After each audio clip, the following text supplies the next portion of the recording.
The Synthwave Showdown is coming. Here's your briefing for Season 6.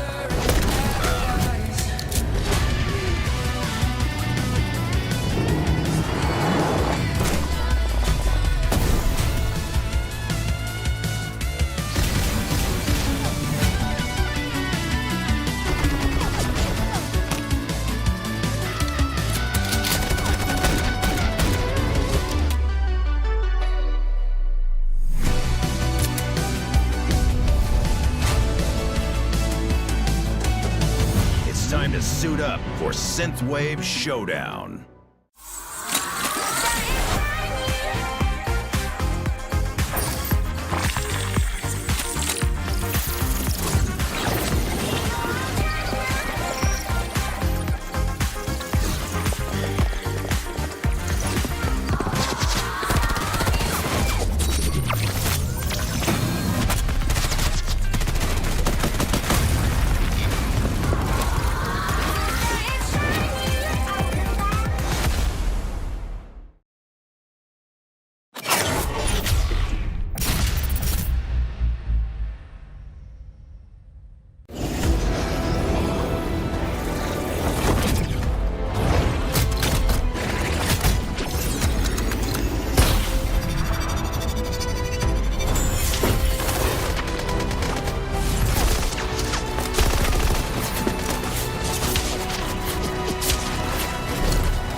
Synthwave Showdown is coming.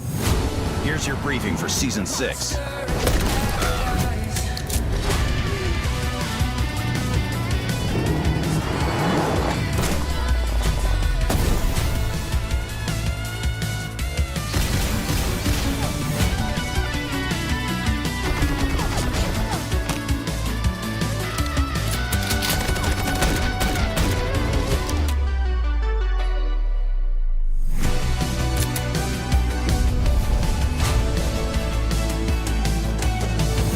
Time to suit up for Synthwave Showdown.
Good afternoon, gentlemen. We're back here for day number 2, week number 2. And I say, if you caught yesterday's broadcast, you already know how hyped we are. I am Verdict, of course. Joining me tonight, or today, this afternoon, this morning, wherever you're at. It's 2 a.m. my time. I won't continue to do that tonight. Today, it's Cali Game. And talk to me, buddy. We had a stout matchup yesterday that ended our stream, and it left me on the edge of my seat. I could barely get a wink of sleep after it. I mean, of course I did, but talk to me. Today is about to be another one of those days. Are you excited? Are you prepared? I'm looking forward to it, man. After Smart Omega beating down Elevate yesterday in the Freaky Friday show match where they won all the respawn games, I'm looking over at that Stalwart Esports versus Smart Omega matchup later on in that game number 5. But honestly, we are at the midway of our Garena Masters VII Battle of Champions group stage, and you got to win every map here if you want to take the top 3 and play the LAN event. Verdict. No, you're absolutely right. We're going to take a look at it. What are these teams competing for? I'll go ahead and tell you. It is some stone cold cash, baby. 30,000 for prize pool. American, that's 13,000 going. I'm sorry, 25,000 prize pool. 13,000 going to first. Second place is going to give you a $4,500 paycheck. $3K just to get third, 2 for fourth. I mean, 5th and 6th aren't going home empty-handed. That's still a lot of money. I was talking to Warden yesterday, and he was telling me, hey, man, you can still do a lot, of damage with that kind of money you don't win a single map. I agree, man. You know, you've made it far. This is the Garena Masters VII Battle of Champions, right, where we cut down 256 teams to only the 6 best teams in the competition, and that 1K is going to be definitely handy for them to try to build up as much as gear upgrades heading into Stage 4. As you all guys may know, all our 6 teams in Garena Masters VII will be playing in Stage 4 next month. This is kind of a preparation for us to get more repetitions at the high level and for us to get ready when we head into that COD World Championships. But talking about the prize pool here, man, $25,000 that equates to 7,250 battle pass. Man, I want some of that goodness. And yeah, this is a lot, right? A lot on the line here. Not just the money, but also the title. You do have teams like Smart Omega here that was once the 2-time defending champion of Garena Masters, looking to try to take back their throne. You do have the 2-time defending champions in here with Elevate. But you know what, Verdict? There is a team here that for the past 6 seasons hasn't won a title yet. And I'm talking about Stalwart Esports, who is currently looking like a big team with the current roster that they got heading into this season.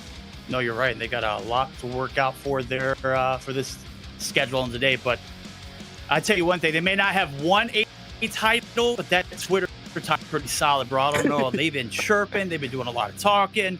I am absolutely here. They are prepared to take the memes for when they lose. They're absolutely locked and loaded for when they win, and they went dominantly yesterday. We'll take a look at how this tournament format is working. Obviously, we are stage. It's days in total. We are in week 2, days 4, 5, and 6. Today is day number 5. Each team will play every team 3 times on loop for 3 weeks in a row. And I tell you, if you're trying to sharpen those tools, getting ready for stage 4, because Garena's got 2 for champs this year. That's right, same as last. Yeah, they've got to make it work, and they've got to make it count. And, you know, having the best region out here in Garena to actually have themselves to just go at it, duke it out in this group stage, 3-round robin format, you're going to have a lot of repetitions and also going to get an opportunity to showcase your skills.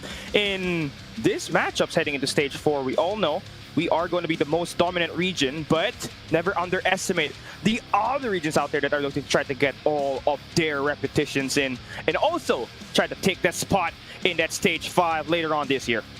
Okay, Callie's calling it here. He said it's the most competitive region. Let's take a look at it. How competitive do we got it? Well, the standings as of yesterday, hello, the 3-peat potential champions. They went back-to-back right now.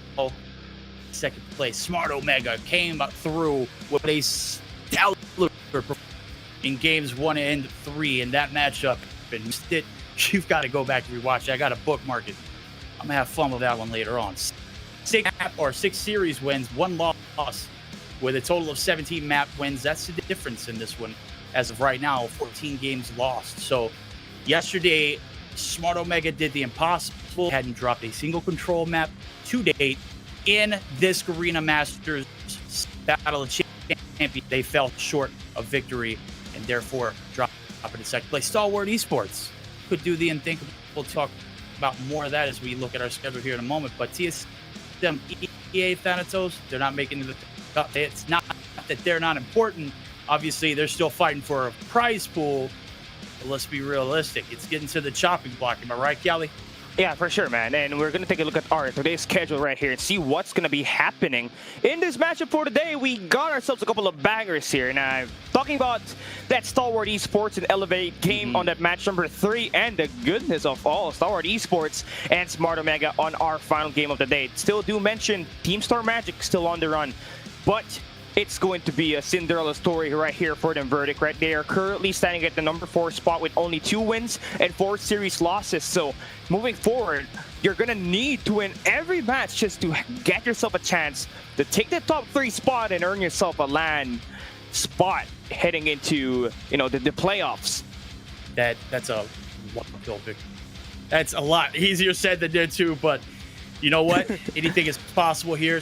Still everything in their control. If they can win it all out, maybe they can get the book to the LAN event there for the playoffs.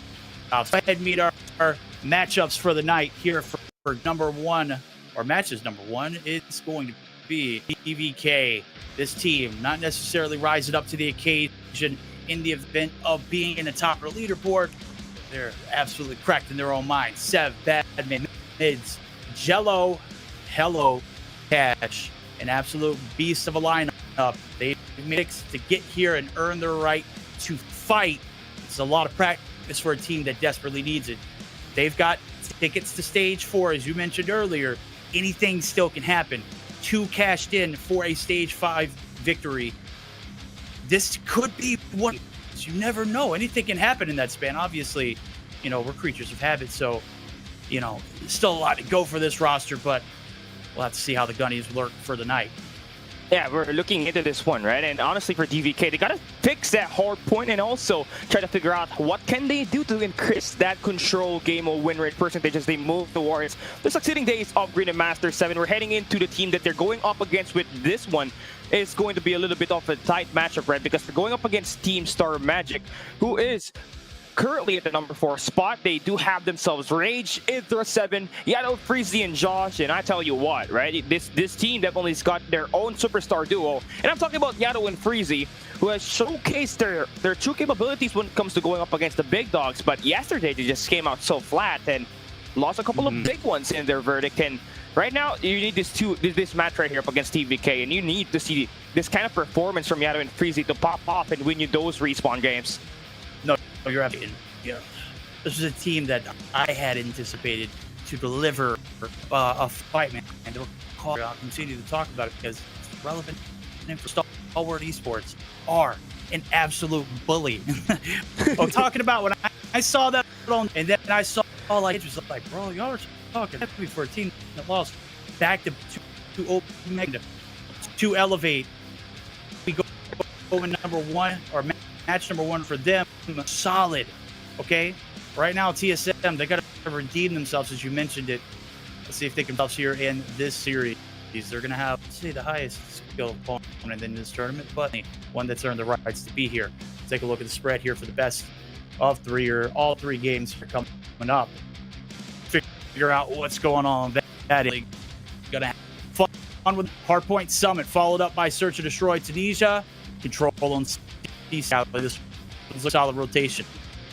Yeah, I'm looking forward to that Hardpoint Summit that you're going to have to be playing at map number 1, right? That is actually a great map to be picked if you are going to be DVK Oblivion. So I'm guessing they're the ones that managed to win the coin flip and are able to pick these 2 respawn games. And honestly, this is a map that Team Star Magic lost on one of their games where it was pretty close, 250 to 227. So if you have someone like Steven wanted to be able to work their job for you in this close range, in this long range engages, you should be able to good to go. But on that Search and Destroy, where I think it is going to be pretty back and forth, because honestly, these 2 teams have really not shown flashes of greatness in this map right here. So we're really looking at a great first 2 maps, but the control Seaside, I feel like it's going to be in favor for Team Star Magic as they do showcase a little bit more dominance in there the last time these 2 met. Good breakdown. That's why we got Cali. We pay him the big bucks, man. Certainly. We're getting some big shots here in game number 1, match number 1. Obviously, we're going to be holding a lot of our energy that are happening later on. But hey, I've got to say, something to shake here. We've got to see something get interesting rolling into this first series. Yesterday, we saw the board all the way up into that last series. But today, I have hope that we're going to see a little bit of a spark. And hopefully, I'll have my mic issues fixed up. Obviously, I don't know what's going on my end, but hopefully we'll fix it before we roll into this first game. High expectations for DVK to perform. High expectations for TSM to, kind of get back into the swing of things, right? Because they got obliterated yesterday against Stalwart. It wasn't even close. It was a bullying, man. It was a bullying that happened there. And the only map that they won was up against Thanatos, right? Where they had to win it to a 2-1 series. So right now, you're heading into the second week. You need to be able to have a greater show out. And you did kind of took a map up against Team Star Magic last week. And so there's definitely a high chance for you to get yourself back in track. Just gotta fix those hard points where it has been a problem for your team. You've lost out your first 6 games in the season, but you do kind of play out a different map here this time. You're gonna try to bring out a Summit hard point where it is gonna be Team Star Magic that lost this on their last attempt at this map. So you're looking at a great spot maybe to turn things around and maybe earn your keys to victory in this map number 1 as we start our first match of the day. Okay, we're about to find out. Hey. you haven't already, go ahead and smash that like button. Go ahead and tell your mother, your sister, your aunties, your grandparents, their parents, the grandkids, whoever got with you, your best friends, you really don't even like, man. You got to keep them on board. We're about to get ready to get started. It's about to get sweaty. He brought a coat, though, because it is absolutely about to go down in the cold weather of Summit. And I tell you, I wish I was there right now because it is hot as all get out. Right now, the top side control is going to be locked for the boys and gals over at TSM. They're looking to get the players on the hill. Bad man.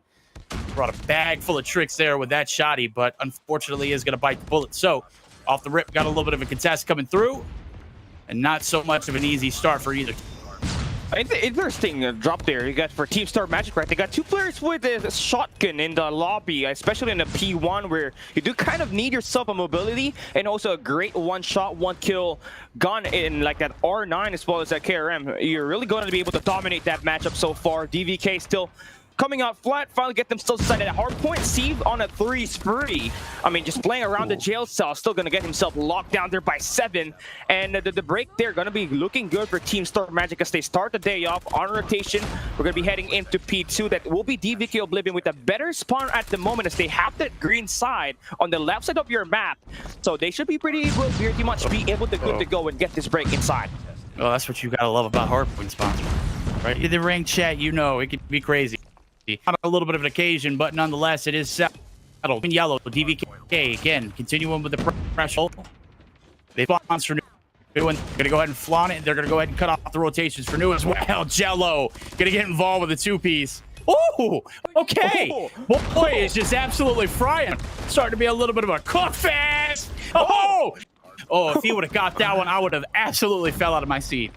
I mean, looking at DVK Oblivion, right? A flat out bad P1, but this P2 looking strong. You got someone like Jello just really popping off with that Fennec so far. Then you got mids.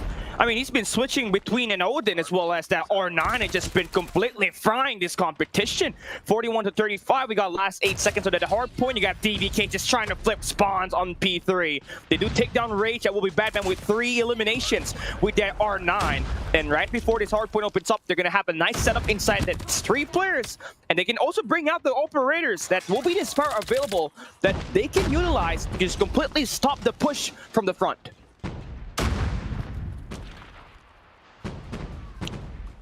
Operators are out. We got 2 in abundance. TSM not going to get the break. 90 times the spawn flip. I just saw one go ahead and spawn on deep. He's going to be able to find 1 kill, but it is going to be yellow that's going to be able to find the backside. And with 30 seconds left, they're going to have the favor of DVK. Big gun in the middle of the map. Oh, Jello's going to have a lot of help here on this one as well. Now the split spawns are finally going to come through, but uncertainty for DVK. They've held the gunnies for hot and heavy for the first 40 seconds. Can they hold it for the last 20? I mean, this is going to be pretty huge for him, right? You're kind of spawning out for the next hard point, so you need this last 15 seconds is for you to have a great safety net and not let that lead just go over the hands of DVK Oblivion, who has won that P2 and that P3 and have successfully changed it into a P4 rotation. And this is just clean ground, so they're being able to pull off, right? They're getting so much value from their SMGs, and now they got Batman just really popping off with that shotgun. But on the break we go for Team Star Magic. They got a nice setup to flip that spawn. Rage takes down the guy holding down tractors, and that's going to be a great 2 kills to just completely put them inside of that hard point before it opens up. All right, here we go. We got about 13 seconds into the objective. It's all racked up in blue. TSM on the verge of making the comeback here. They're going to be able to take the lead off of it. Backside sponsor Idra. He's going to be able to fire off some rockets, but not going to be able to find any success. Everything's being thrown out. Backside rotations locked down. Nobody shall pass through this. They're going to have to hit it from the front, and surely enough, here comes the 3-stack. 1 down, 2 down. The 3rd, he's going to be able to find 2. Break's going to come through. Now Yato's going to have to be able to be at the break himself. He's going to get melted, purified. DVK doing God's work now here for the break. They're going to be able to reclaim their throne at the top of this matchup right now. And this hard point getting a lot more antsy than I anticipated.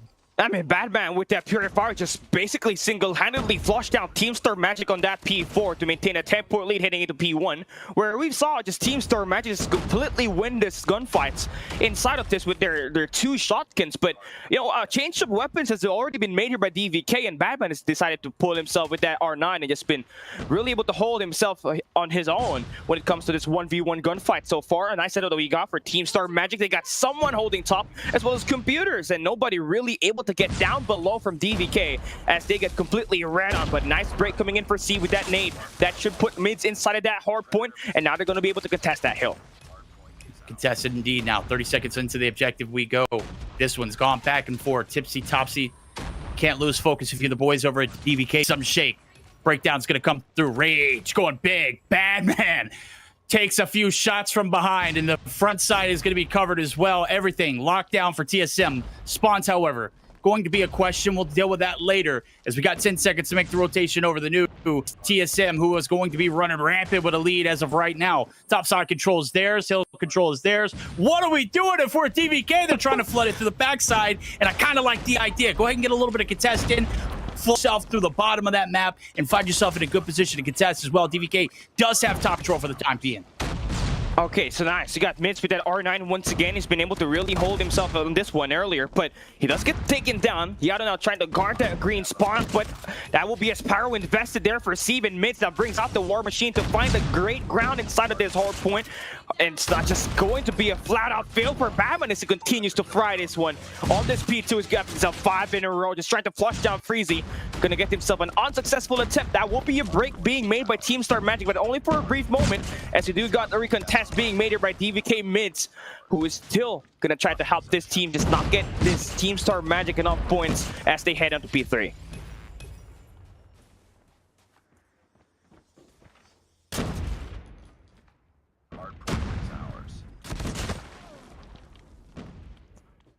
Oh. Hostile hunter-killer drone inbound. Capture the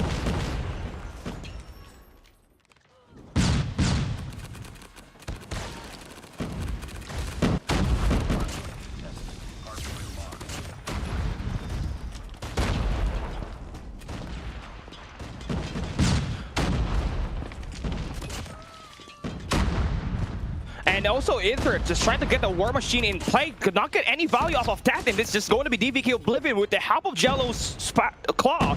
They were able to break it through from the front and are just holding inside, just fortifying that fortress with this Purifier from Batman, who just completely decimates everybody in sight. 3Ps in there to put themselves in a bit of a contest inside of that hard point. And they also have number 4 in Jello spawning out on that left side of the map, so they're gonna have a multiple angle attack on this, and Jello needs to win this fight right through the hard point. They're going to be able to get this last 14 seconds. That will be nice, just to cut back that deficit from Team Star Magic.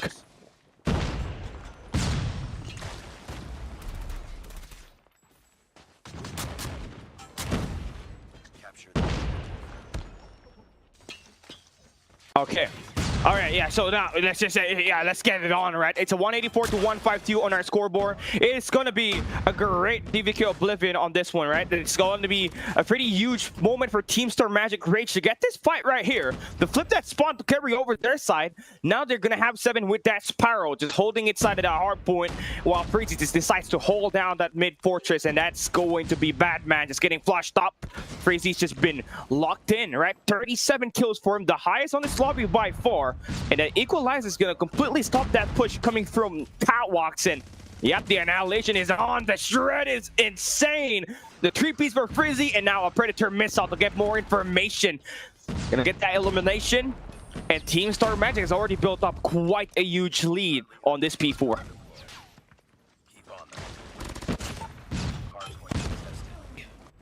Time of the essence.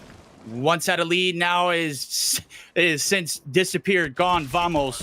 DVK, where are you at? You have anything left in the tank? 13 seconds needed to here in game number 1. TSM win victory here if they can control P1. Everybody's all on the objective. Mid's going to be able to pop the War Machine, but is 7 who's going to be able to travel, but unfortunately does get cut off himself. So the dream still lives on. We've got DVK in the objective for the time being. Oh, a ton of Trophy Systems working overtime up top and down low. Badman up top doing God's work. Breakdown here for the boys over at TSM. They need to get on the hill. They need to do it quick.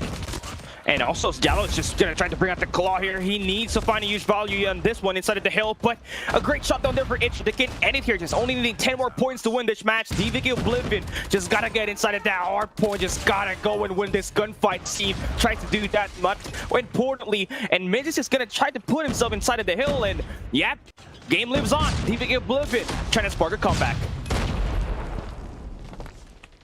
Anybody's game here. The second set of rotations over towards that rotations guaranteed for that P2 as of right now. 5 seconds still your win condition.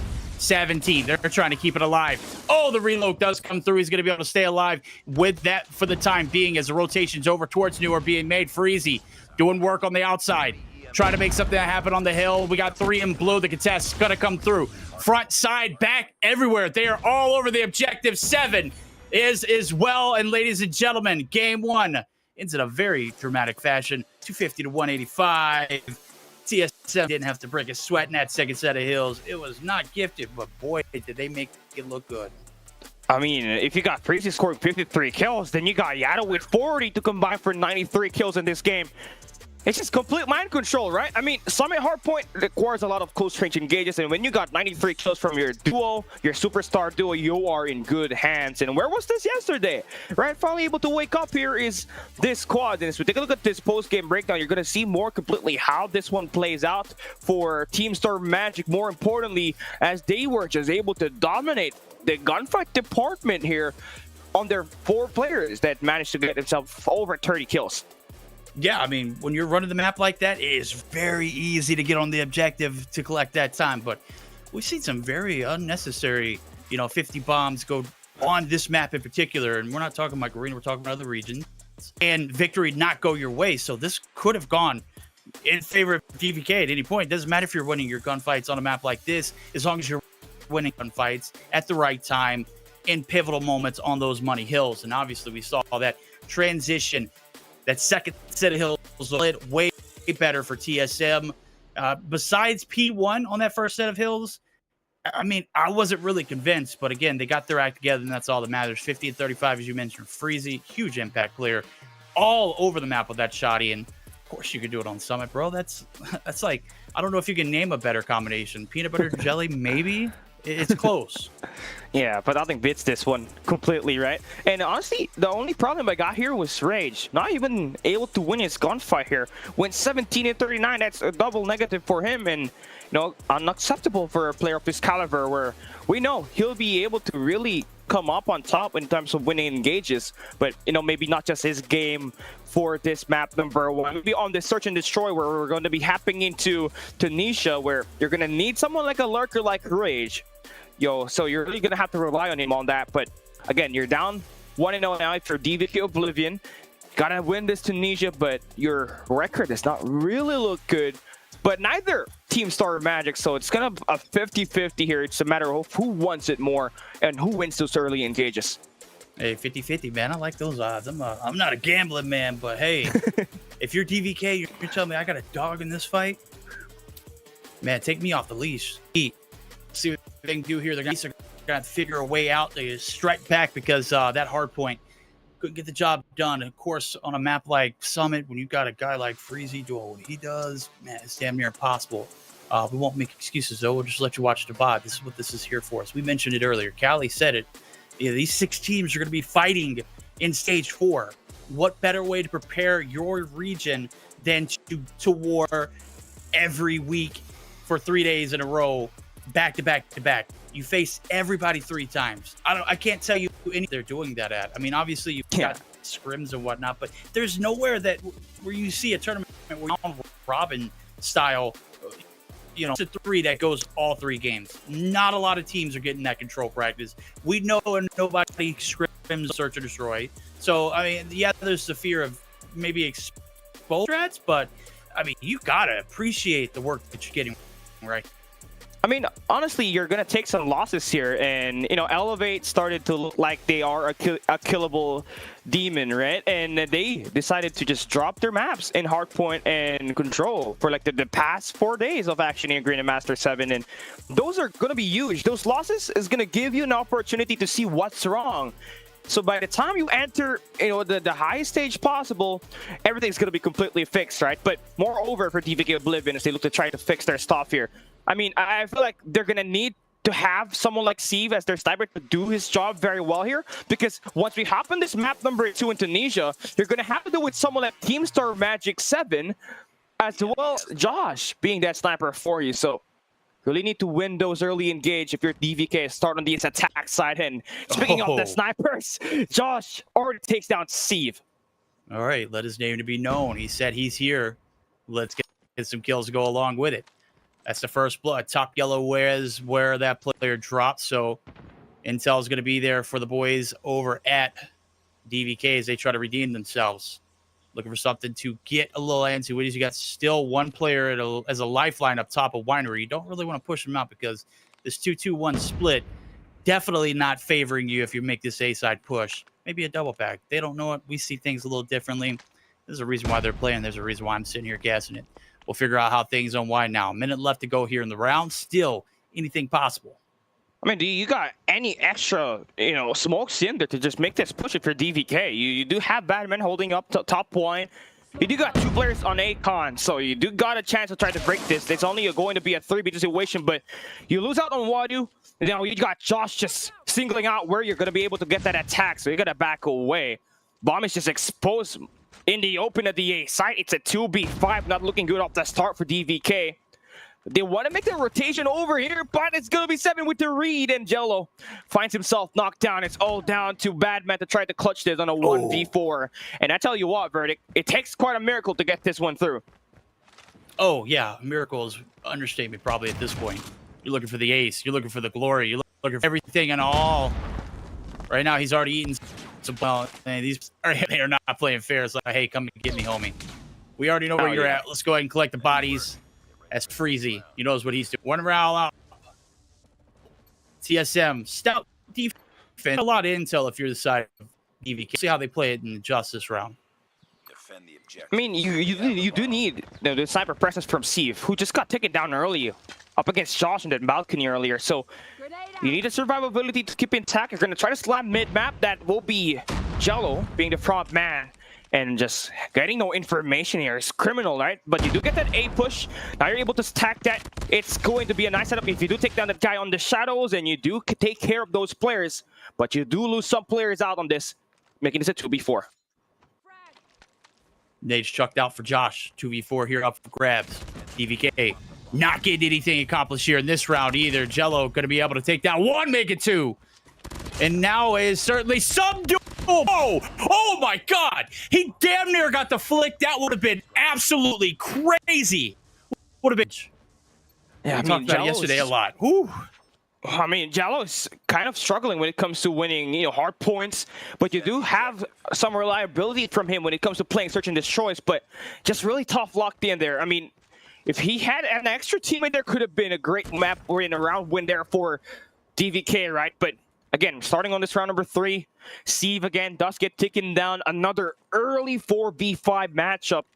Not looking really great off the get-go when you're on the attack side, when your sniper just gets dropped immediately. You're going to have to pick up that sniper, and, you know, you need that extra information on the map, like where you need those long-range information to get you these opening picks and open up the site. You need someone, maybe like Mids, to pick that sniper up, because this is not going to cut it. Yeah, when he's able to just like pierce through your armor almost instantly upon the round starting, it's nothing you can do. Good little collapse there, as I just saw Rage get one, but he does get swallowed whole. Big shots. Oh my God, gets missed, and that could have been crazy. He's not going to be able to get the second. He's going to be able to shut him down. And ladies and gentlemen, we've got ourselves a good little matchup here. 2v2 here. 3rd round on in. Bomb is not planted as of yet, and the players over at DVK, they're content back to hold and make sure this bomb plant goes down. They got a little coverage there with the trophy system too. Let's see what they make of it. Okay, so you do get an opportunity to plant that bomb at the B side, but you can also swing that over at A. and not get disengaged early. So you're trying to wrap all the way from mid doors. You're going to try to get this information, but I mean, the timing is just going to be the biggest problem. As you do get that bomb plan happening, you need someone to play that lurk for you on your base. Right now, this is going to be bad, man, with that R9. Going to be hurting, but now the read is on for Freezy. He hops in, flies in, finds one. Now it's a 1v2. It's all down to Badman. Not enough range for him to take this guy down in the B. Defuse is going to be successful for Team Star Magic. A complete meltdown for DVK Oblivion. That's just going to be, painful rounds as you lose those first bloods. Very painful. You did almost everything right there. You got it down to a 2v2. It was an even playing field. Unfortunately, though, your gunners are just absolutely not in position to hold off. First blood's going to come through. Huge wall bang. And the B-side push is still going to be making it happen. Badman and Jello going to be able to find two as Jello does get taken down. Rage going to get instantly traded on out. This side is compromised. Wrong. It's Freezy. He's here to handle business, ladies and gentlemen. Let me tell you, he ain't missing a shot. Still one in the corridor. The heady now as he does opt to take the gunny. What a freak. Freezy on 6. He's got 3 this round. An absolute demon to deal with. I mean, Freezy's just the top dog right in this matchup right now. I mean, he's got 6 kills and always been able to create an opening pick, especially in the last round, to get that Team Star Magic B defuse. But again, on a 1v1, you're forced to pick an angle, and he still almost wins that gunfight mids. Finally able to convert one. That Odin, again, a great 3-top potential weapon, and that just completely shut it off Freezy and finally give DVK that first win in this map here so far. A little bit of a struggle from their sniper, but should be able to pick himself up here. Still got 2 more rounds to tie this one up. Force a 3-3 split before we switch sides. And Steve really needs to get himself involved, man. A kill is a must on this round. Kill is a must. Gotta have it. TSM still up. Last round didn't go their way. Some shots gonna miss there. You want to see that one get back in the repeat. Love the chow. Love it. But when you're down, you need to play a little bit safer. We'll see if they can make of it now. No trades have came through as of yet, so even playing field with 30 seconds into the round. Still, anything can happen now as we buckle up for an A-side hit. We got top side control here in Winery. Nobody here at the top, so Sav's going to go ahead and slow it on down. Let's see what he can find of it. There's certainly somebody in that corner. They can't see it. We can. They're going to have to device check us later on, but for now, he is going to be safe to go ahead and roll on. Well, all 5 players still kind of spread across the map in the backside of the spawn. DVK yet to make a commitment, and Sav, I love this angle. Is he going to be able to get the pick, though? Okay, so let's see if he's going to be able to get that spot down. I mean, that's a really tight angle on that. Should be a hard check if you're a sniper, right? But again, getting shots fired, people know that he's there on top wine, and they're still trying to make this one very slow. You need the smokes to come out now. Your push is about to push into a shove, and that's going to be the first blood straight out. DVK completely able to put themselves inside of the hill in this bomb site. They are going to get flushed down, though. It's all down to Steve in a 1v3 situation, holding down the fort. Has to take down 7. Time is running out, and Idra able to get a good pick on that shoulder to finally finish that one off. And Team Star Magic, super insane when it comes to winning their defensive sides. Absolutely massive. 4-1 spread last round here on the attack. Man, TSM, this is exactly what you want to do. This is exactly what you want to see. If you are this team in this particular moment, the defense, I'm not saying it's an easier round, but this is going to be a last round. Everything out in the open here as we buckle up for a quick A-side hit. That one came quicker than I could even realize what was going on. Certainly enough. Let's see if they can get the bomb plant to go down along with it. I mean, Nice Nades just to completely get some more information, and C finally gets himself involved in the gunfight by flushing up the player off the back, and that's Rage. Trying to play Lurk, gonna get shut down. It's a 4v2, and Team Star Magic on the retake. Oh, bad man, you bad man. 4-2 round in favor as we get the flip. TSM still up in the series, still up in the counts here in the rounds, but we're gonna see what they can do on the attacking side. As man, that was, I mean, why didn't we see that a little bit more, out of the side of DVK? That looked fresh. That looked like it flowed perfectly. That seemed to fit their play style. They were just kind of pretty overwhelmed off the get-go, right? Once they started to themselves in a nice spot where they're able to play the DVK way, they managed to really get a great break on that A bomb side and put that bomb down to keep that pressure on the Team Star Magic. Maybe they're not much more of an attack side team. Maybe on the D is where they kind of perform very well, as they do get a nice setup here. But again, Josh, how much first bloods does he have against Steve? That will be 3 first bloods up against him so far. So he's had the number, and now the break opens up at the A side. All down to mids to play this. He's gonna get himself out of the way, forced to play the next round. It's a 4v2. Team Star Magic has completely run over the A side. Ooh, bad man. The bomb has been planted. Oh, I know they can't see that laser, but it's just like giving me credit. There it goes, right around the corner. He has such a cheeky play. Nate damn near gets him, but he's able to escape. Tail tuck between his leg. Bad man's done the job. He's got out. Jello gonna be able to find some of the map too. His bomb's been planted 25 seconds before it goes boom. Josh able to deal the damage. No harm, no foul. Anticipating the push. Here it comes. Jello gets the right idea. Does not hit the shots. Gets his legs broken. We'll see you next round, homie. I mean, looking into the difference between these teams, right? I mean, the snipers has been the completely different factor here. That's not allowing DVK to win some rounds, right? They only got 1 sniper set up, and that's going to be Steve. And if he gets always taken down by Josh, you know, your odds of winning is just completely out of the window. Let's see if they're going to be able to get some attacks here. Trying to be aggressive here with Wadu extending out to Chop Wine. Should be able to take down Rage, but even with the tight corner press, stopped nicely. He's the one to shot down, right? So it's going to be a 2v4, though, in favor for them. So you do need to flush these players out, and that's going to be Rage, the last guy standing. Steve finds a 3Ps, and okay, finally, we're able to see him keep himself involved in this fight. DVK earns her 3rd round win. Oh, you can just see the nerves. Thank God that round went their way. Saw it in the cams. They look absolutely refreshed after they've taken a big under their belt. DV very much so on this fight.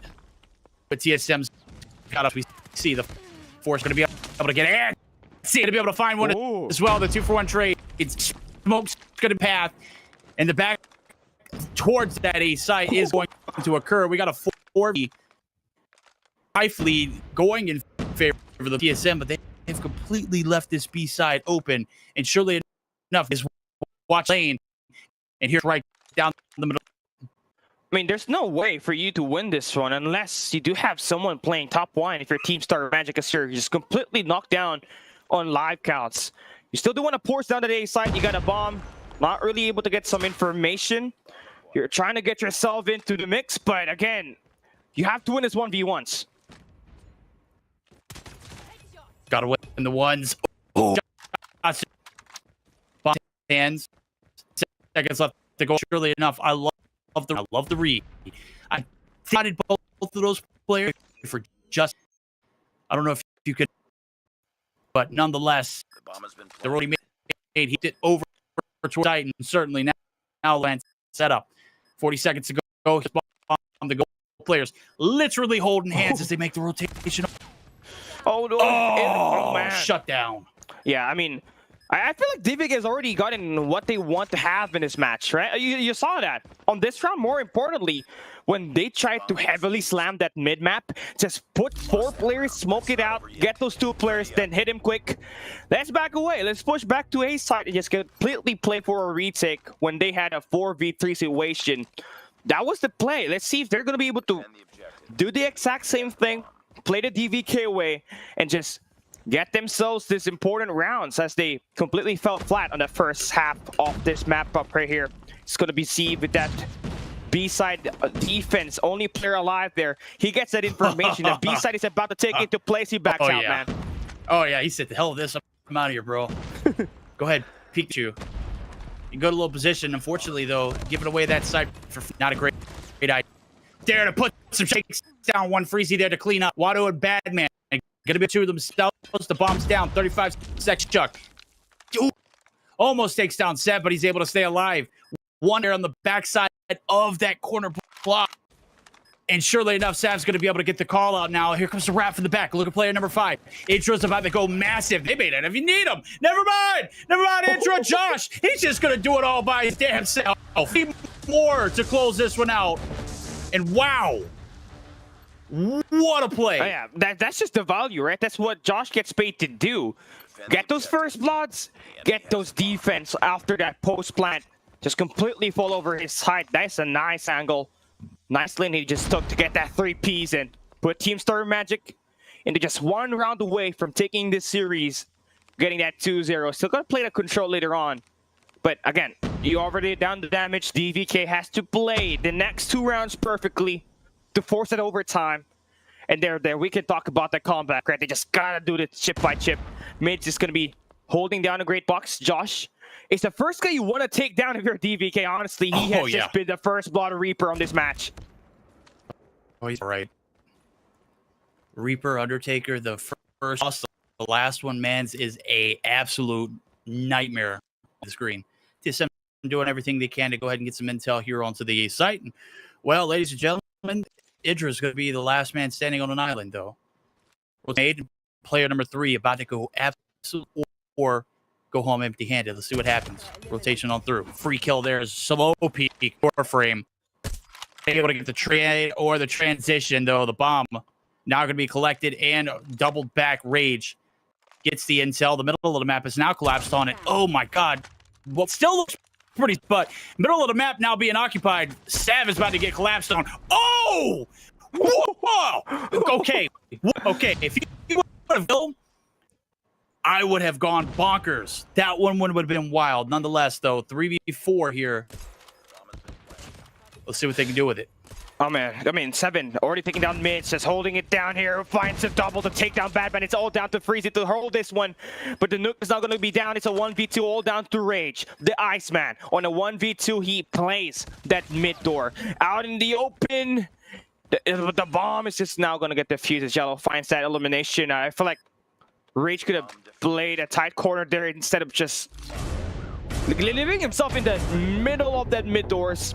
But, you know, and obviously said, DVK played that rotation on that retake very nice, just 2 stacking their way into the B side. 1C found those 2 kills on the entry. They just really had it in the books. Now, just 1 round away for forcing overtime. Cannot create any mistakes as Team Star Magic only needs 1 round to win this.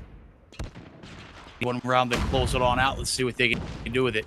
TSM couldn't get the job done. Let's see if they can do here is the bomb rush over to the B side. Nobody here to reciprocate. Everybody about to stack this side up. Here comes the nades. Bomb's already down. No bueno. No dice. Big 2P. 7. Able to find 2 with Rage. And oh! Go to reciprocate. Down. Make it 1 to go. Ladies and gentlemen, no overtime here. TSM said, let me shut it on down for you, baby. Victory. They got the 2-0. We needed them to be flawless to be talking about a playoff contention. But let me tell you, so far, what they got the job done. It's a W, right? Yeah, I mean, 7, nice holding that top red, man. I mean, 2 Ps from that just completely shuts off the push and the retake to come in from the main area where DVK was trying to take that hit right through Special Forces base. And when you had it locked in, right, it's also almost basically a 5v3 situation for them, immediately getting that recovery, finding those eliminations, and there you got a completely clean Tunisia map coming in for Team Star Magic. And oddly enough, their first map win on this one after 3 games of action. Right now we take a look at our post-game breakdown and see who did pretty well, and probably gonna have to be Josh, right? I mean, yes, he did find his first bloods, but Rage completely held his own. He was the bottom fragger on that map number 1, but here he is serving the MVP. There we go. When your team needs it the most, that's when you need to step up. And boy, overtime would have been great if we want to see everything go down to the wire, but if you're TSM, you just want to go ahead and get the job done. You got 1 more matchup on the night. And certainly you don't want to have any hiccups. You don't want to have any reasons for doubt. And certainly Stav's in a great position to shut that one out. So 7-5 victory on the right-hand side. Jello was going massive at times, as well as Sav, who, I mean, had one that was, I mean, he gets a hit marker like right on that staircase. Yeah. And maybe if that person doesn't walk up, he gets the head blown off Sav. Fortunately, that didn't happen. That would have been would have put that one on the refrigerator to hang up and watch later, but nonetheless, that one's done. Dusted series win. TSM, they need the maps too, though, so let's see if they can get it done in 3 now as we get geared up for our control. Yeah, it's going to be a main thing for Team Star Magic, right? They did take a loss on there one time, but apart from that, everything has just been looking pretty solid. And also the same map that they won up against DVK when they played last week. So hopefully they do find their way back into this, coming off of a loss on that Seaside map. But honestly, you know what, right? When you got Freezy and Yato just combining for 93 kills, so you're going to have to feel pretty confident knowing that you also won at map number 2. With, you know, Freezy still going to be one of those top players for you. Had the highest impact on this one. It was a 147 impact rating for him. And, you know, we saw him earlier so much just creating the opening picks for them when they were on the defensive side and just allow them to get those defusals and earn themselves this victory, right? It's very, very close, though. DVK could have had a much better attack side, but when you got Chosh just really into those first blocks and taking down Sieve off the get-go, you really know you're in deep trouble. When you got a 4v5, when the first 20 seconds on the first 4 rounds, not really technically what you wanted to have if you're DVK, but enough is enough, right? You lost your first 2 rounds, you still got one more map, and you need this one to at least score a point in this series. There you go. I completely agree with your analysis. As a matter of fact, the best out of DVK was that last round where they did exactly wanted to do, right? They didn't stall up, they didn't hang up, they didn't do anything, you know, crazy. They just bum rushed the site. They just and it worked out. We'd have seen that a little bit more. I'm not saying a map like Tunisia is a perfect stack it and running quickly, because those wall bangs are just an absolute nuisance.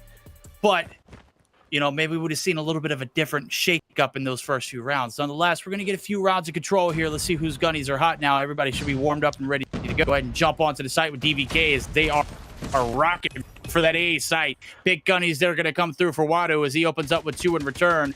Trades galore. Sieve now looking for the spawn trap prevention, and surely enough, he's put himself in a good position. I love the way you think, homie. I mean, you want to take a look at that first 5 kill metric right there. DVK just completely won that and just gave them total map control at the A site. And Team Star Magic will look to try to stop that attack coming in from that side, right? They will play for exit kills, and speaking of the devil, Idra gets himself with 2 kills, and that will put DVK back at spawns. And now you played him on a reset. You got total map control up against him at the moment. And it's all about converting, cutting off that rotation to stop that restaurant attack side push that they're going to have, which is going to be a 4-man slam. You got Rage there taking down mids. And yep, I feel like this is going to be a nice hit for DVK, but just kind of too early. Ooh. But man, it worked. And I know you're going to take that. Oh, you're absolutely right. And you got to commend Sieve, who shot that player, the 2 players that were looking for the spawn trap, but they're licking their chops right into your spawn. Can't do anything about it. Obviously, preventing that is on this map. We've seen some pretty nasty ones so far. First 2 weeks of challenges, and I've got to say, I don't want to see any more. Badman going to be outs there as he was in the corner of the nade. Going to go ahead and snitch right on him. Here comes the smoke there, and he's looking to put the pressure right back in as he does pick up the Odin for a little bit more of a longer range. So, ooh, he wins that. Good for him. Maybe that quarter, obviously, we got a little bit of a swap over before the actual encounter went down, but nonetheless, he is still alive and rocking. Number 4, spawn trap here for Jello. I mean, you're just 1 away from getting that claw, but nice shot down there for Rage. You just watch over that and prevent a spawn trap to just basically cut your defenses off and allow DVK Oblivion to push that B side, but another wave just falls through, and they still do manage to get that takedown. So a little bit of a nice defense on your spawn, and you also got a guy like Idra just scoring numbers in this B site. You're able to stop all those simultaneous waves that DVK thrown at you, and just only need 40 seconds to hold off and maybe even get his eliminations to earn you that first round win. It's possible. Right now, anything is. 30 seconds left to go. DVK, ever since they captured A. No real bit of getting inside of that B site. No kind of map control. And the Gunnies, they've been 50-50. Rage says, I'll take 200%. Oh, make it 3. Breezy involved too. This one getting dire and well. Steve, good God, bro, is going to be able to reel it back too, but 3v7, numbers still prevalent. It ain't looking good, and there goes the operators too along with it. Idra going to be able to shut down 2. There it goes. Double kill. War Machine. Let's go.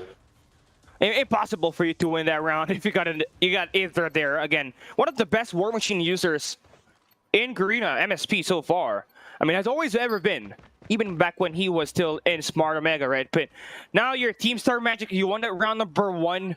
You're good to go. You got 3 operators available to slam that A site. Just gotta take care of the guy that has, you know, this other operators out from the other side, and that will be Mids and Jello just trying to bring out themselves own operator, and just gonna find a good value off of it as they find 5 players to go down early. DVK starts off strong, pushes up, and try to take as much as map control to take down Team Star Magic early and win true elimination at the early half. Oh, these boys ain't playing. They want a country mile inch. Let's go ahead and run and cram it right down to the throat. We don't want to give them any hope. Big shots there from Wadu. Going to be able to cut the rotation off. Now he's going to be able to get the reposition. 7, though. Going to call him on his bluff. Let me see those shaky shots some more. Rage. Going to go ahead and fire anybody that comes. Oh, he wasn't ready for that one, though. They're going to be tossed into the blender, but there goes Freezy. Doing what Freezy does, and that man is a freak. Steve, now trying to pop off with the Sparrow. Going to be able to find 2. Nobody home. No bueno. Going to be able to get some intel there where we see a little bit of progress going on to the B site. It is finally going to be solidified as that does come through, and certainly enough, Freezy, where you want to be at if you're in a shotgun. Paradise, go ahead and chomp down on him. And again, another conversion for them just working through, right? I mean, Freezy's already got himself 11 eliminations with that R9, and he doesn't even have his operator yet, right? B captured Dawn for Team Star Magic. Now it's time to play for exits. And Freezy just completely gets 1 elimination on some enemy spawns. And look at this land that they're doing. Team Star Magic on the bottom side of the map. You can see it. 2 players just trying to attack DVK from the spawn. And that's going to be Idra in a rage. Just about to bully everybody in that spawns on this area. And again, nice eliminations for them. And Team Star Magic now looks to try to attack the A side. Oh, I didn't really too much like that rotation, and surely not for right gun to take on the interaction. But hey, guess what? Batman does too. Take down 1. When you're looking at the numbers wise, you can afford to go for 2 or 1 for 2 or 1 for 1. The trades are going to be lived by 12 now. There's a life count. TSM not having as much luck either. But hold on, here comes Jado. Let's see how aggressive Choker as he does find the first. Now the spawns not necessarily going to be favoring it. It doesn't matter. You can't get to the hill. He's going to hemorrhage you from behind. Seconds is locked in. 5v6. It is certainly looking like it's going to be coming down to the wire. TSM snagging around there, counted their kills. In chat, it ain't over till it's over. What a way to reel that one back. I mean, you gotta really highlight what Yado did there with that Purifier, man. He did not try to attack through enemy's front. He went to wrap around courtyard to get that flank going in for Team Star Magic, and that's the only cutoff that you need to just completely get this A side in your favor. Now they're gonna be back at the attack side. They're gonna be able to flush down the players into it. Steve gonna get the knockdown, and that's gonna be Team Star Magic winning the first 5-kill metric. And look at that map control. 7 spreading wildfire in it.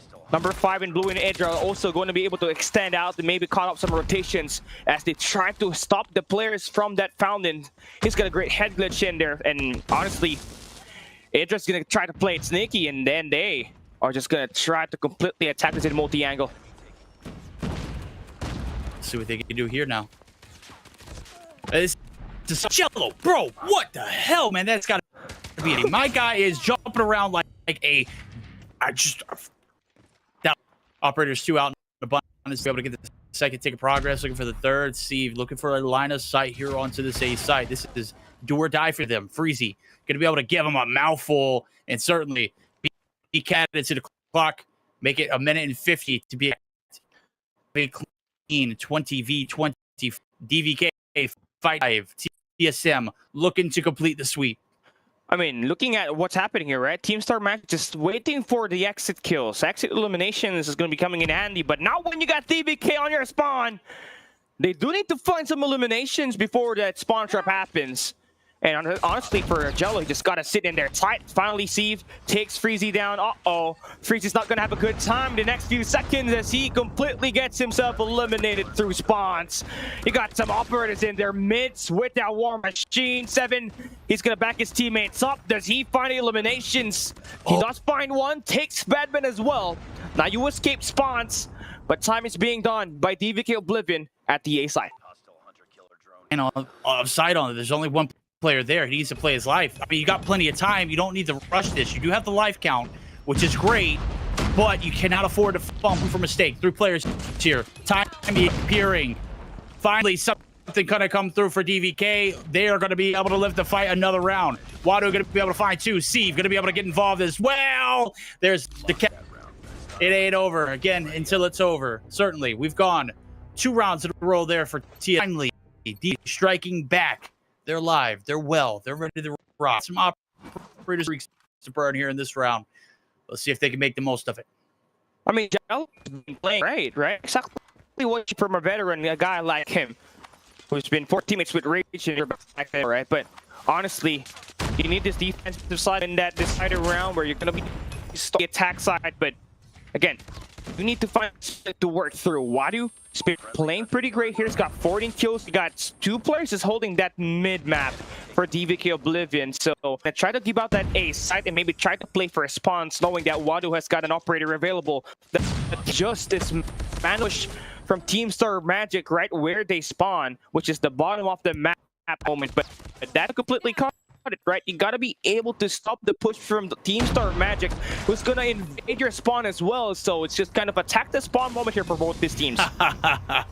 That is it, man. Round after round. Say who can get away with the most? Who can get to the backside of the spawn?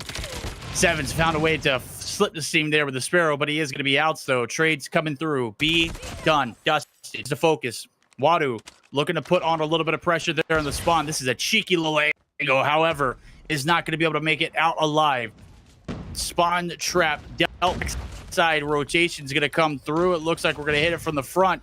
And Indra going to be able to put in some work there with the War Machine.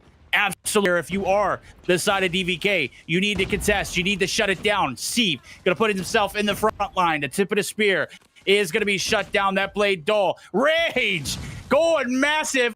Oh, he's going to be able to keep the ball, but that one was hella close.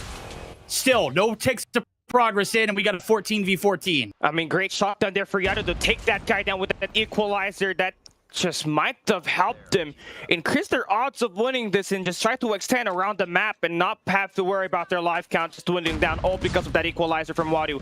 They're just trying to push out here, just trying to break through the front on this A side. Yado, 23 kills for him. Freezy there to find a double, and that's it, man. Purifier locked in. Yep. Just needs his teammate to reinforce, as he's the only player just trying to cut this one up. No time being done right now for Team Star Magic. I looked at it. I thought they had it at least there. That is not the case. Shato might have misplayed this one.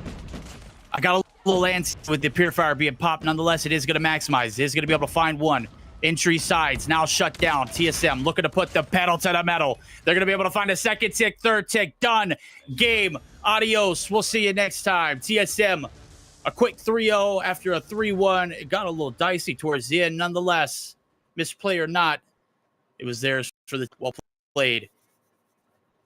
Honestly, going to be a much tighter round when they're for Team Star Magic on the Seaside map, right? But this 3-1 is this 3-0 scoreline that you did on this match is just basically an upgrade on what you had last week when you went up against DVK Oblivion, where you lost one of the map and ending with a 2-1 fashion. So you need every map as you can get, as you are currently down at the number 4 spot, where you're just 1 place away from taking the top 3 and earning yourself a LAN appearance in the playoffs. But easier said than done, right? This is just the start. They still got 1 more match up ahead, and that will be EA Thanatos right after this. So they're going to be able to lock it in and make sure that they come in guns blazing and earn this needed 2 victories for them. And maybe tomorrow we see some upsets. Hey, they can keep their head above the water after today. Still hope. TSM, we'll take a look. Post game breakdown. There in that last round, I said, man, that's game. But then I realized the spawns, everybody was shooting it off. All right, obviously, you still have one in enemy territory, and that went massive. 3-1 victory, though. The control, 25-16 for Yado. Freeze positive, didn't need to. We're playing the objective here. PTFO chat. If you're playing ranked with your homies, if you're playing solo, turn your mic on. Play the objective. You'll win a lot more games. Trust me. Yeah. You don't have to be A1. You don't have to be the best gunner on the team. Effective. Everything will work out, I promise. And that's just been, you know, a heavy topic in the mobile scene, right? Especially in here in COD Mobile. Some players just really, some people just really glaze those high KD players and do not give enough credit to those players that just do all the dirty work for the team. And honestly, Freezy's just that guy, right? And honestly, every team has that person. And you see a little bit of a pattern here for Team Star Magic over the past 5 games that they have played. Freezy has just been amazing if he has a great map 1, and when he does play great map 1, it obviously carries over. We saw him able to get at least a top 2 on that search and destroy, and also another top 2 in this match number 3. So you do need this kind of performance from him to be consistent later on up against EA Thanatos. But goddamn, man, Yato has really found his way back. This guy was just kind of underperforming over the past Garena Masters seasons, but here this time around, right, he's just been completely locked in finding eliminations for his team and just helping them serve up already this huge victories on the team. Okay, there we go. Seems to be like the anthem here in Garena. Like, hey, if your shotgunner is absolutely cooking at map number 1, you're gonna have a damn good series, right? I know it's like that for 10 and his team, right? You look at that. You know, when he's frying with the KRM, there is nothing that team can't do. And the same can be said here when Freezy's cooking, man. Certainly going to love it. Now, if you missed that series, we're going to go ahead and give you a little dose of the highlights. We'll be back here just momentarily. Don't go nowhere.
Alrighty, ladies and gentlemen, we're back here for match highlights.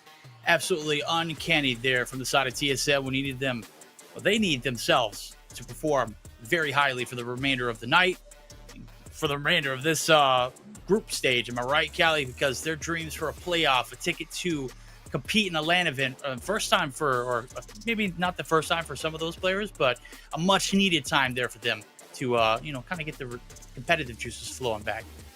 I agree, man. And now we're heading into our MVP, and let's see who's going to take this win away, because Freezy had a great game. Yado held his own, and honestly, I think it should have to go down to who deserves it better, and that's going to be Yado here this time for you. Former Black2's international player, had a bit of a stint with Smart Omega, had to put himself into another rogue moment, and also playing under now Team Star Magic. He's going to get his MVP here with 68 total kills and 4,714 average score and a 1.45 KDA ratio. This was the guy that smoked Elevate on the Asenda Hardpoint, scored a 60 bomb, right? And honestly, you're going to have to expect the same kind of performance from him moving forward, as this team is going to need it to make a deep run in this group stage and try to earn themselves the ticket to the playoffs. Yo, that game was crazy. I went back and rewatched that one. He dog walked them. Nonetheless, he is definitely your MVP for this series. How does he stack up against the MVP on the opposite team? Well, they didn't pick up a map win, but they put up a hell of a fight. Let's see. He had a hell of a search and destroy performance. 24 average kills with 22 average deaths, 1.09, above that line of margin for average KD for a professional player. Average score of 32.27 Again, team, or chat rather, it's not about necessarily your KDA. It's always about what you contribute to the team and what you can, make happen. You mentioned it earlier. When you're playing ranked, you don't necessarily have to fry out. If you're not the best gunner, just know your role and play it. All right. These guys know what they need to do to get the job done. And Yado, he is no stranger to be at a top frag.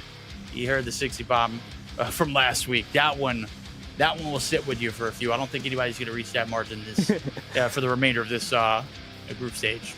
I feel like it's going to be, a huge tough to beat kill number, especially if you're playing maps like Summit, right? I mean, honestly, the highest you can get there is 50. It was a 50 bomb. Again, just created there by Freezy earlier. But, on this head-to-head, honestly, Yado just played it a little bit better, obviously, because his team was just completely frying the competition. They got better map control all throughout the series that we had, and all he just had to do was do his role, right? And his job was to just completely decimate everybody on side on this close range engage. Shadow, he's back in his prime form, and you're gonna have to expect the same kind of performances from him.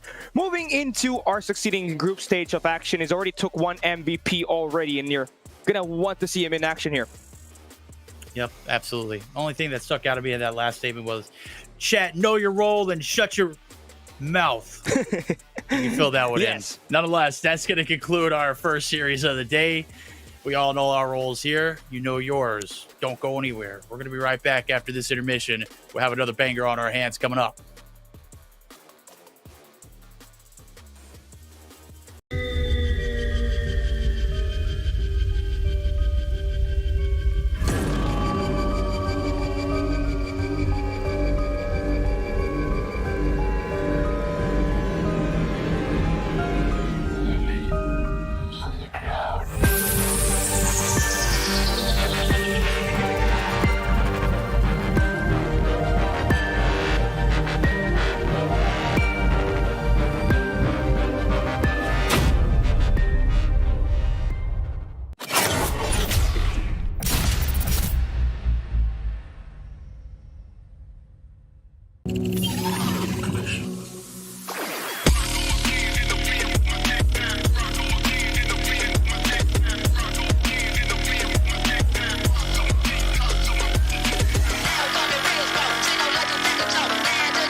Synthwave showdown is coming.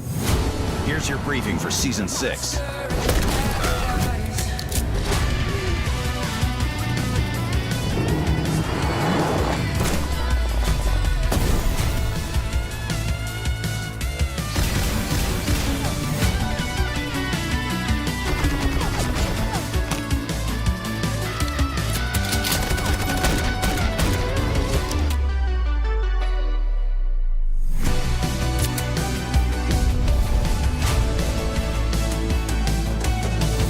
Time to suit up for Synthwave Showdown.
Alrighty, ladies and gentlemen, welcome back for our second series of the Garena Masters VII Battle of Champions. And so far, we've gotten a double dose of TSM. We've already painted a picture for their storyline, and let me tell you, so far they fulfilled their end of the bargain. Again, it's on them to put themselves in a position to clinch a playoff berth, or it could just like slip out of the way of the grips. Callie, talk to me. This one about to come up. Not necessarily our marquee match of the night, but still a good storyline to follow. Looking back at what happened here, right, you already knew that it was Team Star Magic that won it, but they had to go through a one-map loss just to win everything, right? So we're looking into this. We want to be able to have a much clearer attempt if you are Team Star Magic, because you want to be able to make a run for that top 3 spot, right? But on the other side, this is a squad that hasn't won anything yet so far, Verdict, and this is EA Thanatos, and they want to be able to put themselves in a position where they should win a series, and this team is not that far off, right? It just all goes down to their rotations, and those mistakes just paying off a lot of dividends for this squad. And honestly, this players really need to tighten up those adjustments heading into this one. You're already 5 days in the competition. She'll be able to find what you lacked and fix that. And it's just tough that they're going up against Team Star Magic, but this team can pack it, right? They got Aurora, Pickle, Sebio, Tokyo, Jai, and Mummer. Let's see what they can do. They recently won one of the most anticipated EA or Gladiator events. Sorry, the Search and Destroy Gladiator event, and obviously we really haven't seen them shine that much. I've seen Aurora just absolutely cook. I've seen Jai pop off, but I haven't seen a collective unit out of them. There have been times where we've seen sparkles and glimmers, Pickles frying, or Aurora's cooking, Tokyo steps up, but we don't have a collective cohesion of unit of players that come through, and I think that's one of the things that we see some of these younger teams struggle with, especially going up against some of the players who are vetted. And speaking of some of the players who are vetted, let's go ahead and take a look at the second squad. We've already seen them once tonight. Let's take a look at their roster yet again. Yato was your MVP for a reason, man. That guy is something else. He is certainly one of my favorite players to watch, and certainly a player to watch out for on the map. Freezy as well. Josh, Seven, Idra, Rage. Josh being that primary S&D purposed player, and he has served his role well early tonight. We're going to see him later on as well. This first one about to be Hardpoint. see if we can get some map selections up here in a moment too. But the head-to-head, got to be favoring TSM. Obviously, we talked about the statistics. You know, EA, they haven't won a map or they haven't won a series yet. I don't know if their call to win one is going to be here against TSM. I mean, they had the most potential in trying to break down teams when it comes to playing their Hardpoint games. I feel like that's where they really fought everybody very close. But when they headed into Search and Destroy and Control, it's just where they kind of just fall behind and just drop the ball. And I gotta agree with what you said earlier. For Thanatos, the only difference here is the team chemistry and also the experience that the teams, the players have. And looking into the comparison, right? Team Star Magic has had some players that have played in the world stage. Some players have earned themselves the Garena Masters title already. But, you know, we are going to determine who's the winner of this match by looking at our maps and modes. And this is the stage 1, right? The step 1 into trying to figure out who's going to take this win. And as we take a crack at these maps and modes, we got Hardpoint side as our map number 1. And we got Search and Destroy Garena Metropolis as our map 2. And yeah, to end the series, another Control Seaside will join us for this match too. Is Seaside like the safe pick for teams that don't necessarily play a lot of Control or not necessarily the best at Control? Or maybe they are the best at Control, but this is a map that they usually are good in. It's just like, I don't know. I don't think I've ever seen one map like this just completely run it.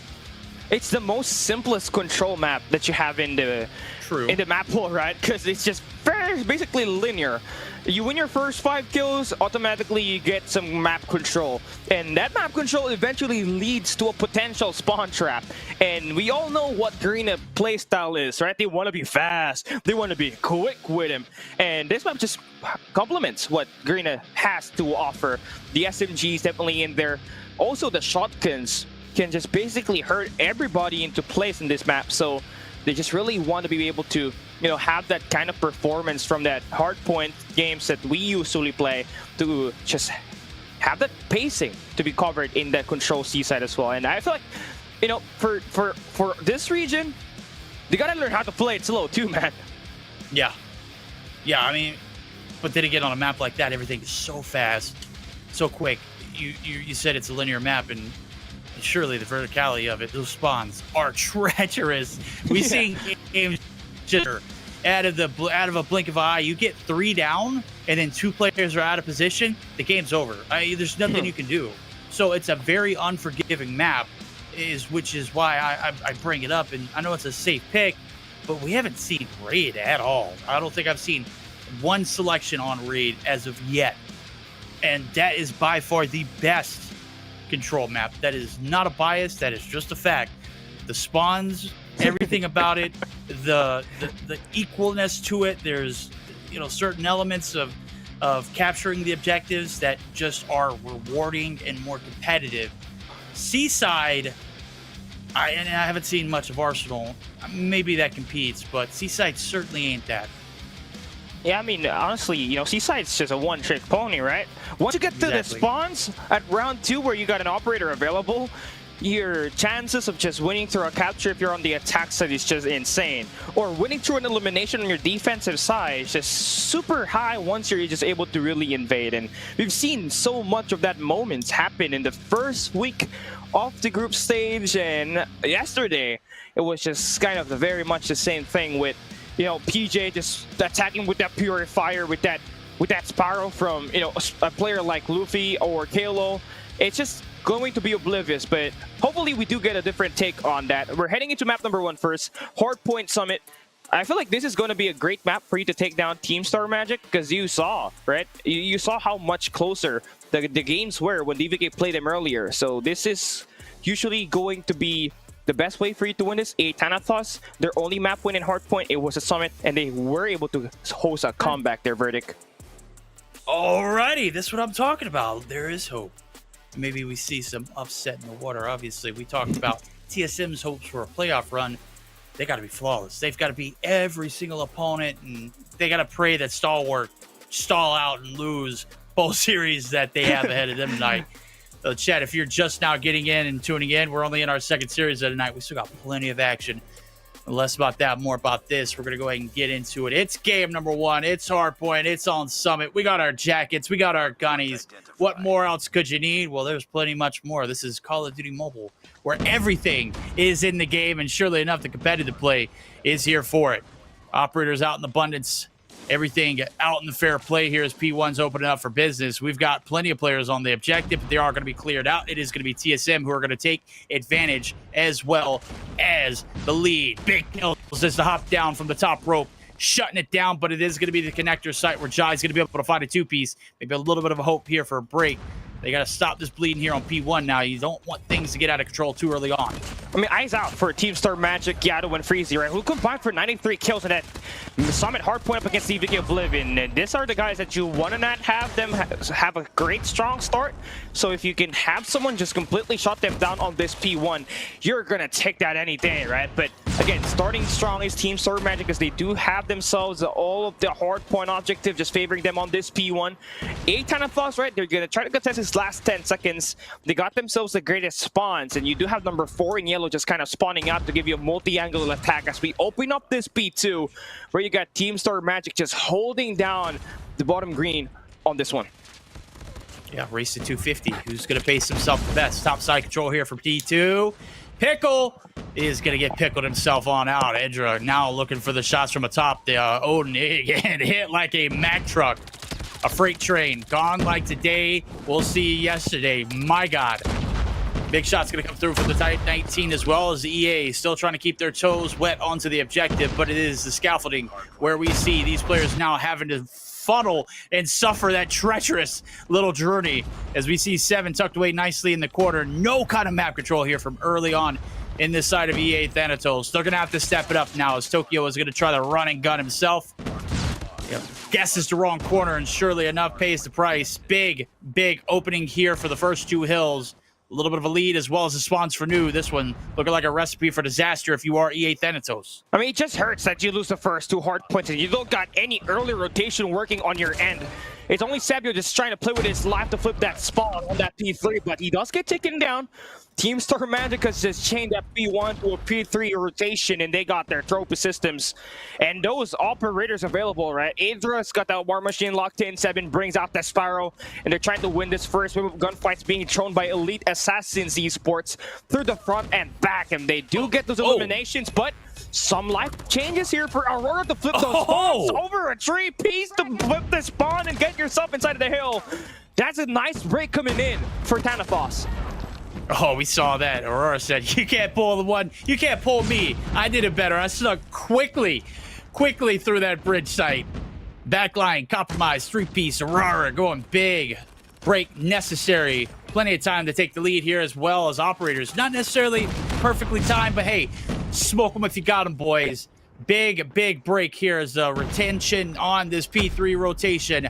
Absolutely immaculate. We're going to see some kills come through. Spawns might be shaken up too if yellow EA Thanatos gets a kill here. Certainly they're going to send him to Oblivion. Let's see if he holds that kill cam. Let's see how long it takes for that player to respond. I don't think it's going to matter. Maybe it does. Those 2 absolutely right there around the corner, and 7 going to be able to hold the hemorrhage as well as the spawns from getting wonky. And surely enough, Rage going to anchor there with some shots from the claw. I tell you what, right? Elite Assassins only needed 1 good hard point to bring themselves back in this game. Aurora's been frying, especially on that P3 where they managed to find that break there. Attacking in multi-angles on this P4. You got Toka trying to attack that tractor. He's going to fall down, but your teammates just able to float that point. That's going to flip that spawn. And Team Star Magic going to have to win this break. They got Freezy as well as Yato trying to enter inside of that hard point, but Pickle with the 2-piece. That's going to completely erase the first wave of gunfight coming in from Team Star Magic. You got the back 20 seconds up this hill, and you are in great hands as you completely win your close range gunfights. Another lead swap back into the hands of EA Thanatos. They're here to play. They're running. They're gunning. Again, not necessarily loving the operator choice usage right there, but again, it's early in the game. We can afford to make a few mistakes, maybe earn some kills and maybe earn some streaks. Right now, only 1 streak in favor of Jai, and certainly no operators left on the table. P1's opening up for business, 105 to 80. We've got a lead heftily now in favor of the boys and gals over at EA Thanatos. They're here to play, but P1 is the stomping grounds for TSM. They did it well earlier on here in the opener. Let's see what they can do now in the second set of hills. I mean, Yato with a 5 piece before going down, activates himself. Two score streaks available, right? Freezy gonna try to make that break inside that hill with that equalizer. Finds a great value off of it. Completely flushes out the push from Sebio and Thanatos on that P2 and that catwalks, and they're just gonna have to respawn back, right? Tries gonna be holding down this top floor. Gives himself and his teammates a bit of a high ground, but only to get erased there by Hydra. So you're back in that lead. You got 111 to 107. It's still pretty much fairly a close game. Your gunfights has just been in there, but no, not exactly to the best of capabilities, just like what you did up against DVK. And Aurora completely frying. 5 kills for her right now. Oh, Combo looking absolutely crazy, going bonkers. Rage trying to end the pressure, gonna get shut down. It is Aurora that's gonna come through for the Hunter Killer. Girl finally getting shut down. She got streaks to go along with it. Yato looking to pop a streak of his own. One there, gonna get burned, easily wasted. Aurora not gonna be able to find anything with that either. We'll see now as P2 is coming down to the first 15 seconds in. Lead once was in the hands of EA Thanatos, but P1, like I said, TSM stomping grounds. They're making it look easy here on the P2 connection. The early rotations didn't pay off in that first set of hills, but Aurora trying to get feisty and mixy with it right there onto the break, but fortunately, it is the gravity vortex that is going to shut down plenty. But Pickle back in return and retaliation in the driver's seat. Oh, we got ourselves a close game here, man. Both teams just trading hard points back and forth. Yato going to get himself completely erased on that hill. Now it's that last 10 seconds is going to be favoring Elite Assassin's Esports. And they also got the early rotation on Nex, which was something that was lacking from the team earlier at the first set of Hardpoint. Now they do open it up with Aurora with that operator available. Going to have that equalizer invested early to try to stop the push coming in from both angles, and he is going to help the team just get his eliminations. Right now they're going to get the first 10 seconds, they win the first wave of gunfights, and they're dumping all their operators just to score a money hill. There we go. Backside green compromise. Absolutely not, my friend. Rage do get the trade. Big Kill's going to come through for Idra as well, as they're going to try and hit it from the front. He's going to get shut down with Rage. 3 players now as the second wave completely shut down. The side of TSM have yet to touch the hill in P3. Early rotations paid dividends so far. EA Thanatos completely in the driver's seat. That one hung in the air for a while. Served its purpose. Everybody knows it's coming from the front. You can't fool us. We're going to go ahead and send it full stack. Freezy, good for 2, but he's shut down. This one has been sealed tight for the time being, and EA Thanatos standing tall after a big victory here on this rotation. And you know who is winning this gunfights for Thanatos, right? That's Aurora with 34 eliminations. That's the highest on this lobby at the moment, just making this break working easy for EA Thanatos on that P3. Now on P4 they go, coming in off late on this rotation. Team Star Magic gets their turret to bring out their operators. Hydra gonna have completely a full sight on that catwalks. Gonna have to try to eliminate as much as he can and find good value off of that, while Freezy does not get any investment, good investment on that equalizer. So a great opportunity for Thanatos to find the break on this B4. That was such a huge miss. EA capitalizing on the mistakes of their opponents.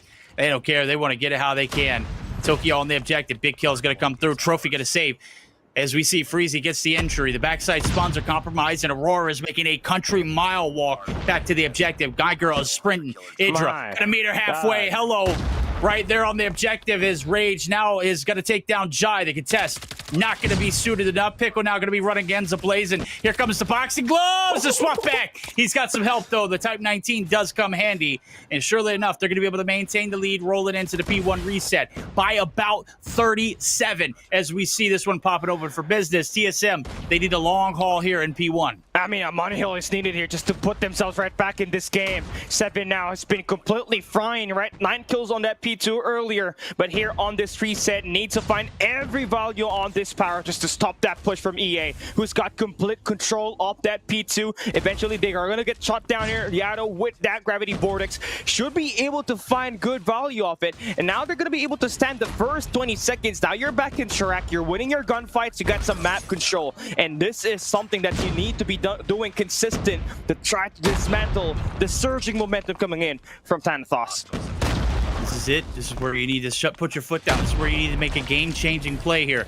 You need a big P1 to keep this P1 alive, or the dream alive if you're TSM. If you are an EA Thanatos fan, you need to put your foot on it because it has been a while since you've been on it uncontested. Surely enough, that lead disappeared. We're rolling over to P2 in about 15 seconds, opening up for business. Last little bit of scrap time is going to be earned as we see players in yellow from EA. They're going to be able to continue to rack it up. Now is Aurora starting to pick it up as well. 39, slowed down a bit.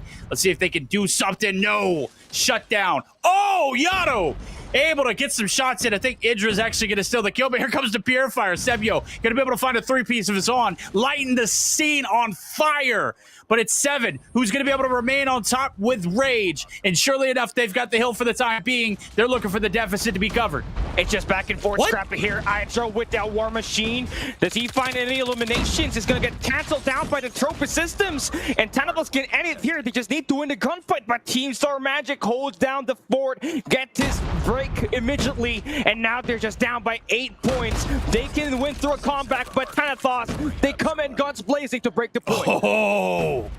They want to shut it down here. 15 seconds to close it on out. Idra jumps down, is immediately erased. Backside spawns locked in, secured for the future. You can't tell what's going to happen here. Certainly enough, it is going to be a rotation.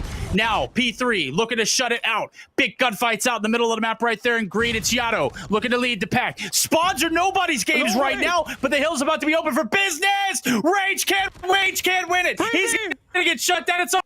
Oh, what is going on? Response is just completely insane, but you gotta get inside the Hardpoint. Thanatos only needs 10 points to win this. That's it? What? That's how we're gonna end this game? No way. Oh man. That's it. That's Phil's bad moment right there. Everything just erased. 250, 229, TSM. Man, it looked like they were about to roll into P3 and just take the whole town by storm. Wrong. Not so fast. Second set, third set, lockdown. Early rotations. EA Thanatos is them. Yeah, they are them, man. And also, the problem here, honestly, for me, Team Star Magic focused on the spawns and not the hard point. They were trying to pick for a comeback. They got to get inside the hill, and that was lacking there, right? Just tough break for them, but a nice game that we got here on this map one. Now we'll take a look at our post-game breakdown and see who made most of the plays for EA Thanatos as they get their second hardpoint victory in this group stage. Aurora completely outgunned everybody in this gunfight. So at some point, she was the play that led the lobby in total kills. And you really love to see it happen, right? Thanatos getting a much-needed victory. Now you're up 1-0 in the series. Yeah, she top frag. She had the most time on the hill for her. Well, no, she didn't. Sebio did. Holy hell. 2 minutes and 26 seconds on a map like this. You only went 5 negative? That's impressive, my friend. You definitely should be proud of that, as well as that time on the objective. We all know what role we need to fill here in Call of Duty Mobile. Let me tell you, EA Thanatos working like a well-oiled machine after that first set of hills. Second set, damn near perfect. Only thing where we saw a little bit of a mix-up or anything get a little questionable was P1. But we all know nobody cares about P1 for real. It's just all about putting your foot on the hill to contest. Could have spiraled out of control, but nonetheless, you did God's work on those money hills. Huge shout out to them. They take map number 1 and TSM's flawless victories out the window. They suffer a big upset coming into this hard point. And certainly, I didn't mean to show my emotions the way I did, but after seeing such a hard fought, back and forth affair for it to end on a P3 that was just so anticlimactic, I was just upset. I wanted more. I mean, we were robbed off of a great ender there, man. I'm gonna have to support you on that, right? I was kind of upset too because there were no fights. When the hardpoint opened up, there was just 4 players from EA Thanatos inside of that hill. Nowhere close was Team Star Magic. They were probably spawning on P1, probably around the slopes, the snow, you name it. They were just outside of the hardpoint on that last game, and that really made it easy for the capture to be done there by EA Thanatos. Now they're up 1-0. And now they just gotta get back into it. They might be able to take a series. This will be the first one for them. Search and destroy. It's anybody's ball game. I don't really know. I didn't do too much of my homework on here because I was expecting TSM to run the tables here. Like I said, we need to be flawless. right now it's sitting here. It's like, well, I mean, if we're here, let's go ahead and compete for some prize pool money, right? Let's go ahead and throw our names in the ring for a little bit of more money, right? Let's go ahead and get it. And also ruin the chance of this team to get into the top 3 spot, right, in the playoffs, and that's just going to be rough. Right now we're heading to map number 2, Search and Destroy is where we're going to be hopping in, and Team Star Magic has just been, you know, a 50-50 in terms of playing Search and Destroys. Here, this time it's going to be a completely different feel, right? We're heading into Garena Metropolis, one of the newest added map in the competition format, and honestly, it's kind of made it so much easier for like attackers to get the first bloods here. But Josh finds a kill. Team Star Magic, you know, you need to see someone like him to be that playmaker for you. He did that up against DVK, so he's picking up where he left off on that Search and Destroy Tunisia. Now you get the first blood. It's going to be traded though, with Sebia falling down. 4v4 situation, still in a great position to try to win this round. Oh, backline's compromised. A's hit. Boys and gals over at EA, they're here to play. Upset season in the air. I can smell it. It's either that or the fact that I might be smelling. No, I took a shower today. It's definitely upset season. Oh, Josh. Shut down as well. Freezy. Wow. Now the last hope as Rage, a part of the 2 pieces. Pickle has found himself victory. Certainly, this could be round 1 going in per an upset here from Freezy. Let's see what he can do. Work miracles. With 30 seconds left to go, he's not going to peek this angle. This is cheeky. There we go. Good cutoff kill, Pickle. Well played. 3 kills in the round. Secured. Victory so far in favor of EA. They are not stopping. They are continuing that momentum from last game, and I love to see it. It started with the first blood from Jai to take down the sniper from Team Star Magic, right? And then once they were able to hit that A site, Pickle was just on the courtyard running loose to find those 3 kills to end that round number 1. Now you're just in it, right? Now you're just going to be putting a kind of a default defense for Team Star Magic, where you got one guy just holding down courtyard, and there's 2 players guarding both sides. So you're kind of deeply in a position where you're going to be able to get so much of the information on all 3 angles. And it starts again with Josh finding that first pick, taking down Sebio. Big. And we set up shop. Of course, they're going to line up and drop right in crosshairs. Let's see, big kill here coming through. Pickle looking to put himself in a little bit of a pickle himself. Oh, 7. Okay, redemption with that first shot. Maybe a little shaky. Maybe just, hey, wasn't ready for it. Nonetheless, smoke is going to come through. No intel there as all 3 players are spread, fanned out on the left-hand side of the map. And leading that pack is Jai. Let's see what he can do here. Is one setup right in the middle. You got to hit those. Nonetheless, the follow-up is there. Is the retaliation for the trade? It is. Freezy going on a bit of a spree, causing a frenzy nonetheless. And with 40 seconds left to go, EA now in a little bit of a tiresome situation with 1 player left standing. And just a nice read for Freezy to hold down A through stairs and just pick that angle all down to Tokyo to clutch this. And not really in a great spot as you're just caught up in High Street. You do find one, but the threat there quickly for Rage to find that first round win for Team Star Magic. And again, it's just all about those mid-round adjustments. And Freezy knew that this guy loves to hit A side. When he heard that sound cue, he was prepared to see those guys swing. And with an R9, where you know it's one of the best shotguns in game, where you can just one-hit delete, these players, you're really gonna have an easier time. But Spree's going through quick. Oh my God, what happened? Yes, they can't handle the heat, baby. We saw that 1 round in Tunisia. You throw everything you got at them, they don't know what to do. Deer in headlights, 7. Able to pick 1 off, though. Bomb is going to go down nonetheless. Well, 7's got to get involved now, as he did find 1. He's got to have to get hands-on up close to personal. Tokyo, not sure how that was a wall bang, but good God. Point blank, buddy. Oh? You are a cold killer. Oh my God. No, what? What just happened? Oh, okay. A bit of an anticlimactic there. I mean, what? Yeah. And look, he was like, let me just go ahead and fire this puppy off, and maybe draw you out and get you with a machine pistol, He missed out that shot, running man. gun at him. He missed out on that shot. Could have been a 1v1 there, but, Elite Assassins there. Pretty much ready for it. Another B-slam coming in from them.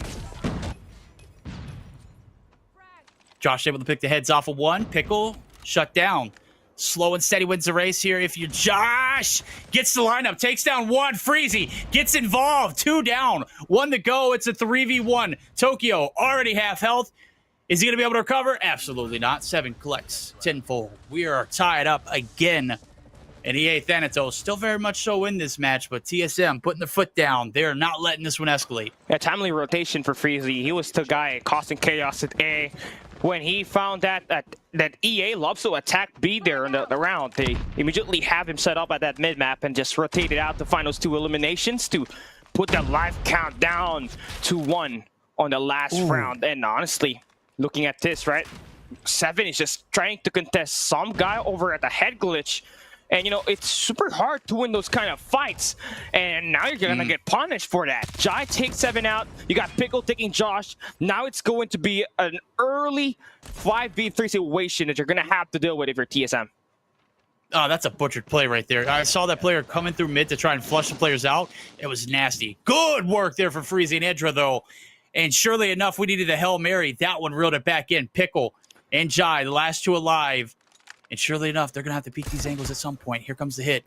Ooh, no shots, no bueno. Freezy now trying to get Mixy, get a bit antsy with it now as he's going to wait for the anticipation. Pickle still trying to delete him, mows him down. Big kill there to even us back up.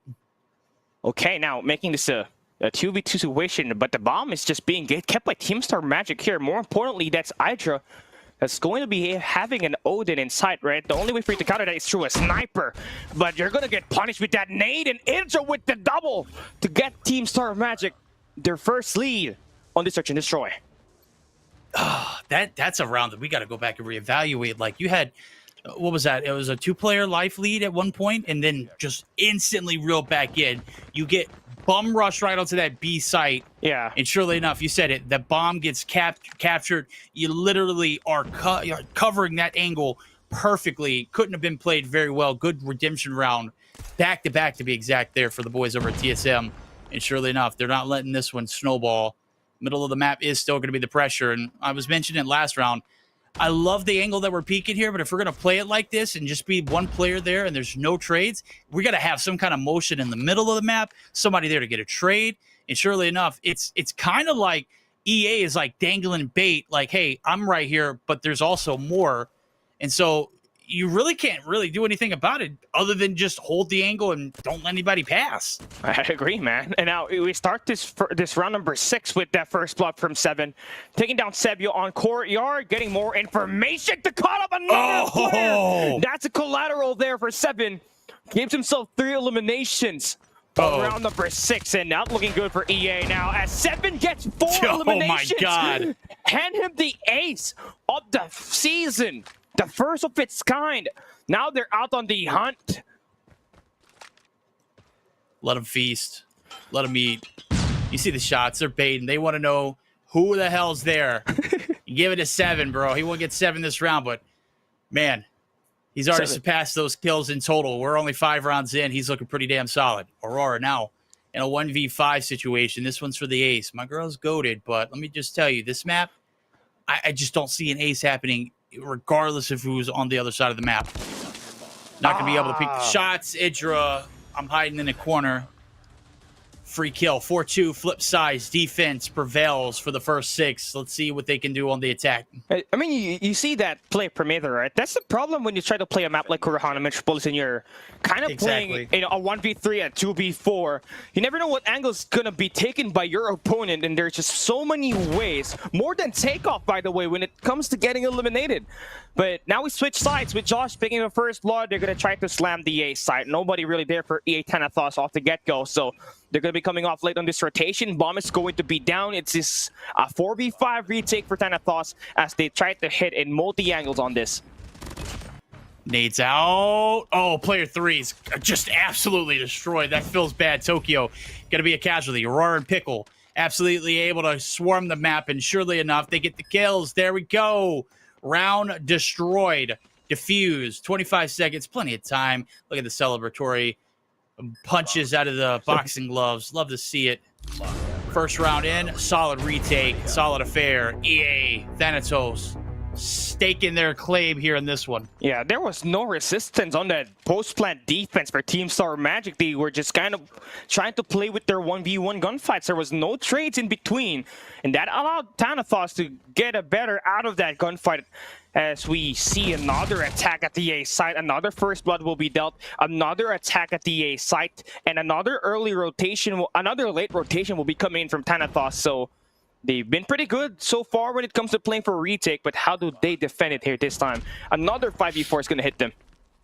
Look at Hydra, man. He's all the way out in no man's land. Those are free kills for the Taken. You said it. There's just so many damn angles to cover on this map. Tokyo going to be eating some bullets there too. This one not going to get away from the boys over at TSM. Bomb not necessarily going to be a factor. It's going to be putting pressing matters on you, but it certainly came down to the gunnies. And, well, when you got good map control and good map awareness and you know how to slip through the seams and make things happen, of course you're going to get some free kills. Of course you're going to take it. Now, as we got 2 rounds to go to close it out, if you're TSM, if you're a fan of E8 Thanatos, you're going to need them to step it up here on this defense. Let's see the hit there as Pickle's just going to eat too many damn bullets. I mean, there's just too much, right? On this B side, there's just so much close-range engage. And another one is going to be opened up there by Aurora to open up High Street. But Freezy swings in, gets an elimination, makes this a 3v2 situation. Bomb is down, 40 seconds for it to play this retake.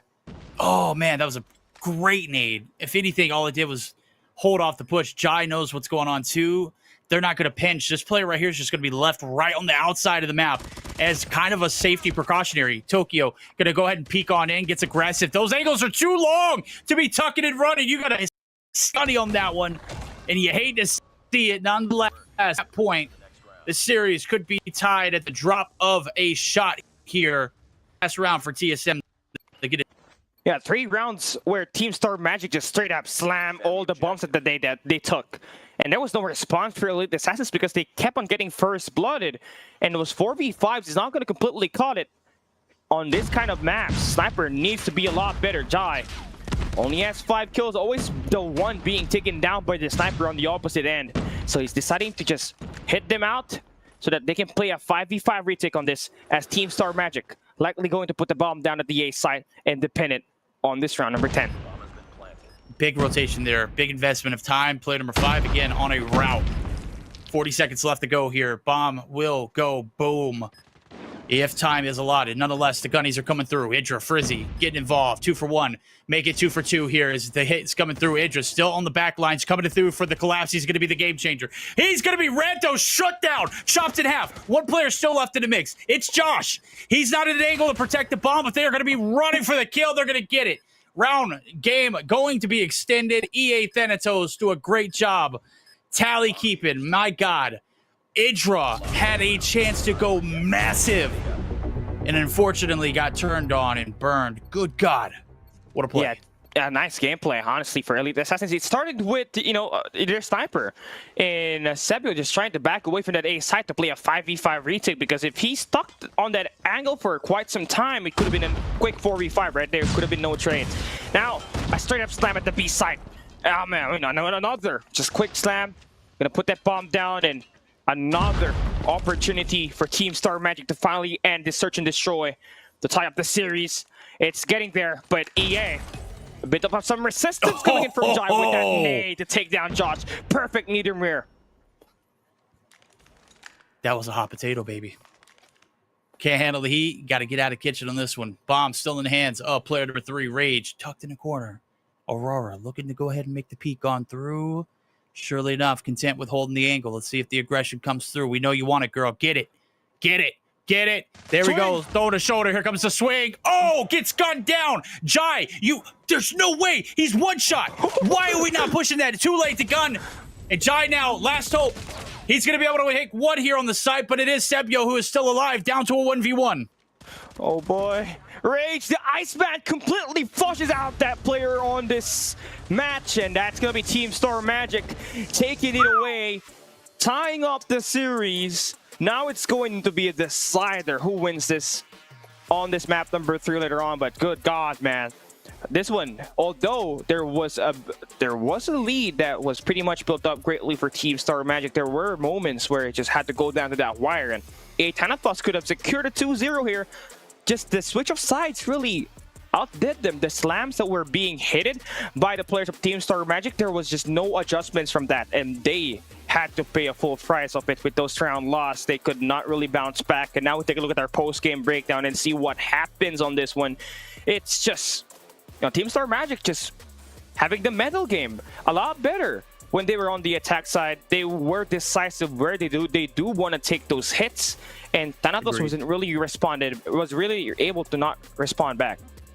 No, you're absolutely right. I felt bad though. I kind of like egged Aurora on. I felt like subconsciously she couldn't hear me, but she knew that I was trying to say, hey, you know what? You need to peek that angle. You just need to do it. Had the right intent and everything. I threw a shot. I maybe would have liked to see a jiggle peek and then into a slide, but hey, you got to live by the gun. You got to die by it occasionally. Nonetheless, it is TSM. They lived long enough to see themselves find a victory here in this Search and Destroy 7-4 style, 11-8 for Freezy. He was all over the map. He was a nuisance. Idra 2, I mean, one of the deepest routes you see, and again, you mentioned him. Metropolis is a crazy map to dissect. You can get lost in some of these angles, some of these curves. You never know who's going to be tucked away in a corner or on top of a dumpster or on top of a chair behind the dumpster. Yeah, we're talking about you, Rage. You absolutely candor, though. Nonetheless, we're tied up in the series. We're going to get geared up for Control, ladies and gentlemen. It is the map favorite for Garena. We're heading over to the lovely, beautiful Seaside. I mean, last week, man, it was played 8 times. Yesterday was played 3 times, and my God, right? When do we see this kind of, this abuse stop? Because honestly, it's just been the main thing about this one, right? Seaside, again, is the easiest Control to play, easy to spawn trap. There's only one spawn for each side. So if you're going to be able to attack from the back and you got some operators, Verdict, yeah, easy win, easy kills. Oh, yeah.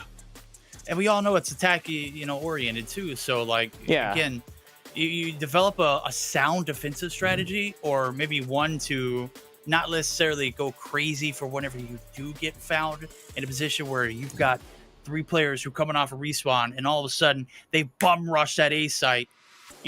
Preventative care is absolutely necessary when you're talking about a map like this. You got to find a way to stay alive in situations like this, because we've seen games end on 7 seconds, because 3 players are on that objective and you are in Narnia trying to sprint the fastest you can. And all of a sudden you got a player who's coming from behind and just throwing some fire on your backside, right? And just little things like that change the game completely. And again, every time we've seen it played by the better teams or the stronger teams, it comes down to the wire. And ultimately the game changer is that defensive round.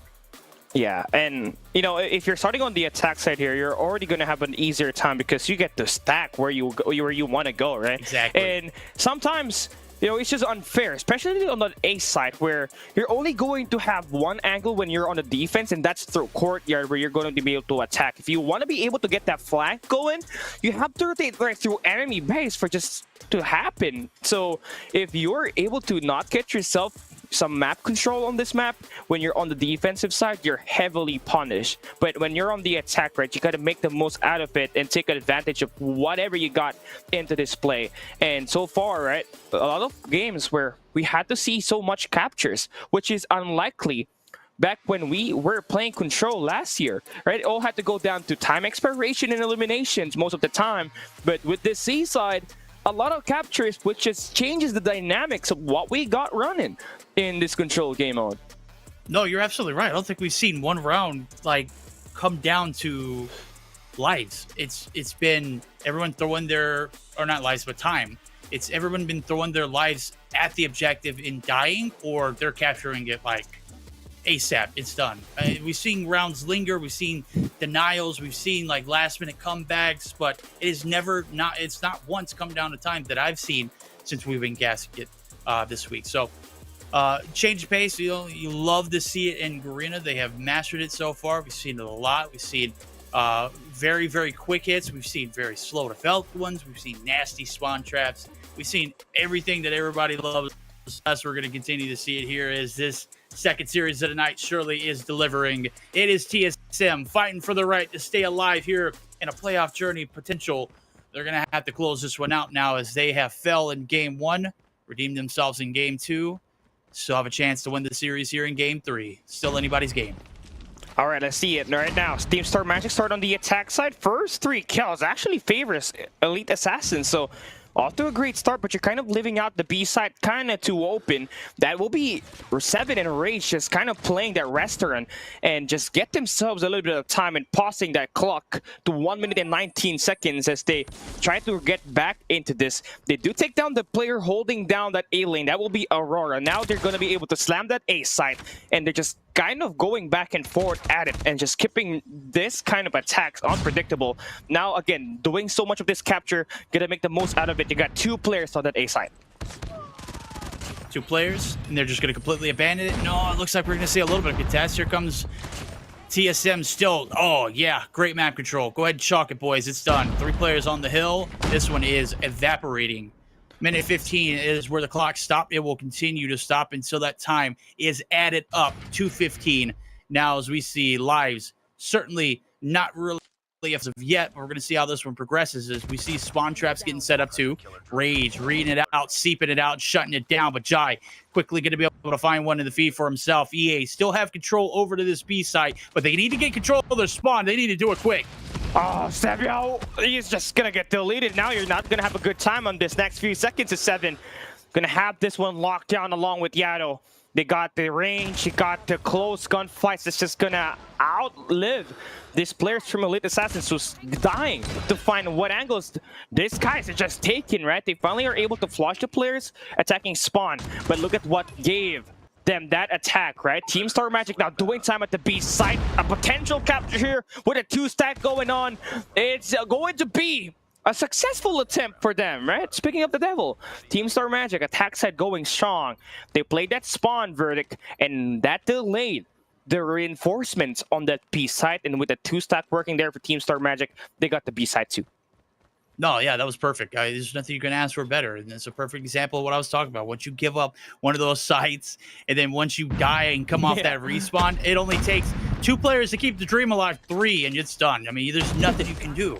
It's really difficult. And on top of that, even if you had streaks, you couldn't get them into the objective like this. Right now, into the objective we go. Usually B is either really highly contested or it is certainly going to be given away for free. This is not the case. They have planned themselves for a little bit of a contestant, and contestant they have done. Shut down. 2 ticks of progress is going to be collected as the spawn trap's about halfway there.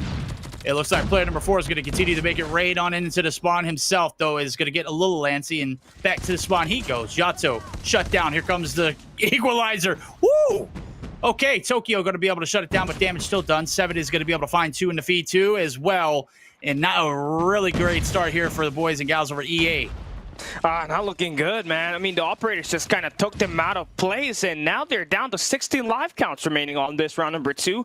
They gotta find the manage to get some more control on the map. They do flush down the players right through B. They can get their time in there. Just only needed 1 more tick to extend that clock to another minute and have another chance at just extending their chances of winning and getting that A-side capture. But Team Star Magic quick on their feet. Snickers lays top just too fast on that attack. They're able to swing it. And now there's only 24 seconds left, right? It's a high chance that this ends either through a time expiration or just through sheer gunfights coming in from them. Oh. I maybe eat my words. I said that we haven't seen one expire, and this one looks like it might be past due date. EA needs to hop the hill. 7 seconds now down as we see finally some hills going to be hopped here onto this B site. A is going to be occupied as well. Live's not going to be in favor of the boys and gals over at EA either. They're down to 1. Time done. Oh, yeah, I was wrong. Damn. I was hoping. I was like, come on, kill him. I don't want to be wrong this early today. We kind of cursed it, man. We mentioned it and it happened. Yeah. It'd be like that sometimes, right?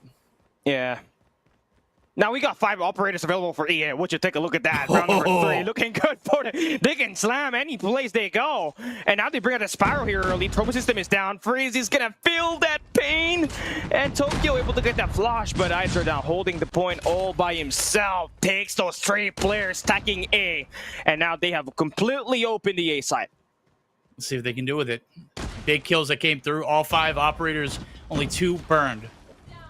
Here comes the Annihilator. Here comes War Machine. Jai looking to get involved. Sebio going to be wasting one away. Nonetheless, it is going to be a shutdown here onto this A site finally. A little bit of breathing room if you're boys and gals over at EA. You need it. Right now, you're on the chopping block. This is it. Your chance at a series win could be disappearing under your grips as you know it. Let's see what they can do to fight back now. It's 47 seconds left to go here in this round. And it looks like the boys and gals over at TSM are going to be looking for a little bit of a switch up over to the B side. And surely enough, it's Sebio there to shut it down. Oh!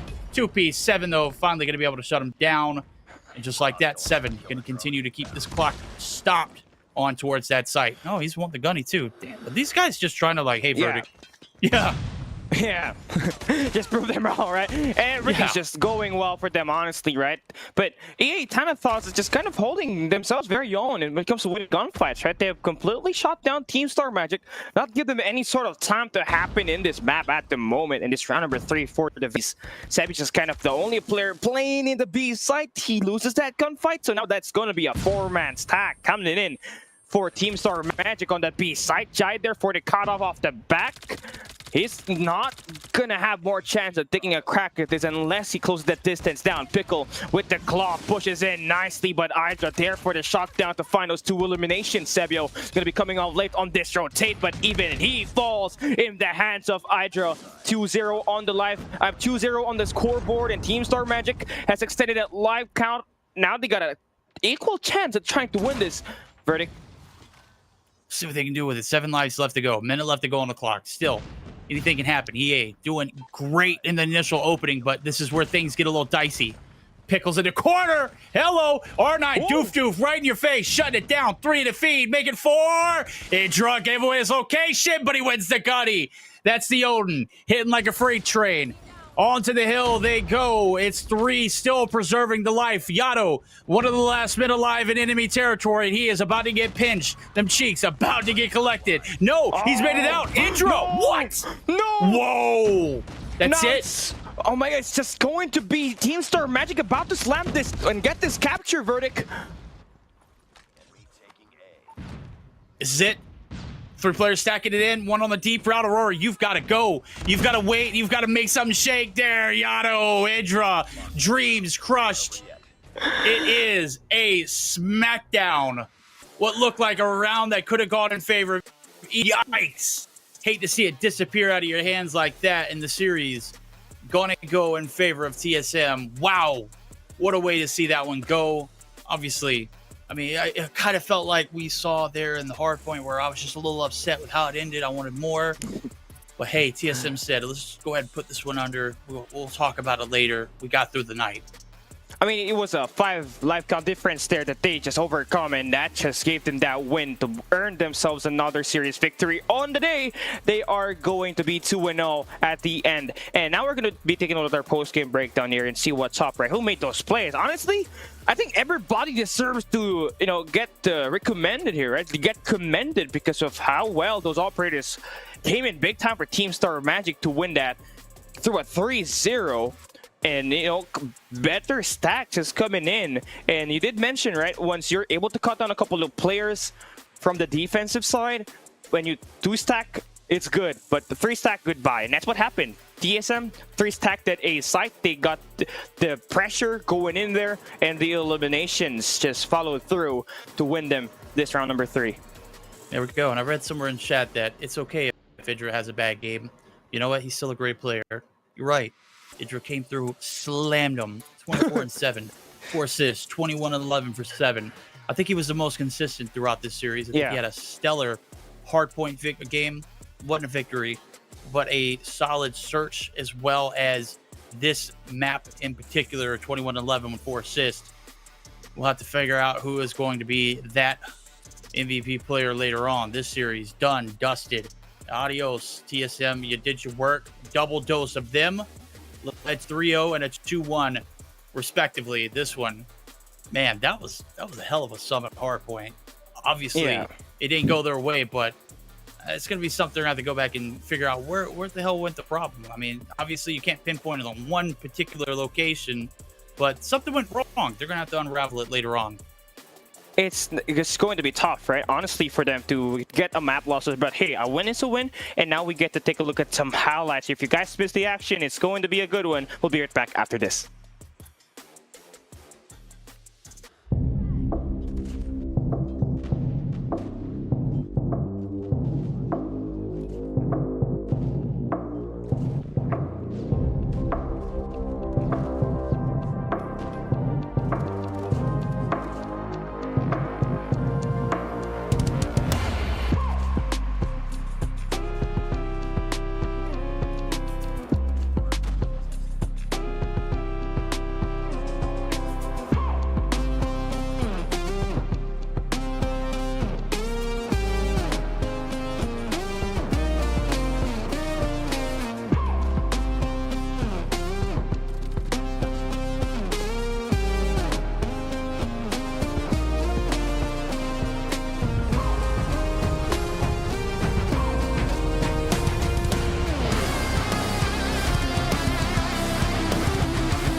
Okay, second series down, 3 more to go. Guess what?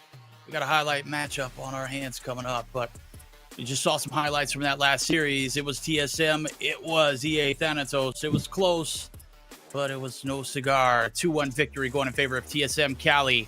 MVP talks. Who we got on board? I feel like it's going to be Intra for me here, man. I don't know. Could be a personal bias, but I feel like it should be Yato as well because he played good, but it could also be Seven, who has remained consistent on the 3 maps. We're going to find that one out as we look at our MVP of the match, and it seems like it's going to be your boy Hydra getting it. And speaking of, great, 76 total kills, 3,507 average score, and a 1.49 KD. He was the bane of the opponent when it comes to playing that Search and Destroy Kurohana and getting the MVP where he went 3.0 KD on that control. Just speaks up a lot on how much impact he can provide once he plays great.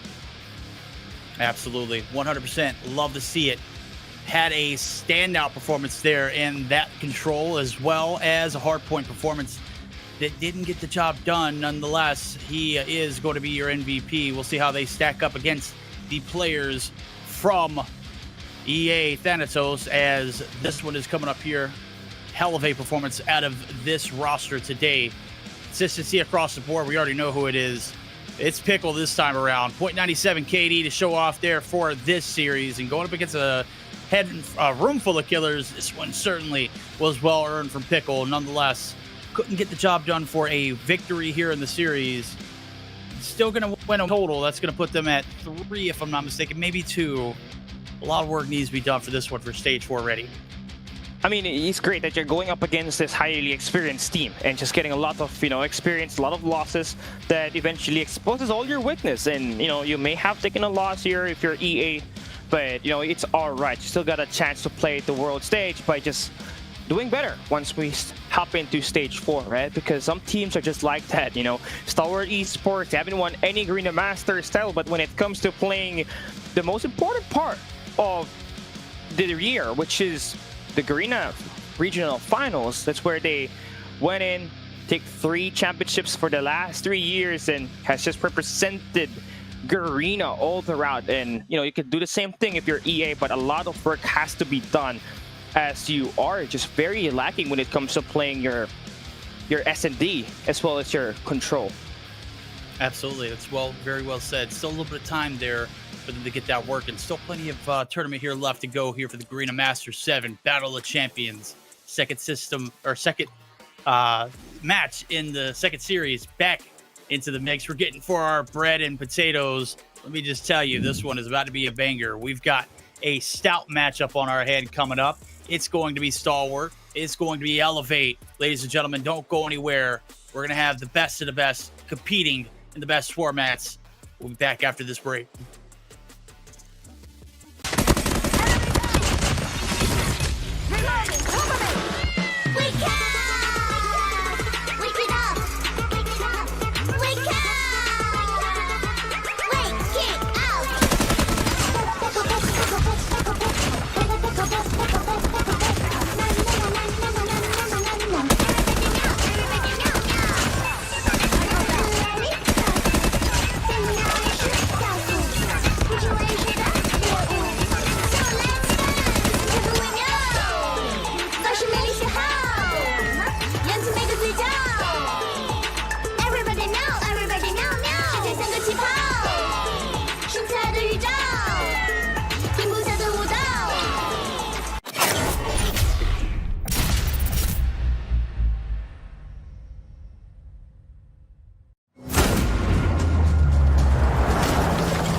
Synthwave showdown is coming.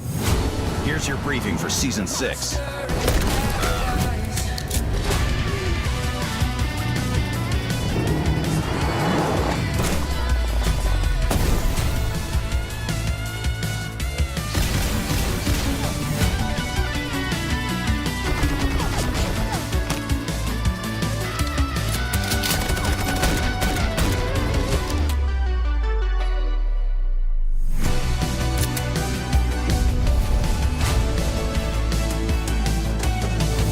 Time to suit up for Synthwave Showdown.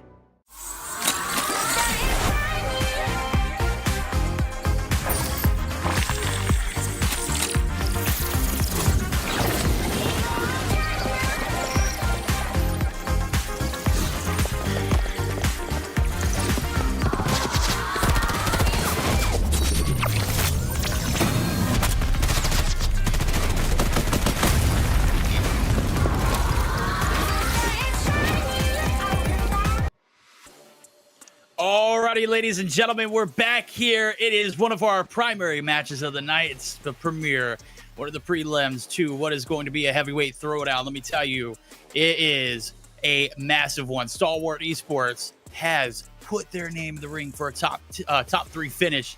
Certainly put themselves out there on Twitter too to set themselves ablaze. This one's going to be a banger. Elevate is their opponent. Talk to me, Callie. This one's about to be one for the ages. I mean, they want to have a great fight here, right? They said that last game yesterday was just kind of lacking for Stalwart Esports, and they want that smoke.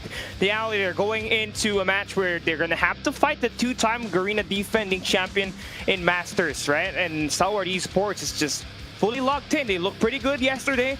AG was getting MVPs time and time again. Now he is fully locked in this roster. They will look to try to reap these wins and try to get a top one finish, as it looks like with the way they've just been making so much noise on Twitter, man. The Madmins certainly making their money's worth. Let me tell you, this roster looking solid as well. Who is their opponent? The champion. It's Elevate. You already know them. Yop1, PJ, Chloe, Susano, Kendi, and Luffy. This roster is certainly one to be feared. We gave PJ hell yesterday, and let me tell you, when it mattered the most, he stepped up and slayed out. He's going to have to step up today. Stalwart Esports wasn't really a challenge for them last week. As a matter of fact, I want to say Stalwart went back-to-back L's against both L and Omega. This is a rough day to stack. You've got to play two matches, and one of them, both of them are the best teams in Garena. Is very difficult to find any kind of simulation of success or hope or any of that, but less about that, more about what's at hand. Big victories ahead for one of these teams. Well, are going to be played out on it too. Is this one's certainly going to be, again, this one, as I just mentioned, going to be a banger. Map set's looking pretty solid. Asenda Hardpoint, okay. Search and destroy on fire range. We haven't seen a lot of that this Garena Masters, as well as a control arsenal. Hold the phone. This is not a normal rotation. I like it. No Tunisia map, no Seaside. We'll take that as a win in this group stage. More importantly, though, it is important to note that Stalwart Esports banning out Summit, as well as stand-up Hardpoint, is going to be a big win here for them, knowing that that's one of the strongest maps that Elevate has to offer. So we're going to get dragged into Asenda Hardpoint, where Elevate just has been completely lacking when it comes to playing this, right? They got torched by TSM Yado on this map. They lost this up against Smart Omega yesterday. So Stalwart Esports may look like they're going to have a strong map number one here in this Asenda Hardpoint, knowing that AG has been completely frying, and on that P3 Hardpoint, where it's going to be an AR-driven Hardpoint, you're going to need him to be lights out in finding these eliminations. And Elevate, you know, they've been losing their best game mode verdict and have been relying on their search and destroys, and that has to change here. They gotta tighten up on that hard point, and they gotta be able to bounce back after a rough loss up against Smart Omega yesterday. Absolutely. Now, one of their better maps to do it on too. Obviously didn't get the result they wanted on it against Smart Omega. Let's see if Stalwart Esports can figure out what the weakness is. Search and Destroy is going to be a 50-50 toss-up. I don't have too much intel on either for firing range. It should be fun. I'll be excited to see what happens. And then the control again. No map losses as of yet up until yesterday for the side of Elevate. little bit of a curveball handed to him as Smart Omega clips them at the top of the top. Can the Titans of Terra come back today and reclaim their top seed at the Dome? As a matter of fact, they could. But at the same time, Stalwart Esports could do the unthinkable too and possibly put themselves in a number 2 seed as well. A lot has to happen, but obviously still something that we'll look into. I mean, you see this one. You see the Twitter post that they did, right? They have already taken down. They have already taken down EA Thanatos. They have already taken down Team Star Magic. Now they're looking out for blood, trying to take down the 2 best teams in their schedule yet for this week. Yes, they did have a rough week last week, but it's been a different gameplay for them so far, and it almost feels like AG has been completely locked in, and he has finally adjusted to the way Stalwart Esports play their strategies within the game modes here. And with him being that best player in the Garena Masters VI, arguably outside of Candy, it's just going to be tough here for Elevate just to try to win through gunfights, right? They gotta make sure that the rotations come in here very handy, Verdict, because yesterday, the last game that they played on Asenda Hardpoint, they kept on going late on those rotations and they lost most of this money hills in this Asenda Hardpoint. And you're absolutely right. Let's see if those Twitter fingers can turn to trigger fingers now as we get geared up here for game number 1, ladies and gentlemen. Buckle up. We're heading over to the luxury mansion, the estate, looking absolutely immaculate. This is one that is going to be a banger. Asenda, round 1 fight. Let's get it on.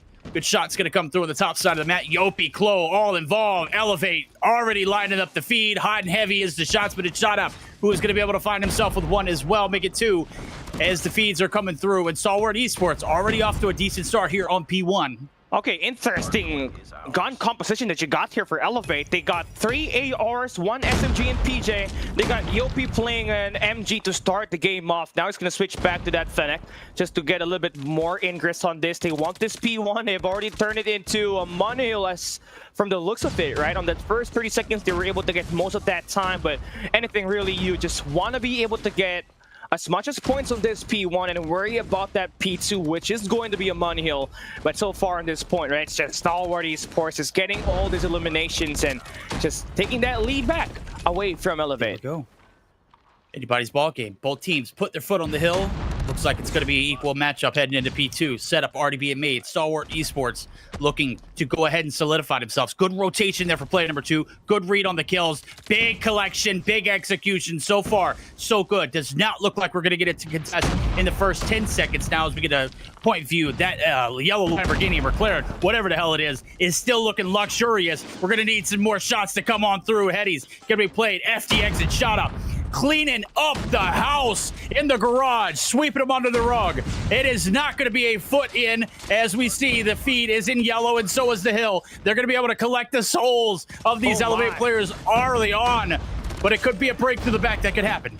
Oh yeah, I mean, just a nice standoff that you're seeing for Stalwart Esports in the first 30 seconds, but gotta admire what we're seeing for Elevate. They just relentlessly stack that point time and time again.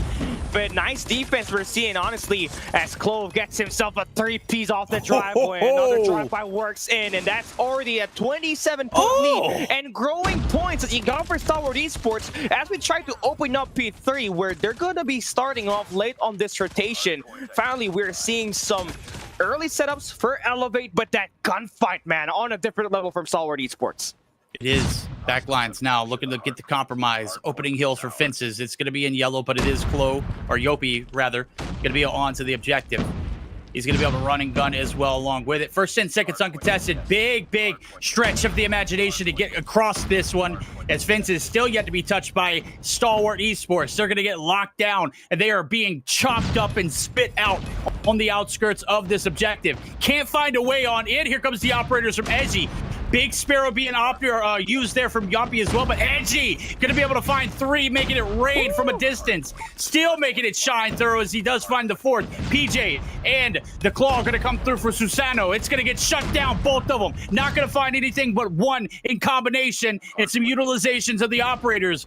Going to be a little bit wasted. However, the contest still going to come through for Stalwart. They're going to get the little bit of scrap there, as it is going to be fought by both teams. PJ going to gun 1 down, but Clove able to get the trade. Yeah, already in at a great spot there, Stalwart Esports, but they just could not get as much time as they could get back when on that P2. Right now, they're just going to be late on this rotation once again. Elevate just getting themselves locked in on that early setup. They got 2 players just kind of stacking that mid-map, trying to take this open away from Scared, who's going to get double challenged, and that trade going to be working. 4 players go down in the hands of Stalwart Esports, and Elevate going to be able to flush the points away from Stalwart so far and get the first 15 seconds and just completely tried to get that lead change going in, but Stalwart Esports get right back inside. But Yopi there for the eliminations. The lead switches in. Elevate finally takes the lead. Way to bounce back, P4. Magnificent work. The Rock holding it down. Yopi, he's the rock of this team. We know how much he can fry. Clove, though, getting involved as well. Skurd, still a skirmish one here on P4 as we see the lead transferred yet right back over. Backside rotations going through. Clove going to be able to connect the nade. Shot up as well. PJ trying to get inside. The objective is going to get shut down. It is a all-out manhunt. Trying to get onto this objective is impossible for both of the teams now. Finally, Skur going to be able to get involved. Jump onto the objective. He goes, and P1 reset. Lead in the favor of Stalwart Esports. Can they maintain it now as the reset comes through? They do have the top side set up as well as a player on the objective. Here we go. I mean, they just want to contest every scrap time. I mean, that's how you try to defeat Elevate. Just get to where they want to win this match, and that's through playing scrap and building it up over time to score themselves eventually at scrap time money hill. And Elevate just getting completely denied off of that. That is going to give Stalwart Esports that lead so far on this one. P1 going to be heavily back and forth scrappy, but a nice setup that you're looking at for Elevate as they do have complete control of that mid map. But now as they get to fall down, right? You see Stalwart Esports get so much of that top control. Now they get back inside that hill, contest it, and just stop the time from ticking in the hands of Elevate. There we go. Get the contest on. I think that was a big thing for P3. We saw a little bit of going through towards the end, and certainly a connection over to that P4 site. We start to see some life there from Elevate. Early rotations yet again being made. It is going to be in yellow. It is Stalwart Esports. They got it at a distance. They got it up close and personal. They got it all under control. Spawns locked down. Perfect setup yet again. Nade's going to be tossed out there for that well site. And some shots going to come in from Skurd. He's going to be able to shut the push off. Susano, oh my God, gets absolutely obliterated. Wow. Mike Tyson right into the close quarter of the combat in the first initial 15 seconds. Going to be given away for free. Elevate need to stop the hemorrhaging. This has been a bad hill, and what a better way to do it with Klo, who's going to be able to find a 2-piece, looking for the 3rd. Yeah, nice shots there as well from Kendi and Susano to bring those operators in and help them break that point. PJ finally able to get some great setup on this one, able to spawn Stalwart Esports all across the map, but more importantly, right through Wells where they got the purifier from PJ, just able to stop the push coming in from that side so far. But Clove finds a 3-piece. That's going to get that elimination to cover them, and also try to take away the last 20 seconds, which will end up getting contested here by Elevate, but they all fall down. So now you're just stuck between getting this contest of this B2 or trying to set up that next hardpoint rotation. Seems like they're going to do the latter as they got 3 players just working their early setup onto P3, where we got Skurd actually coming in early from Stalwart Esports to try to hold down the patio, and they get this one completely locked down. Elevate cannot really find any great map control here so far. Stalwart Esports, they might just be able to find this break if they could get Scared into that patio. They could. Com's got to be locked in. This is where things escalated, got out of hand quickly. Contested, at least for the time being. Clove. Oh my God! The movement. Eji going to be able to allow for the assist, and surely enough, he's getting the 2-piece. Smoke's going to come through. They're covering the top side patio. We talked about that coverage being a man focal point. Kendi going to hop down from it, gives up the advantage. 3 players up top. 2's trying to make something work. They're trying to clear it out. Eji and Clove doing God work on the objective. PJ now going to get pinched, and surely enough, it is going to be the side of Stalwart who's going to be able to maintain the lead, roll it into the midway point. And it seems like, you know, Stalwart Esports is doing what Elevate is supposed to do in every hard point that you play in this Asenda. You know, just working on your late rotation, get the last 40 seconds of every hill rotation that you got on this one. Elevate just really struggling despite having that early rotation on this P3. What they can make up for it, though, is that movement onto P4, which is also going to be a money hill. But Stalwart Esports got that completely locked down when they got shot up, just popping up with 2 eliminations. Scared will be there early to open up that hill and extend it even further, but could not get any value off of that spiral. So now it's kind of a 50-50 battle on this first 20 seconds. 50-50, make it 100-100. Oh! Almost got blown away right there. Equalizer coming out.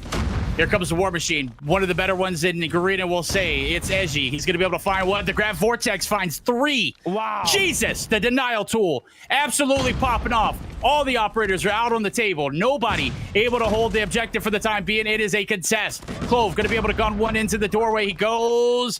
Blue going to be racking up the kill feed. No, it's a mix. On the outskirts, we got shot up at Edgy. And from the aerial point of view, it is any man's game. Wrong.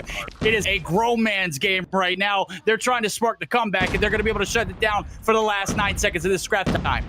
At 149, 189 will be the scoreline here. If you're talking about eliminations, that's PJ that's doing great so far in getting these eliminations, along with this super soft duo in Yopi. On the flip side, though, for Stalwart Esports, everybody has 30 kills at least. So the gunfights are just completely a lot better for Stalwart Esports, and they're doing a lot of time in there as well. And they're just completely frying on that first 2 sets of Hardpoint. They still are able to maintain that lead heading into a P1 reset.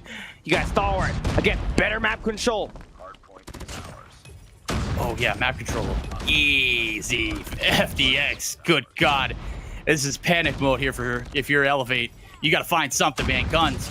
Just not looking like it's it. Hill time absolutely followed along. 30 seconds now left here in P1. You need all this and more in the setup for new. We all know the money hill. It's found in that garage. A lot invested into it early in these first 2 sets of hills. Right now, Elevate doing everything to stop the hemorrhaging. They have a fresh wound after the 2 sets of hills. They've gone down by 30 here into this one. Edgy making it rain from the top. The smoke is going to cover up one. Here comes the contest. Edgy going to be able to find one, reaping the souls of another, but no, it's Yopi. Going to be able to get it at a distance. The setup for new is going to be made here for SDE. Stalwart Esports looking to continue on with this lead and shut it down. They can close it out here. I mean, Elevate now, again, another late rotation. You got Stalwart Esports with a War Machine here locked in for AG. He's going to have that shot down, but PJ finds a double to open up that hard point. FDX needs to win this up against Kalo to maintain ground inside the hill. Joe's hands gives him a bite of that, and that's just going to give Stalwart Esports an opportunity to maintain that hard point. Can't win it here, but hey, you got yourself a good setup. 3 players on the hill. They're going to be operating on all cylinders. Everything is thrown out. Only 1 operator left for each side. It's the Sparrow. Skurd looking to go big. He's going to go ahead and pop out the hill. He's going to find PJ McKinney there for the quick trade. Here comes the collection. The pinch is in. Yopi going to slide past 1. In the corner, shot up. Whoa! How does he stay alive? But unfortunately, he is going to fall. It is Kindy, and Blue racks it up. Now, you got to stop them from getting these points, but you also got to set up for new. This is a sticky situation if you're Elevate. Yeah, it's just tough, right? You got only number 5 in blue. That will be Kendi just pushing off this building. Yopi needs to find a breakout right through this open, right through mid. Now you got just 3 players for Stalwart on this one. Clove holding down 10. They can end it on this P3. 196 to 226 in favor for Stalwart Esports. This is Asenda Hardpoint. Gonna be able to be locked down so far by Stalwart, but a comeback potentially in the making for Elevate should they get this right. Investments from their operator. Now they have reached a 200-point mark. They are in striking distance. They need this P3. They do. That was a waste of an operator, if I have to say. Skurd, or Clove rather, going to get shut down immediately. Does find 1, but right now you need everything working at full capacity. 35 seconds left to go. Still, anybody can close it out here. Stalwart Esports, more importantly, Clove. Now on the backside, the back lines of the fences, trying to get some shots on in, but it's Elevate. They've got the top control for the time being. Shut up. Going to be shut down. FDX as well. Going to be able to trample his way onto the objective. Lead still very much so in the hands of Stalwart, but it could end at the end of this objective. We're about to find out as a scramble for P4 is about to begin. Yeah, Kendi's just holding that patio to shut down the push coming in at the open area of this fences. It's just going to be 4 seconds left here. Hunter Killer Drone will take 1 player down. That will be Clove. That will be flushed out. And now it's just a 1-point lead that Stalwart Esports had as we go into P4. That is going to be an important hit for both teams. Do they got what it takes to win this match? We're just about to find out. Oh, chop him in half. There we go. The comeback. It's real. Lead swap in blue. It's Elevate. They come to play, baby. Nobody here for the contest. Skurd and crew trying to get the foot on the objective. The hop-up is going to be their friend. Skurd from a distance. Super Soaker's out. It's going to get shut down. Susano is here. He's got the claw. He's got a dream. He's going to shut down 4. This man is a one-man wrecking crew. And surely enough, he's going to be able to find a 5th. That's going to seal the deal. This is it. It's coming down to the wire. 2 players left to contest on one side, 2 for the pinch. Hill is objectified for the time being, but it's going to be Elevate. They started slow. They're going to end fast. That is the game game over. 250 to 227. Stalwart Esports stall out. They might have found themselves in an early, premature grave of their own.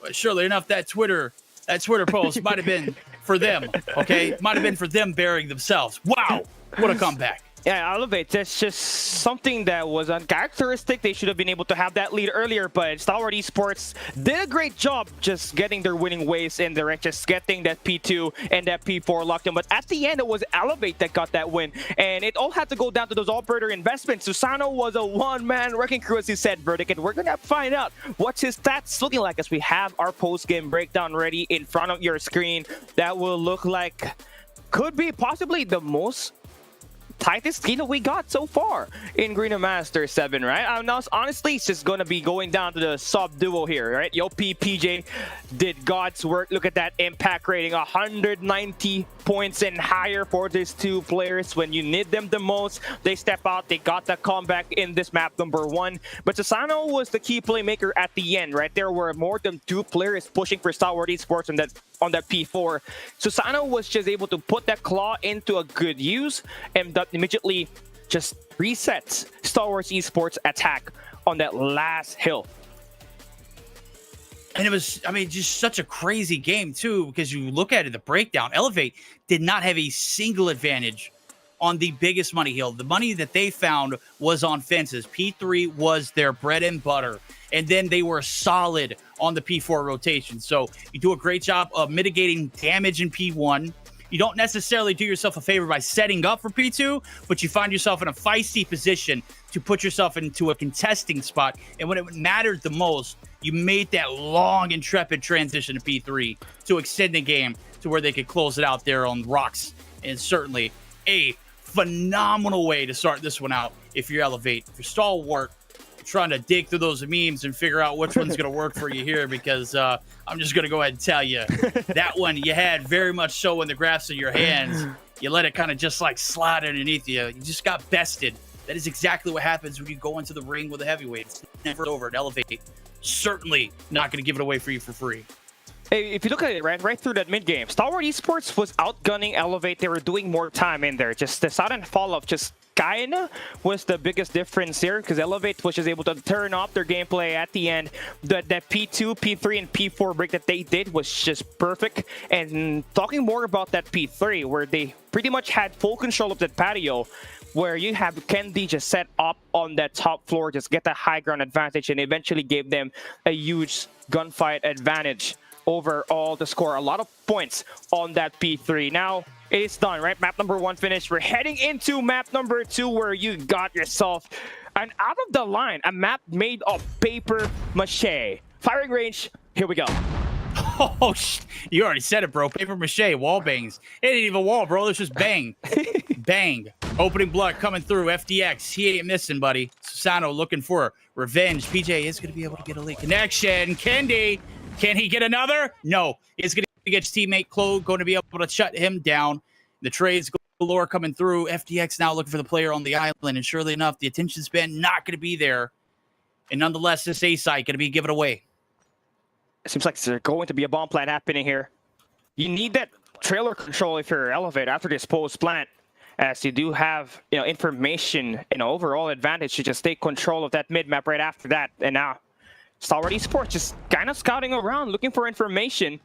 So far has had some information done by FDX as he takes down PJ on that trailer. Now it's a 3v2. 3v2. Claude! The three-piece! Ripping them apart. That one really hard to stop and slow down once it gets going. Let me tell you, I would tell you, chat, but you already know. You've already been gunned down by that one before. Ain't no shame in the game there. Claude making it rain. And Elevate open up with a disadvantage. They make the most of it. And surely enough, that A-site, bread and butter victory. First round, second round payoff. They're looking for the good old hit over towards it again. They got 2 lined up, already made the cross. It looks like a plethora of nades going to just, oh my God, almost takes out 1 on the backside. But nonetheless, no harm, no foul. No eliminations outside of that nade from Susano, who takes down shot up there. Makes this another early engage, won by Elevate. Makes this a 5v4 situation. Now they got 2 choices here. But more favorably, if they want to stack that B side, it's just going to be a 4v1 in there. But they're thinking bigger picture. Scared is the one holding that angle, and he's got an MG42. Same thing with Clove on this side angle. Oh my god! Oh man! Somebody's cutting the grass there, chopping these boys up. Good God. That thing gets it going, man. It is really hard. Look at the animation, too. That thing is a beast. Yeah. It's a tank. It is hard to fight. It is hard to combat up close. It even competes with Phoenix. Ain't no damn way, bro. This gun should be banned. Get it out of here. I don't want to see it. Yeah, he said it's a tank. There's also an airplane on the gun itself. There's a living battlefield on that sucker. Now, I mean, looking at this one, we got we got 2 triple kills, right? With the MG42 in the first 2 rounds. Just bloody mischievous, right? But there's still going to be a chance here for Elevate to try to get this. It starts with them picking the bomb up, but you don't got much time at all to try to swing that at the B site where you're going to be met by 3 players at the jungle. Oh. Okay. Yo, that was a moment of like, hey, we don't want the smoke, bro. You know what? You can have it. Hey, of course, we're going to double back. The rotation's being held. Clove, he ain't giving it away, baby. He's going to take 2 to go. There we go. Is that the ace? Yeah, that first Damn, ace. son. Oh, my God. That should have been illegal, bro. Yeah, Good man. God. Yeah, stop that. Look, there's more going on that gun than there is in the game. Holy hell. Yeah, man. And it's just buffing up Clove at the moment.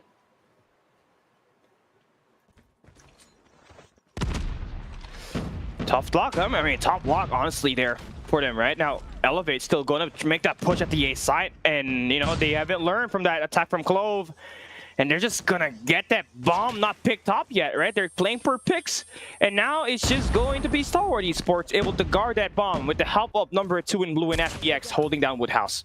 Oh, he said number 2 in blue. Dial it up, shut him down. Susano here to play. He went massive last game. He's going big right now with a 3rd kill on board. One player's already made the intrepid journey through the backsides too. Player number 5 looking to fill the hole. Clove looking to shut it down. He's not holding this A site down, rather being a little aggressive now as he does find himself in front. Full center, bomb down. 45 seconds on the clock. This one about to go crazy with the 3v4 retake. Let's see what Stalwart Esports can do. Clove going to be able to find the opener, and surely enough, the backline compromise. No, yeah, there he goes. Shot out. Finds another one. Good God. Finally, is he still alive? 1v1 MG42 showdown is about to ensue here. They're about to exchange hands. 20 seconds left. Yopi, I mean, holding down barrels. This is nice. You got some head glitch working. Shut up. You got 17 seconds to play around this site. You got mostly a chance to take away this mid-map with this trailer. You're going to make some moves. You're going to be heard. Yopi's braced it, but oh my still God! wins it with the slide in. This is the most cancerous search and destroy. MG42s everywhere. This is not ranked, people. This is esports. I'm tapping out, bro.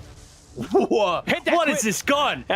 Surely it's nerfed, right? I know the BP50 is in play. I hear it. It's all over Twitter. Like, chat, we know it's broken. If you don't mind using broken guns, go ahead and do it. This one, you're using it in competitive play. You want everything advantage-wise. Nade shot coming through. Yopi shutting down one. Kendi calls his shot. FDX head blown off. Smithereens. Clo looking for the back alley approach. There is big. Gunfight's won by Edgy, but it is the trade's going to come through. We're down to a 2v3. And we're now about to see where this bomb gets decided. PJ might just be able to put that bomb at A side. It's easier for them to get that in the way, as you do have more control over towards mid with that trailer later on. Now that that's properly set up, where do you want your extra player to position himself? Seems like number 3 in Kalo is just going to hold down that Woodhouse. Tribute to Retake now for Stalwart Esports. Someone's got to shake. 35 seconds. Looking to make some money moves. Trophy still leading the pack. Right there on the front side of that barrel. Skirt. Straddling it, baby. Go ahead and give me a little snake.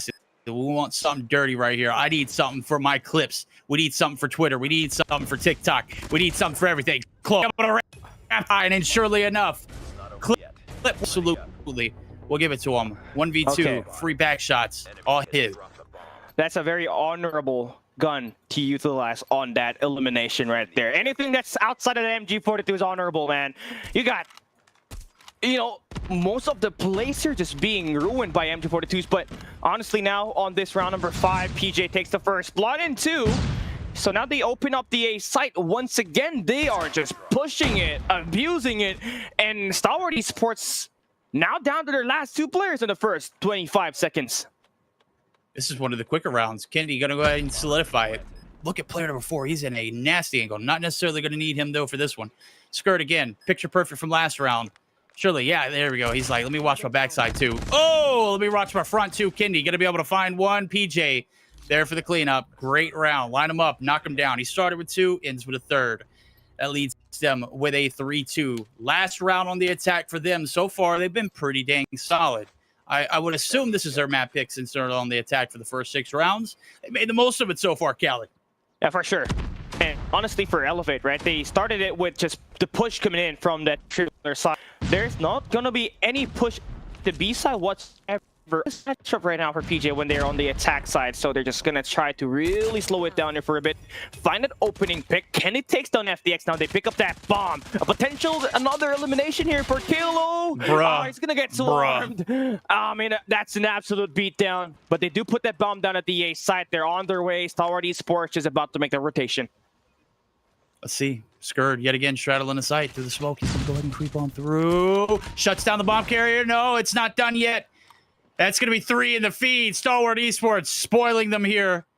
And surely enough, Susano's the last one alive. And with a minute to go on the clock, he's just going to be on a little bit of a paper chase. Let's get out of dodge. Can't let him see me right now. Let's go ahead and see if we can collect this bomb. Maybe steal a kill before we get it down. Let's see what he can do in the middle of the map, though. This is just smart for him to rotate away from the position that's being taken here by Stalwart Esports, but you're really in a position where once you pick up that bomb and you decide to push that long A for Sano, you're just going to get ambushed by 2 players utilizing corners, tight corners that you really expect them to be at, but with this 1v2 and you only have a sniper to play with, right, you're not going to have the best gunfights possible. You do need to pick up another weapon here. A Fennec could be nice right in front of you. That will be the Fennec Ascended. So you pick up that bomb. Now you are leaving a big target on your back. They know where you at. 20 seconds left. You can swing that bomb at the B side. Okay. Perfect timing. Oh, look at this, Big Brain. He knows that they're camping that area. Oh, the nade nearly avoided. Right idea, Susano with a chuck of a lifetime. Could have been just absolutely catastrophic. Nonetheless, 2 players still left standing. The bomb planted, 40 seconds down. Skurd on the trail, looking for something through the front. The back line's now going to be covered. Smoke going to be able to be allowing them to try and get this plant diffused. Skurd now going to be taken down. Good play there. Smoke absolutely played in favors for Susano. Oh my God, what a clutch. What a man. He didn't need that secondary. My guy's a dog. Oh man, he is the bulldog. Susano.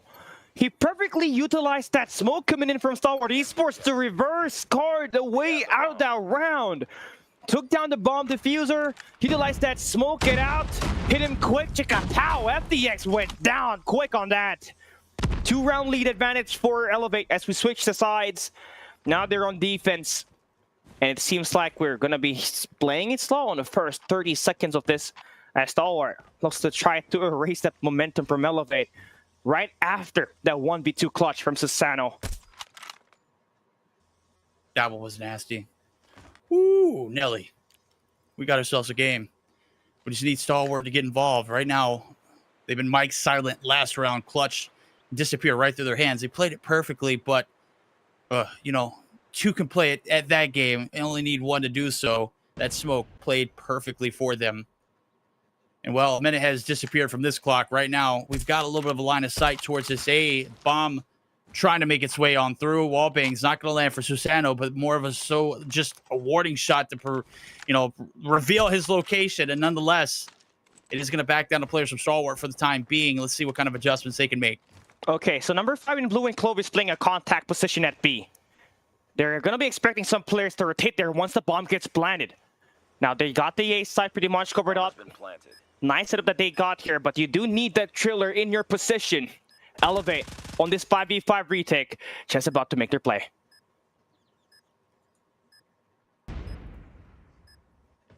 Clove looking for the right opportunity to strike. PJ going to be shut down. Susano does open up with the first blood. The retake clean. 4v4 now. Is Cloves trying to make the rotation on through. Kendi a little antsy with the shots. The movement going to come through. Kendi going to back down. And it is certainly looking pretty solid here for the last 15 seconds as that bomb's been planted. Somebody's got to make a move. Kendi looking to make something happen. He's going to find one, but it's FDX who's got the back lines. He's going to get revenge in the form of a three-piece. And surely enough, Stalwart Esports finally coming to the party. They brought some drinks. They brought some shots along with it. And my God, we got a good game. Yeah, bomb was perfectly set up there for FDX to make that defense over at the back line to work right now. It's him looking like Marvel in that 1v3 situation. Elevate still got 1 round lead. They're going to take over trailer. And that's going to allow them to have full mid-map presence. And whoever tries to attack that trades are eventually going to happen. Shut up with the first blood. Pops the head up to the side. Now it's a 5v4. That was a good little FAFO. If you know, you know. Yeah. Right now, it is prime peak performance here out of the boys over at Stalwart Esports. They're looking to get back into it, back mixy. Second round here on the attack. First round, rock solid. FDX perfect positioning. First blood's going in their favor. Right now, they're still kind of dragging the hills. You can see Bomb's still very much so in a compromised position. Trophy system is going to be collected, and they're going to be able to rotate on through to this back alley. Here comes the hit. Free kill on Klo. As he does get the rotation on through, the callouts have got to come there through as well. And surely enough, this B site swarm. Bomb down, 50 seconds, reduced to 45. 3v5 for the retake. Oh, this is a hard defense here right now for Elevate. Shut up, taking down PJ, making that even worse for them. Stalwart just completely having this one in the bag. Playing it slow, getting those picks. Then they hit that attack at the B side. They started it with taking down Susano over at the Americans. Then they just had Kalo completely red on, was holding that B side alone. And when they had that, immediately got so much confidence to push that bomb site and let this pressure come in the way of Elevate. Typical performance. Love the evaluations, love the reads, love the plays. Let's see what we can love here in this round. We're tied up, squared up, 4-4. Series lead count, though, in favor of Elevate. If you missed the hard point, you missed the banger. It went down and dirty to the nitty-gritty. Asenda, a absolute beast of a performance. Shot out. Going to be able to find the first blood yet again, as he does. Find the shots through that wood wall. And certainly, he's looking for some more. My guy is in peak form today. Yeah, man. He's just locked in, just getting these eliminations to help his team finally take that lead. They have won back-to-back rounds here so far. In the last round, they drew the first blood and converted it into a round win. And as much as you see it right now, the B side is where you wanted to put that bomb if you're Stalwart Esports. It's just going to be held down by only one player. Where in comparison, it's going to be a 2-stack on that A site with Susano just putting so much pressure on that. They're probably thinking that the smoke is utilized there by Stalwart to push that A site, but no, it's not. Elevate got to prepare for this. That's a 3-stack by Stalwart on this B site. They are. Here comes the hit. Make it 4. Clove going to be the first. He's down. Eji going to be able to get the trade. Everything is happening. Yopi going to be shut down in the mix of that too. Susano now trying to get in a position to shut it down. Doesn't have the sight, and this is a real cheeky angle. Nobody going to be able to get back there, and nobody in the line of sight. So we still have 4 players. The 2 that were there immediately eliminated. Trades on trades. As PJ and Susano look to clutch it up. What do they got in the tank here? Now, here comes the hit as PJ is going to lead the pack. There's only one good option here. It's right through tunnels. But you're trying to get this clutch defuse. Is it even possible? You don't got any smoke to cover your place. You're just trying to snake it in. Now you got yourself in a nice position to take down players. Kurt is going to get eliminated. But now you see the clutch Look at it. Susano. There ain't no way, bro. There ain't no way. Susano. What? What is this guy on? 2 clutches, man. He did it earlier. Hey, look, this is how that strategy is supposed to work. There was 4 players left alive. They were standing. One goes down. Everybody collapsed. They were thinking about PJ. They stood like there was no guy extra for AG and for Elevate to just get the defusal. And just like that, right? You got a 4v2. You just dropped the ball, and now another lead will be in favor for Elevate. Just 2 rounds away from taking this. Oh, shut up, man. I don't know.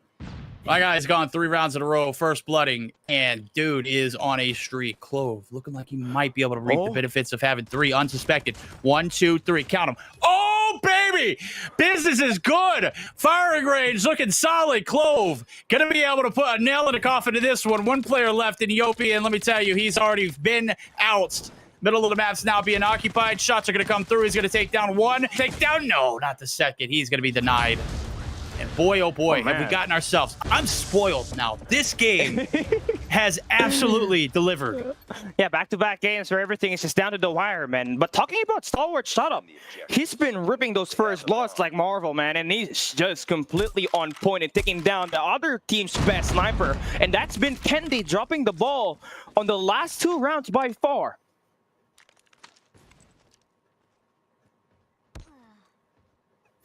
Oh, not this time around. Kendi said, I'm not dropping anything here, buddy. Caster Cali. Let's see you next round, buddy. Yeah, hey, he called you. He said, man, you know what? I can't take ish from him, man. It's just not happening today. And we'll say, shut up, you know, got a little mixy with it.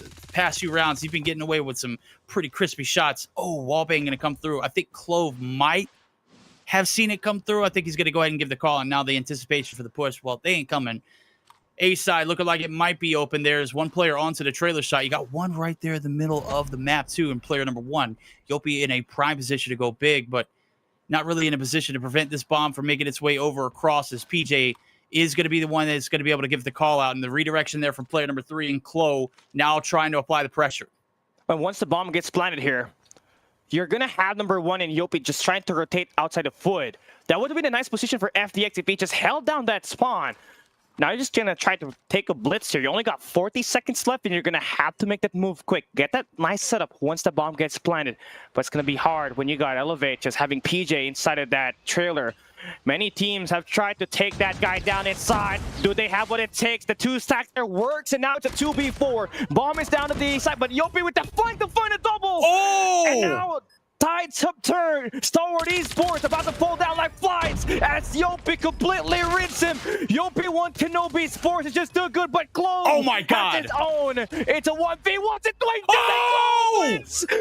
Exchanging hands like Mike Tyson with a bite on that ear as well. Clove put Stalwart Esports on match point. Oh my God. Holy field. Not a Vander. Holy hell. That's the second round where a 3-piece comes through for Clove, and he reeled it back in for the boys. If they win, man, drinks are on him tonight. Well, no, they're got to be buying him some. Susano going to be able to open up with some shots there. Clove going to get shut down. No 3-pieces living in this back alley, buddy. Should have lived off the dream of that last round. I think that's the first time we've seen anybody push that aggressively in the opener of the round from either team, and surely enough, it did not pay off. Pay your respects to this team.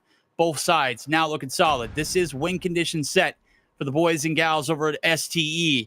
Can they get the job done? Last one was held by a clutch, and I gotta tell you, it wasn't looking good for Stalwart, and Clove is a damn monster. Let's see what they can do without him. Oh man, not looking good. There you go. Kenny and Yopi just taking down FDX and shut up. But you know, as you said, right? It's never over until it's over. Clove was able to clutch it last round. Do we see some fight back here for Stalwart Esports? All down to AG, the Wonder Boy. Well, 1v5, I mean, not gonna happen. Kendi there for the shutdown. Overtime will be forced. Our first overtime in today's schedule. You see it now. Look at them boys is locked in, bro. You saw a little bit of excitement. They're like, hey, job's not done. It's overtime. If you have not played yet or seen it, you've got to win 2 rounds in a row. 1 on the attack, 1 on the defense. Let's see who gets it done first. Shut up. First king, first blood, master. Let's see what he can do. Misses the first shot, gets stunned, absolutely devoured off of that heady. And surely enough, that's going to back him down. Trophy's going to provide a little bit of assistance in getting that bomb plant down as it has made its way over into safety. No foul on anybody as of yet. As 5 players left standing, everything is about to get crazy here as the 5v5 is retaken. And surely enough, look at player number 4. Oh, he's all the way in the back line. Yeah, he's going to make that push work here for the squad, right? Should be able to get those shut downs. Susano with the 2 beats. Gets himself a triple. But the fight is not yet over. He goes damn! Give him the ace. It's a 1v2 situation. And Yopi shotting down FDX to give Elevate the game point.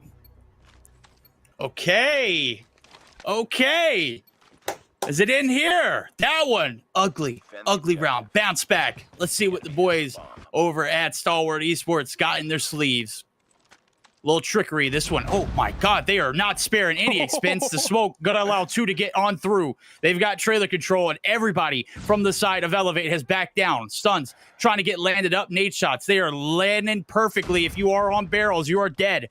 Fortunately, there's nobody there. Bomb making its way on over. Kendi looking to find the shots on through, and he's got a small margin to go ahead and do so. Nonetheless, the bomb's already made its way through, and FDX, he wants to FAFO as well. I love the smoke now. 5v5 here for the retake. Okay, Kendi. Remember that's not gonna happen, but this is a classic Olea retake strat. That's a 5-man stock right over barrels. This is gonna be huge. Let's come and find out what happens. This is the moment. Edgy going to be able to find some shots in on one. Clove shot up combined for 2. Smoke not going to be able to allow the transition on through. Bomb's been planted ages ago. 3 players left standing. No casualties on the left-hand side of our screen. Here comes the last-ditch effort. They're going to make something happen. Clove taking down one. Shot up there to clean up the other. We've got more overtime. Chat, this one ain't done yet. All right. I mean, both teams just definitely a lot better when they're on the attack side, especially Stalwart Esports just rushing that A trailer, just getting that early plant, just completely shot off any kind of map control for Elevate to have on this one. Kendi with the first blood, finds a double on the shut up as well. A quick one, 5v3 right away. They can push it bomb down to the A side now. They could, but Skirt actually going to be able to find one in retaliation. So player advantage still is very much in its favor. They've cleared this B side out now. The hit's coming through. This bomb is about to go down along with it. Overtime. Absolutely delivered. Clo on the front lines, clearing out the front as well. FDX. Oh, big kill on the player who's holding the back line. Nonetheless, 2v3 here for the retake. Let's see what the boys over at Elevate can do. Shut them down. Clo. 1, 2. Knock them out, baby. We've got another round going in favor of the attacking team, and yet the defense has not held strong as of yet. You saw that one, right? Kalo took his time to get that last elimination. He been just sprayed that. Oh, it's disrespectful, but it's already sports back at the attack. Yeah, they've been pretty successful on it. Now they're just going to take it slow, play for picks, but they do pick up that bomb. Now Elevate just thinking bigger picture. They want to get that trailer control, but you only leave out one player to hold down that B side, and that will be Susano, who's having a great game, by the way. 11 eliminations, but doesn't compare to what Clove has on this game. He's got 19 eliminations. My guy is absolutely going hammer. We've seen some clutches out of him, some 3 pieces, man. He is going to be absolutely running rancid with some clips here. FDX got the line of sight perfectly, prevailed now as this B-side hit's potentially going to come through. Susano going to be able to sneak the peek there as one player does get caught dead and dusted in that back alley. And the hit over towards B, you got to take down Susano, and man, he is a reaper. Let's see what he can find yet again. There we go. They're waiting for him. Come on out, buddy. With your hands up, surrounded. Here comes the hit from everybody else. There's a swarm now, as nothing is going to happen until they clear it out. It's a multi-angle attack coming in for Elevate, right? They got one guy just sent down through tunnels. Number 3 in yellow and Kalo, he's just got himself a nice position to maybe cover the flank later on as soon as the bomb gets planted. But Clove gets himself 20 eliminations with the takedown on Kendi. Now they can put that bomb down, but not going to be easy. Spray down should be done as there's just too much activity from Elevate right through the sandbags. And PJ deals one off the scared. FDX there for the trade, and AG finally able to work himself through it. A 1v2, all down to Kalo from Elevate to clutch this. Kalo, what do you got in you, buddy? Bombs planted, moment of truth. Are you a winner? Or are you going to be seeing more search and destroy here in this one? Both players from SDE on the back lines. Here comes the hit. He has nothing to lose here. Look at that, the slide. He wants the smoke. Does not take down one. You know what? I'm not going to question it. He's there for a reason. I'm not. It was just one of those instances where it's like, hey, you know what? I'm going to do it. I did it, and it didn't work. We'll talk about it next round. A little bit of a botch there. I don't know what happened. I don't know why the side of Elevate decided to bum rush the site. They could have played it and stalled out for a little bit longer. Nonetheless, outcome, more search and destroy. You got to love it. Okay, so now they send down, right? 2 players on that trailer, and FDX knows that information, gets a nade onto Yopi, so one of the super soft duo is out. That's great because Yopi scored 11 kills on this 17 rounds of action so far. So with him gone, now you just put yourself in a nice position to absolutely win a defensive round, which you have been lacking on this overtime. But as soon as I say that, right? One of your key players, your top sniper in shot up, just completely out the way. Elevate puts that bomb down at the A site. Stalwart Esports taking their time to find their setup done correctly on this A bomb site retake. It's a 4v4 situation, and they're just about to come through. Good smoke. Middle of the map's covered. Transitions made. One player in trailer to deal with. One here on the heady. God! He ain't giving it away for free. Clove, going to be able to shut him down. PJ from the trailer side, as I mentioned, going to be able to find one before he drops. FDX now has cleared the site. But the back line, Susano, he is a monster. He's a beast. Skur going to be able to take down Kalo. It's all on him. Susano is not going to be able to win it. And just like that, we've had our first defending side round win in favor of Stalwart Esports. They might be able to close it out here. Callie, you called it earlier. We haven't had a defending win yet, and that was it. Well executed from them. Yeah, now you got yourself in your best side. Attack side is where you have the bread and butter. Shut up, has been that first blood. Reaper Clove has just been icing out every player at the clutch. So now you got some opportunities to end this. Cannot let it fall through. As you got your keys to victory officially done, it's just all about converting this next round. Yeah, you can't get antsy now, Stalwart. You got to put the pedal to the metal, baby. Let's see what you're made of. 3 stack in this one. Intel, as nade's going to be chucked out. No trophy. This player number 4 now going to go ahead and slide on through. This is massive. As Kenny's not watching the angle. He does not have support. And we got a snake in the grass. Doesn't matter. Quick reaction time. Kenny shutting down the point. Trying to get some shots on through the wood is not going to land. Nobody home. And nobody making the adjustment over towards the middle of the map or towards that A side. They're just letting Kendi free roam by himself. Yeah, and the tough thing about this, both snipers for these teams are just completely leveling each other up, right? Kendi's just been the better icer here, right? He's just got himself the highest kills on both of the snipers here. 17 eliminations compared to the other team's 14 from FDX with that Tundra as well. I mean, you only got 50 seconds left, and you got an insane guy just trying to hold down that A side all on his own. You would need a stun, you would need a smoke to cancel that feature and make your way to the A side. There goes the adjustments. Smoke's down. They're trying to make the hit happen. There goes the hits, the nades. They're being chucked. Everything. And the kitchen sink. Trophies there working overtime onto that A site. Everybody from B now trying to make the adjustment. And look at player number 3, Edgy. Looking to make the backside rotation himself. Maybe clean sweep. He is the player to watch if you are looking for the late game to happen. As he creeps on through. 2 players going to drop. 1 from each side. The hit through for the trailer is 1 player is at FDX. He is not going to be able to find one, but Edgy collapsing. Clove for 2. Clove shut down. It's down to a 1v2. Clove, Kalo now going to be able to get the shots on in, and Edgy. Oh. Everything just happened crazy. Yeah, they were just barging their head on that trailer. Everybody was just, hey, let me play for trades.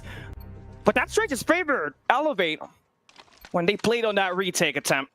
Tough lock there for Stalwart Esports. Cannot close it out. We're heading to round number 19. And man, looking at it, first bloods on the last 2 rounds has just been Kendi. Look at this play for AG though. He extended way early and he took down the best player on the other side. Now you got yourself in a nice position. Good play. Doubles back too. That is, I mean, huge IQ. Oh, Susano had the right intention. One of the few times we've seen him this round, or this game rather, not connect on a shot that was instantly locked in. Unfortunate for him. Kalo inside the treehouse. We'll see what kind of stories he can cook up for the boys as this one is coming down to the wire. We have been into the thick of it. Let me tell you, this one is going to be a long night, chat. Get yourself prepared. Now, shot up, trying to find something through the middle of the map. He's peeked every angle. He has shot his shot. He has not hit yet. As the first blood was Kendi, as you mentioned it earlier, Eji sent on a demon route, did fall back, and he has played his life. So a little bit of a standstill for the time being. Twiddling our fingers. Let's see what can happen as the round does unravel. Okay, a smoke is going to be utilized there by Elevate to push that trailer. That should signal the push to be in the A side. Stalwart's going to back down, make their way over B. They turn their heads. They probably think the gunfight is there. And they do find one onto Kalo. Another just player to send out here, just play information. That will be FDX on this defense. Bomb is going to get planted. It's a 5v3. You got everything in your control, Stalwart Esports. Can they convert? Ooh, Chuck nade. No dice. Susano on the back line. This is his one spot to be in. Skurd gonna go ahead and catch his attention now. Two players gonna be focusing him. Clove gonna be able to get the break on through. Skurd gonna be dealt with. Susano putting in some shots is gonna be dealt with too. Just like that, we have a retake that was beautifully done. And look at that. These guys got a lot of spirit left in them. Let me tell you, I don't have that much energy, homie, but I appreciate that y'all do. Let's keep it coming, man. I mean, this is what we are built for, right? This is what we were dying for. A close match like this where everybody's just trying to get a bit of that advantage to cover their side. And Stalwart Esports has one defensive side more completely better than Elevate for the past few rounds already. Now they're back at their attack side. Clove is just about to reach past 30 eliminations. Would you take a look at that? That's a monster of a game. You talking about Search to Destroy? We not talking about Hardpoint. This is Search, baby. Overtime is crazy. You got to win by 2, which means you got to win 1 on each side. Certainly, we haven't had anybody win 2 rounds yet. It's been attack, attack, attack, attack, and now it's defense, defense, defense, defense. Who's going to show that line of weakness? And Kalo, man, look at this guy. What is this? He is all up in it. He's snaking it, brother. It's a demon route, right? Like Solo, he's just gonna try to play this, get this first blood for his team. Just one pick from Stalwart Esports is gonna end it, but it's also going to be a double-edged sword. You get picked on, you're gonna get eliminated as well. Stalwart just wasted a minute on the clock and now still barely making any move here so far. I mean, I tell you what, whoever moves on this woodhouse right at the very bottom, gonna get out by Kalo. Oh, look at that. He is being very aggressive. Susano here holding the B site. Hit over towards it. It comes. Elevate. Buckle up. This could be your last ride here in the Search and Destroy. I'm calling it. Crossover's been made. Retreating is Susano. He's going to get the call out, and that's it. No shots. And Nate's shot's going to go down and not going to be able to get anything off of it. Trophy system's perfectly aligned. Here comes the aggressive play. Scored! How the hell is he still alive? Oh, Kalo takes and now FDX. We got a little bit of a pickle. There's only 15 seconds. Yeah, they gotta go. They just need to go. The bomb has been planted. That's a drop ball right there, buddy. Who's making this move, man? It's Clove once again, but PJ can't stay eliminations. Finds himself a double. He's a 2v2 situation. Shut up. He's got 13 kills in this game. He's holding the backfiring range. Kalo takes him out. 20 seconds left. BJ closing the distance. AG has bacon. Oh, he got it, baby. No way. Round will be forced. PJ with a clutch of a lifetime. I thought it was over. I thought that was it. PJ, you got that dog in him. Woo, buddy. Nerves of steel. You saw that. High fives, handshakes. These guys locked and loaded. A little bit of celebration. Back to work they go. The defense just seems to work. I said it was a misplay, but I also said they did that earlier, and I said it was a misplay too. These guys know what they're doing. Cool, calm, collective. Absolutely loving it. We are deep, deep into this one. A-side hit, bum rushed, and nobody here to shut it down. Bomb's going to go down. 45 seconds here on the clock. Oh, this is not looking good, man. FDX, he may have had sight on that player, but not enough to get more eliminations. Clove is just heavy carrying this team right now. You're just going to have to play retake off the very back. Here we go.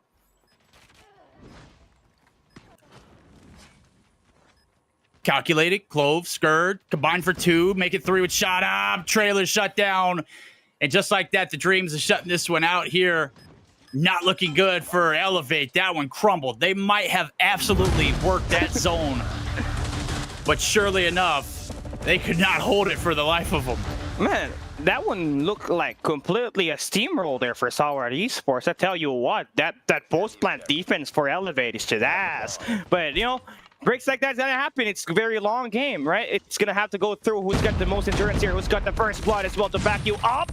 Kenny, you're in the back spot. Oh boy, this might just be it. Stalwart Esports finds the first blood. It ain't over till it's over, though. 3 players. Make it 2. 2 for 2. Make it 2 for 3. Actually, everything happening quickly. Oh, Kalo doesn't peek the angle. He thought the backlines were unsecured. FDX putting the shot on in, and now it's a 1v3 needed here for Susano. Bombs down. 40 seconds. This one's not going to come down the time. It's going to come down to FDX. Oh my God, obliterated. But the trailer entry on the back door, it's Scarred and Agi. They're home. Nobody going home empty-handed for Stalwart Esports.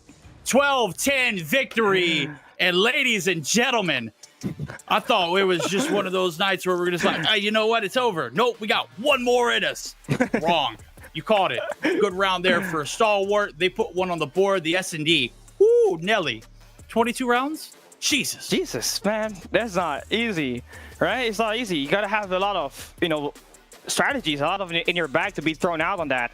But again, it was Stalwart Esports on the defensive side. When they were able to win that retake with no player drop in, you already knew that they got so much confidence to win on the attack side right after that. Now we take a look at their post-game breakdown. That was a heavy fight. And you already know, Clove, Mr. Andika Shakur Putra, he's got himself 31 eliminations in this game. The highest by far in a search and destroy. Oh, yeah. I mean, and that was on like multiple rounds where he went 1v3 style. Yeah. And he clutched it like it wasn't nothing. I read in chat somewhere, I know I'm not supposed to keep up with chat, but I like to see what everybody's thinking and saying, oh, what's going on. He's like, it was over once Clove learned how to use an LMG. That guy is something else with that MG42. What the holy hell? My guy, he should be banned from competitive using that. That thing is nasty. Yeah. And I'll tell you why. He dropped 31. You just mentioned it. Nobody even remotely close to that. Nobody even in the 20s. Yeah. And we went 22 rounds. That'll just tell you how dominant he was. Hey, this is insane, right? To also have a 2.0 KD to top it all off for Stalwart Esports, yeah, that was heavy, hard carry. Now you know why Clove is regarded one of the prodigies back in the past 2 years. He has been able to hold his own.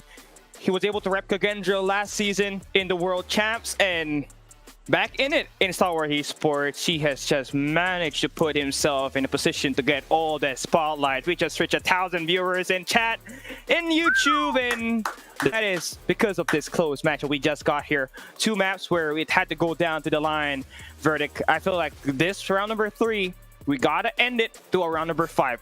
Get that in, right? The side round is going to be the only thing that will just put 5 the cherry rounds. on top. I can't go 22. I can't go 22, buddy. I'll tap out.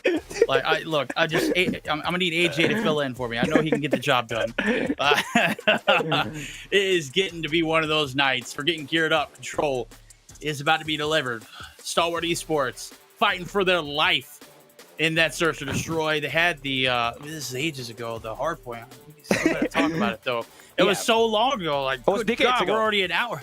Yeah, exactly. It was decades ago already, man. They put it behind them. We'll put it behind us. But it is noteworthy that Stalwart Esports had a little bit of a lead in that one.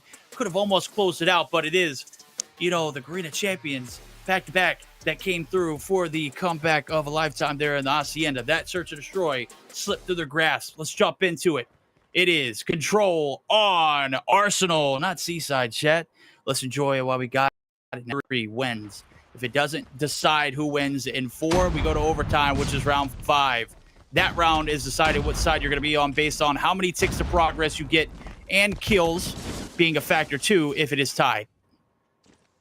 Now we're just getting it on, right? It's just going to be round 1 with Elevate starting on the attack side. No segment done at the B side as they get completely taken down there by FDX, who finds himself a double, picking where he left off on that search and destroy. Tundra is going to be a pain on this Arsenal map, honestly, as you do got a couple of nasty head glitches on this area and just tight angles where it's just kind of unfair for some players out in the open. And doing a great job at taking care of the spawns. That's Stalwart Esports sending 2 players at least to attack and delay the push coming in for Elevate into the A and the B side. Yep, 1 minute on the clock, only 1 tick of progress in. PJ can't peek that corner, is going to get taken down, and they are getting pressured. Clove, ooh, baby! Ooh. His gunny is hot. If it is not the MG42, it is the Fennec, and buddy, let me tell you, he shreds through him, and now as he's creepy crawly like putting himself in a position to cut off the rotations through towards that B side. Nade's going to be chucked on out for intel. Going to fall off the map, and surely enough, a lot of mid-map pressure there for the defense. It is locked and loaded. I mean, no chance even for Elevate to break away from the spawns when you got Clove just holding down a tight end corner to take down Hilo on this, but he's just not going to take the elimination yet. He's going to have more opportunity to just swing, maybe get a couple of more wing in it to distract his players. Now you see number 3 in blue. That's AG right over the right side of the map. So whoever dies there next is just going to get completely funneled and just get eliminated. And this is just a Stalwart Esports clinical defensive round. 19-0 live count. a heavy dominant win at round number 1 on the defensive side. Woo-hoo! I gotta go back. I had to see who banned what on this map selection. Stalwart Esports. Somebody did their intel. Somebody did their homework. You take away that Seaside map in control, you find yourself in a different ball game. And surely enough, this Arsenal opened up with a big, big boom. Let's see if they can reciprocate here on the offense, find themselves out of the gutters.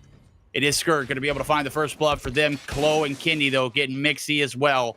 And surely enough, we've got 3 for 3s coming through, opening up, but no transitions onto the point. Only one player, though, in the back line on the right side or bottom side of the map. It's player number 4, who could cause some damage.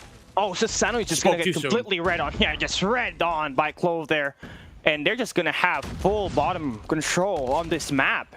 And Elevate, again, you are on the defensive side, but you're just getting completely manipulated by Stalwart Esports when it comes to just playing for map.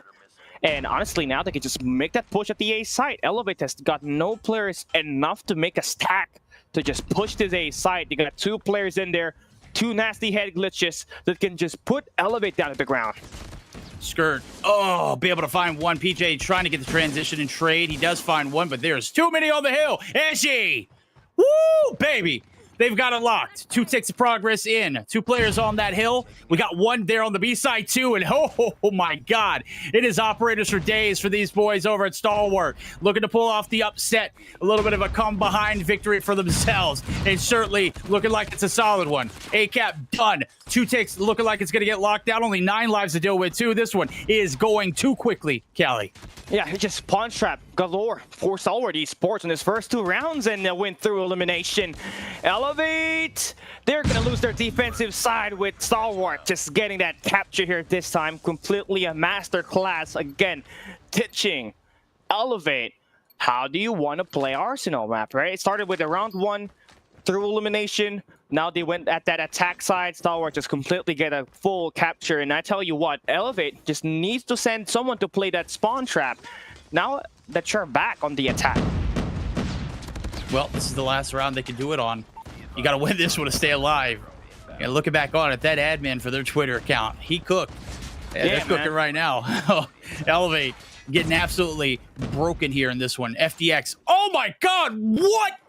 Just coming through, busting doors open, taking heads along with it. Skurd making it rain Freddy's from the top. FDX going to be cold blood. The trade's not going to be there. Yeah, it is. Shut up. Shutting them up. And surely Elevate. Mike silent here in this 3rd round so far. No ticks of progress. No time stopped.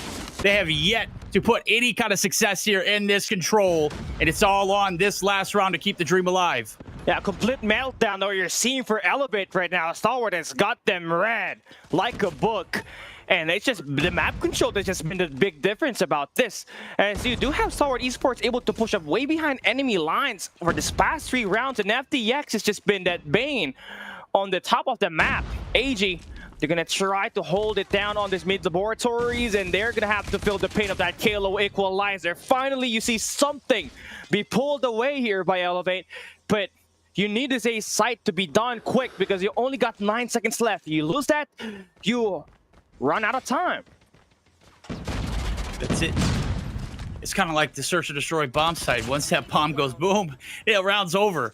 This one looking like it might get extended now as that 2nd tick of progress. Going to be locked in. Player number 4 in blue, looking to make the wrap on through. He is not looking to get too antsy now, so they're just going to go ahead and chalk it up. Oh, he does get red there as we see Shot Up get shut down. Kindy going to be able to piece him through. A's done. 1 minute and 5 on the clock. Last chances here for Elevate. This is their last line of sight as we try to get this B site coming through, but Clove from the backside going to be able to get 2 down as he does. Susano going to be able to open up a claw for himself. Oh, that's a nice kill there for Yopi to break away from the spawns. You got Kenny just playing with his life right around enemy lines. Susano cannot win that gunfight, but you do have Kenny to try to cut them off. So you do have a bit of a 4v4 situation on that B side. It's just all about winning your gunfights at this point. Well, Kenny decides to help you. Just delay this push for a little bit. Now that's going to help you cut it. Number 3 in yellow, that's Kalo. Already able to make the push on the B side. He's going to be able to take one down. Susano there for the backup. Now you add some smokes in there. Now you just stack it. Pull this one through and start the comeback. Yo, Susano's a dog, bro. Unfortunately, FTX is too. He's going to be able to shut him down. 19 seconds left to go. 7v6. 80 think Elevate trying to keep the dream alive. Angie becoming a nightmare. Scared. Gonna be able to fire off too. It's the operators coming through in full effect. Woo! He's gonna get taken down 3v5. Kalo shut down. 2 players left. The Dreams exited. It's a sweep. It's a shutdown. It's a meltdown. It's a stalwart esports victory throw as they take the control. A 2-1 in the series count. And ladies and gentlemen, Twitter called, and they have an absolute banger. Stalwart Esports called them their shot 3 days ago. Woo!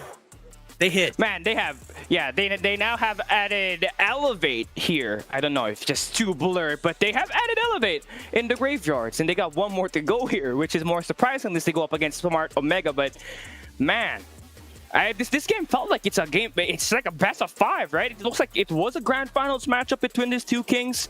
And Stalwart Esports just came in locked and ready. That Arsenal was just too quick. A 3-0 win there. You got FDX popping up. Everybody was just locked in to play the spawn trap as well.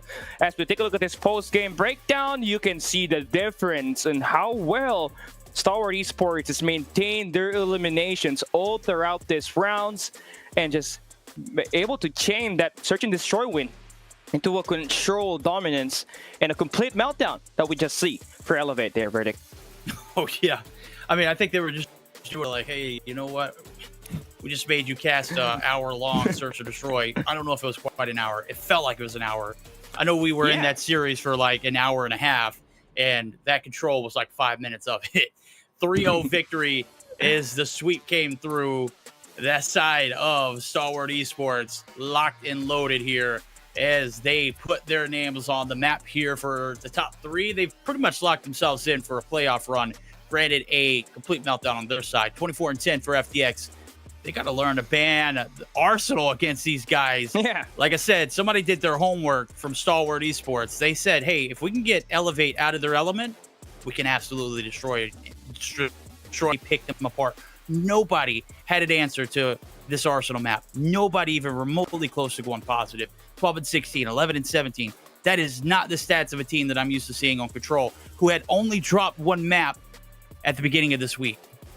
I mean, Asenda has got to be commended here, right? He read Elevate here again, and he's been the coach for this team ever since he has been moved to a 6-man position. And I tell you what, right? Stalwart Esports just been looking good, comparing their performance on that week 1 in this group stage in Garena Masters VII. FDX pulled up a great gameplay. That's a 2.4 KD along with Chloe with 20.10.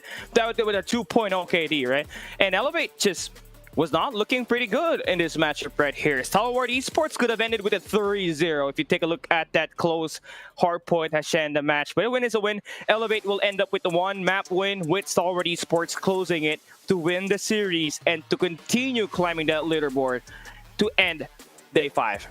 Yep, I'm gonna need a double shot of espresso or something. Holy hell, that one was a lengthy one. That one concludes our 3rd series of the night. I had to do a count. Was it 3, 4? Felt like it was like 5 already. It's actually 5:30 in the morning here, so that kind of makes sense for me. Nonetheless, we're gonna get geared up for our next series on hand. Before we do so, we're gonna take a look at all of those exhilarating highlights from that last series. Chat, don't go anywhere. We're gonna be right back.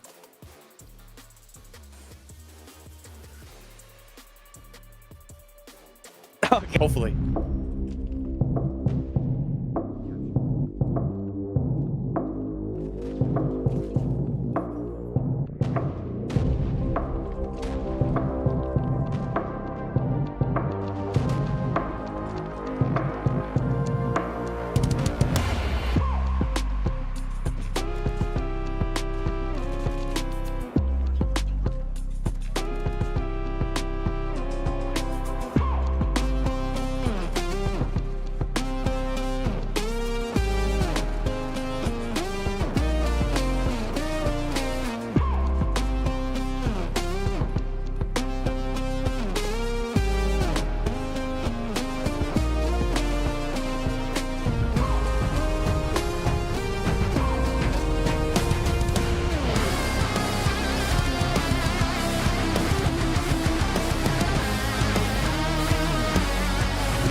Alrighty, chat. We are halfway there. We're locked and loaded. Third series down, dusted. It delivered. It was everything that we asked for and more. Overtime in the search and destroy, but a 3-0. You know what? I'll take those trade-offs, okay? 22 rounds of search hell, okay? Especially when you're on the edge of your seat. And it's early as hell in the morning for me, but it's late in the afternoon for y'all, which means it's prime time gaming. So, Callie, talk to me. MVP stats-wise, what are we going to be looking at here? I mean, it has to be Clove, right? That 30-kill performance that he did on that map number 2 was just insane. On a search and destroy, it kind of looked like he was playing a hardpoint game in there, right? So now as we take a look at our game MVP on this match right here, you're probably going to have to think about a lot of players because everybody stepped up, but nothing more than Clove, the prodigy himself. 101 total kills, a 4,501 average score, and a 1.55 KDA ratio. Oh, he's him, bro. That'll just tell you how much hell he calls in this series. 101 kills. Have we even got remotely close to that in any count? I think I've seen 73 as the highest of any series that I've casted so far. 101 is a damn lot of kills. And 30 kills just coming in from that search and destroy is just something else. Right now we take a look at who is closer to that MVP performance from the other side as we have our head-to-head. Yopi does not even stand close to what Clove had on this match. And yeah, the only closest thing he had is that average assist, which is just going to be a 1.5 difference, right? But apart from that, the kills, the deaths, just going to be a little bit better for Clove and nothing more than that KDA ratio, 1.55 over a 0.91, below a professional player's KD average. It's just not looking good for Yopi here. And a great win for Salward Esports. Yeah, I mean, when you're getting murked in Arsenal, anytime it's a 3-0 in any kind of control game, especially when you're a top contender of your region, that's a problem. You need to correct those issues. I know we're banning Raid on out, but obviously if you don't get the map selection that you like, you need to expand that map category. Obviously, they need to work some in the hardpoint and the control. They need to be a little bit more versatile as we get geared up for it. Head-to-head looking solid there, not necessarily competing towards the end, but that is going to be the end of our third series, ladies and gentlemen. Don't go anywhere. We're going to take a short intermission. On our way back from break, we will be joined by Smart Omega and DVK. We'll be back.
Alrighty, ladies and gentlemen, 3, 2, 1, action. We're here for it. It's your boy Verdict. We're on the ones and twos. And yes, that's right. Callie mentioned it earlier. I am from the United States of America.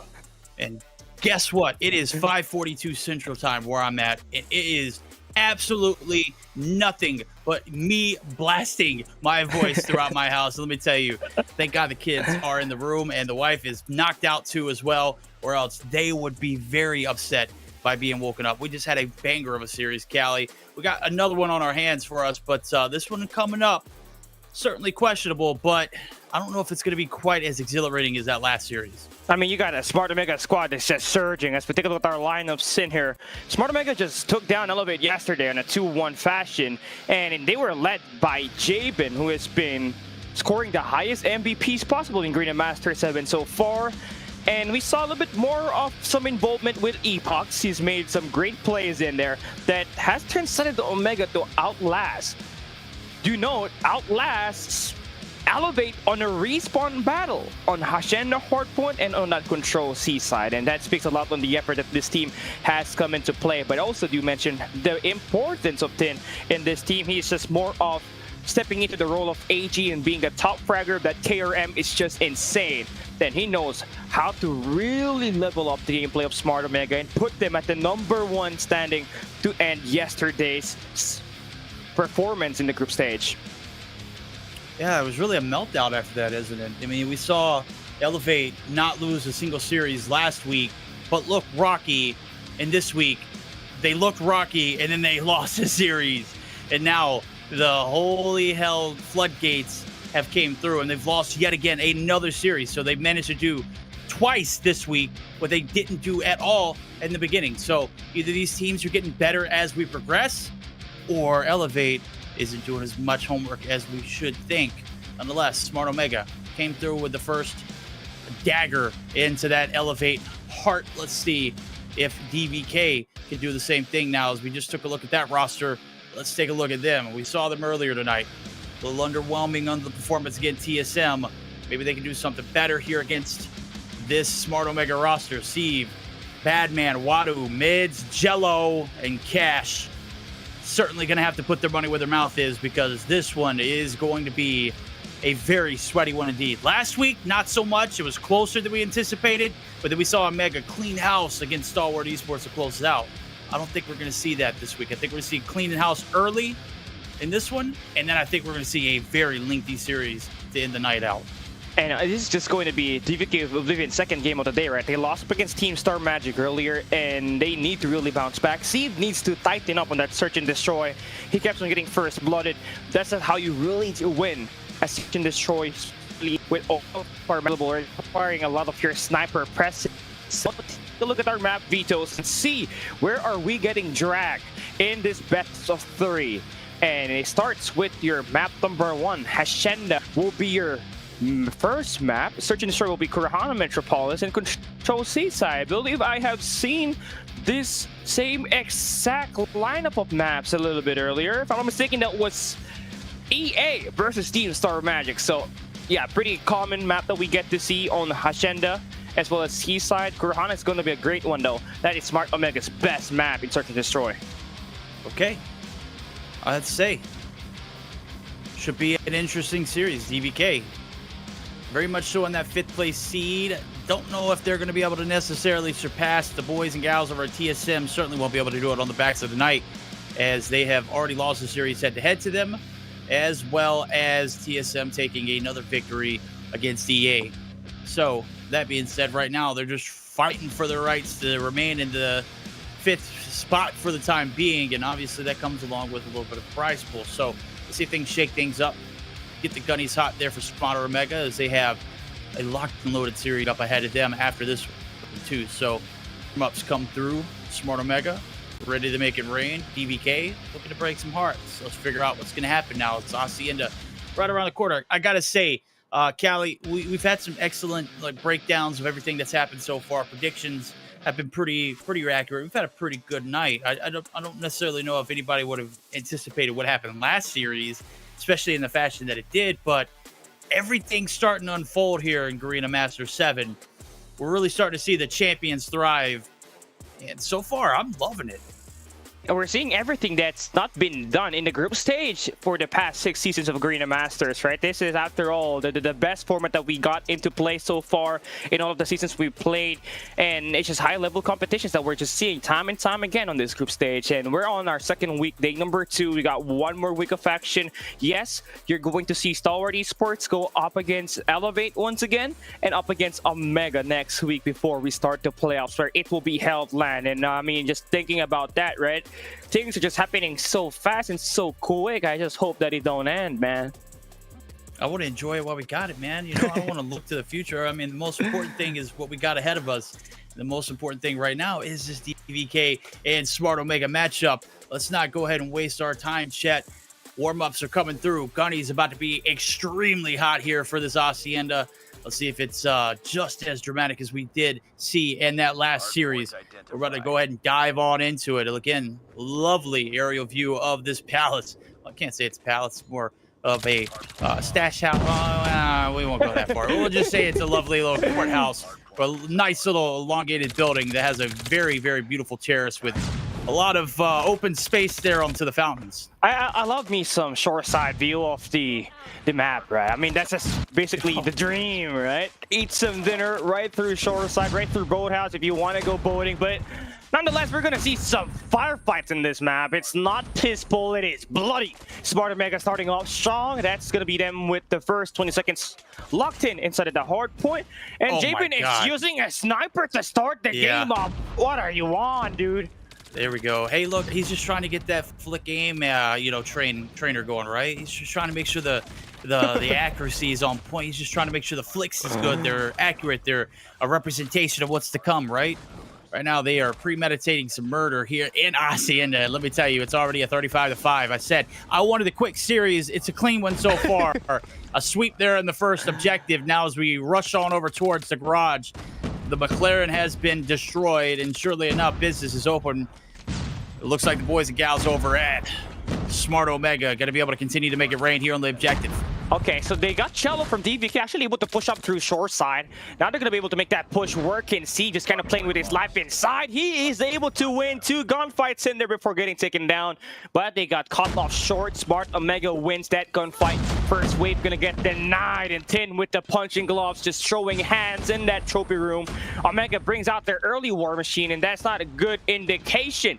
DVK keep losing their gunfights that allowed Omega to build up so much of this operator value on it. Risky with 7 eliminations, and this P2 looking like a money hill currently being cashed up by Smart Omega. Second wave done, dusted. It is Smart Omega continuing on with the lead. Dominant performance so far. Only 6 points collected for the boys in yellow. DVK heading for the hills here for P3. Over towards fences we go. A little uncertainty now as they are late to get the setup, but they do have the numbers. Let's see if it'll prevail. Oh my God. Big kill's going to come through, but it's Chabin and 10 who gets shut down instantly as the Finnick goes crazy up close. Okay, a much better setup here that you got for DVK, but you got to win your gunfights at the patio. That high ground is going to be useful for you to be able to break down the attack coming in from the wells, but Risky on a 4 spree.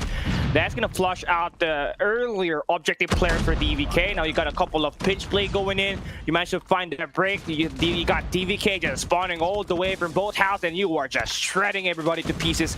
Smart Omega now fully locking down the hill. Fully locking it down. This is exactly what you want to see. Top tier team at their top peak performance. They've taken down the champions already, but so has somebody else. We'll get to see the matchup of a lifetime here in this next series. This one, though, looking like it's going to be a very crisp performance so far from Smart Omega. As we see P3 coming down to the wire. It is 6 seconds left to go. Rotations already being made for Smart Omega. They are going to go ahead and cut their losses here on this one. Still a 60-point advantage. Well, 59 if you want to be technical, but you get the picture. Ain't nobody going to get a full 60 off P4. It's crazy as hell over there. It's a rock side structure. Already contested coming through left and right. Blue in the feed. Yellow as well. We got a mixy one. P4 break coming through. It's Smart Omega getting shut down. But 10 in Hill team, or 10 in the Hill team looking to get right back on it. Let me tell you, he is going to be denied. Okay, so now it's just going to be DVK slowly starting to wake up, finally able to win some gunfights. This P4 first 20 seconds going to favor their way. They're just about 45 seconds away from cutting that deficit back, and taking that lead in, but easier said than done. You're gonna have to go through the wire on this. Nice operator investments that you got from mid so far as he finds that double, takes that 3 kills there to take down elimination onto 10. Now, this last 20 seconds is gonna come up huge as you're now in striking distance. To get this last 20 seconds, they're looking at about a 10-point deficit as you go up against Smart Omega on that P1 reset. Badman just getting himself in the mix. 18 eliminations for him with Sieve following up with 15 for DVK. Huge P4, but gotta have to do better on the next 3 hills where you underperform in the first set of Hardpoint. There we go. They cut the deficit. That's the most important thing. DVK putting up a hell of a fight. What the hell happened, Smart Omega? Wake up. You started strong. Put your foot back down. This is your house, right? You own it. You pay the mortgage on it. No. You don't get a mortgage on a house like this? No. You buy this in cold, hard cash. Let me tell you. Cold hard blood is being spilled all over it. And DVK now trying to run rancid onto the objective. They got themselves a little bit of a deficit to cover, but they have done great here in the second set of hills so far. 30 seconds left to go. Focus for New is certainly on the minds of others, but for Risky and Squad, they would have put their hills in the courtyard and reclaimed their throne.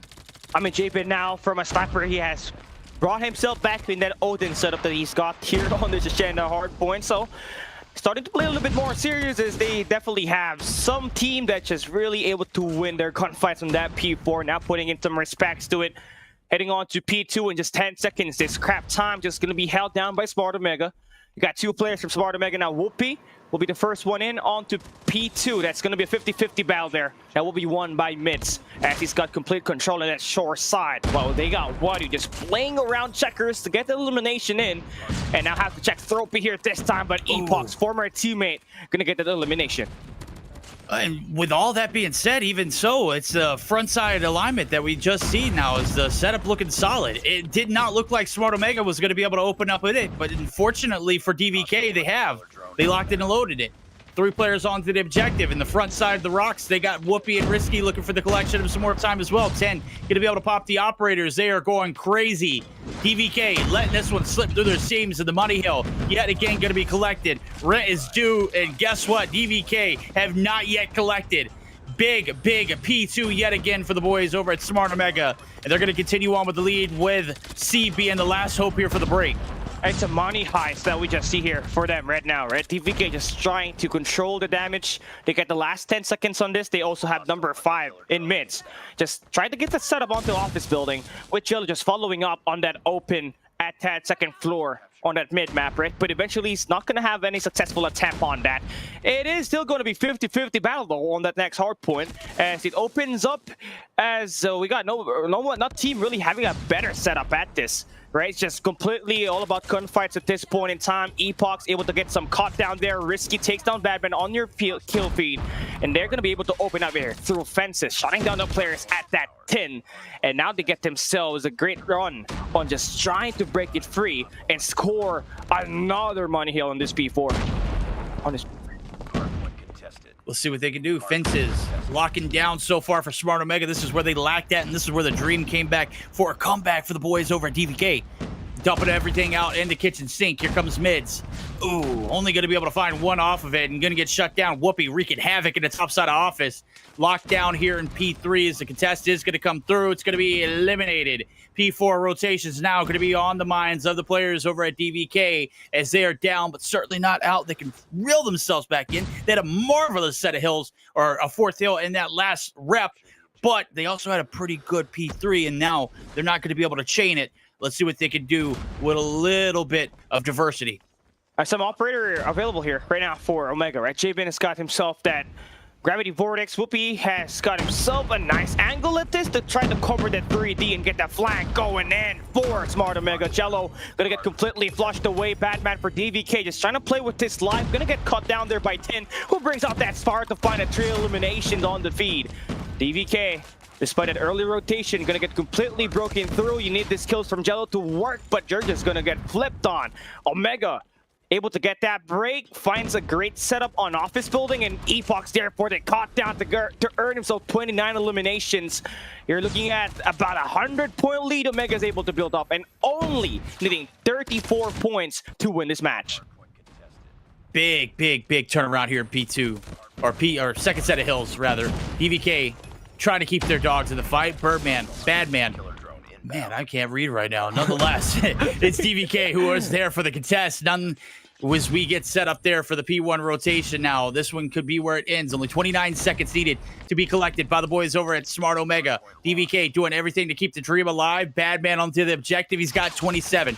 Steve does have 36, but he is nowhere in sight now as a team. Looking to get onto the hill. Steve looking to get the setup up top. Wadu going to be able to hop on down into the guts and the glory of death as he is shut down mids. They're going to be able to reciprocate, though, as Badman is there as well. And we've got ourselves a game still holding on by the hairs of their chin. They got to play perfect for Mira and Alfred. Cannot let any bit of points just be squandered here. As Smart Omega looks to try to get themselves inside of that hill. Badman just trying to make the push inside. He has just been that playmaker for them to just cover the break inside of that hard point outside of Steve. But they all get completely flushed out. One more heave of attempt there for Wadu. Still going to get denied. 238 to 143. Just only needing 11 points is Smart Omega to win this match right here. But DVK holding strong. Trying to not let this scrap time to favor Smart Omega. They need to find an early rotation onto next. And they need to find that break to score and survive another hard point. Ooh, that's a tough task. Anything can happen, though. 3 seconds. Business. About to be booming. It is Garage. This one's about to go down. 241 and counting. Here comes the hit. It's shut down. The Predator missile. Gonna go ahead and put them out of their misery. Jabin and Epoch's gonna combine for the last 3. Ladies and gentlemen, a very, very stout performance from Smart Omega. We never doubted them. 250 to 151. DVK still got a lot of fight left in them. But nonetheless, it is Omega who outsmarted them and outclassed them in every facet of that second set of hills. Love to see it from them. They're getting warmed up for a hell of a series later on. We're getting warmed up too, maybe trying to cool down as well. That last series was a banger, a nail biter as we get ready for the stats to come up here on this one. Callie, talk to me. Picture perfect. You're looking at it from the perspective of a player who is about to go to war. And you handle business early here in this Asenda Hardpoint. You don't allow any thoughts of the comeback when that second set of hills opens up for business. This was picture perfect for Omega. Yeah, I gotta agree with you on that. And every time I look at the kill feed, I always keep seeing Epochs getting a double kill, getting a triple kill. And where it was one time a Hunter just was able to find 3 eliminations there to take down DVK Oblivion, was just trying to make that push inside of the hard point. And it turns out he's gonna be frying his former teammates. And he gets himself his first MVP, right? This guy was bottom fragging in the first week. Everybody was putting smoke on him. He's catching strays on the comment section, but, you know, he's going to be here, scoring up huge, finally able to adjust to the pacing and spacing that you got here for Smart Omega with 39 eliminations, 27 deaths. 194 impact rating. He was playing the objective there. Second highest on that team. He's able to really put himself of a great value on the team on this map number 1. But on the other side, completely for DVK, Steve and Badman were holding their own, but Shallow going for 19 and 36. I mean, that's just really, really rough. You can't let your OBJ player get inside of that hard point. You're not going to score any time at all. And Jello was not just really able to push and win his 1v1 gunfights. Oh, absolutely. Good breakdown, good analysis. DVK not rising up to the occasion. Smart Omega handling business, sweeping them under the rug here in this one. They said that was their estate. You can't find yourself inside of the mansions of Asenda without paying the toll to get inside. Certainly enough, it was handled very quickly. Now, as we get geared up for it, it's Metropolis we're getting geared up for. Search and Destroy. You said this is the best map played by Smart Omega. Last time we saw this matchup last week, it was a nail biter. It was close in some regard. Are we expecting this one to be Mega handling business? Because they're showing up like a completely different team from last week. Am I right? Yeah, they're just completely different. But when they went up against Elevate, they lose their Search and Destroy. So they may have evened it out. They have leveraged their respawn games, but their Search and Destroy was kind of lacking in there. So we're going to be about to find out, right? Now that they're back in their best map.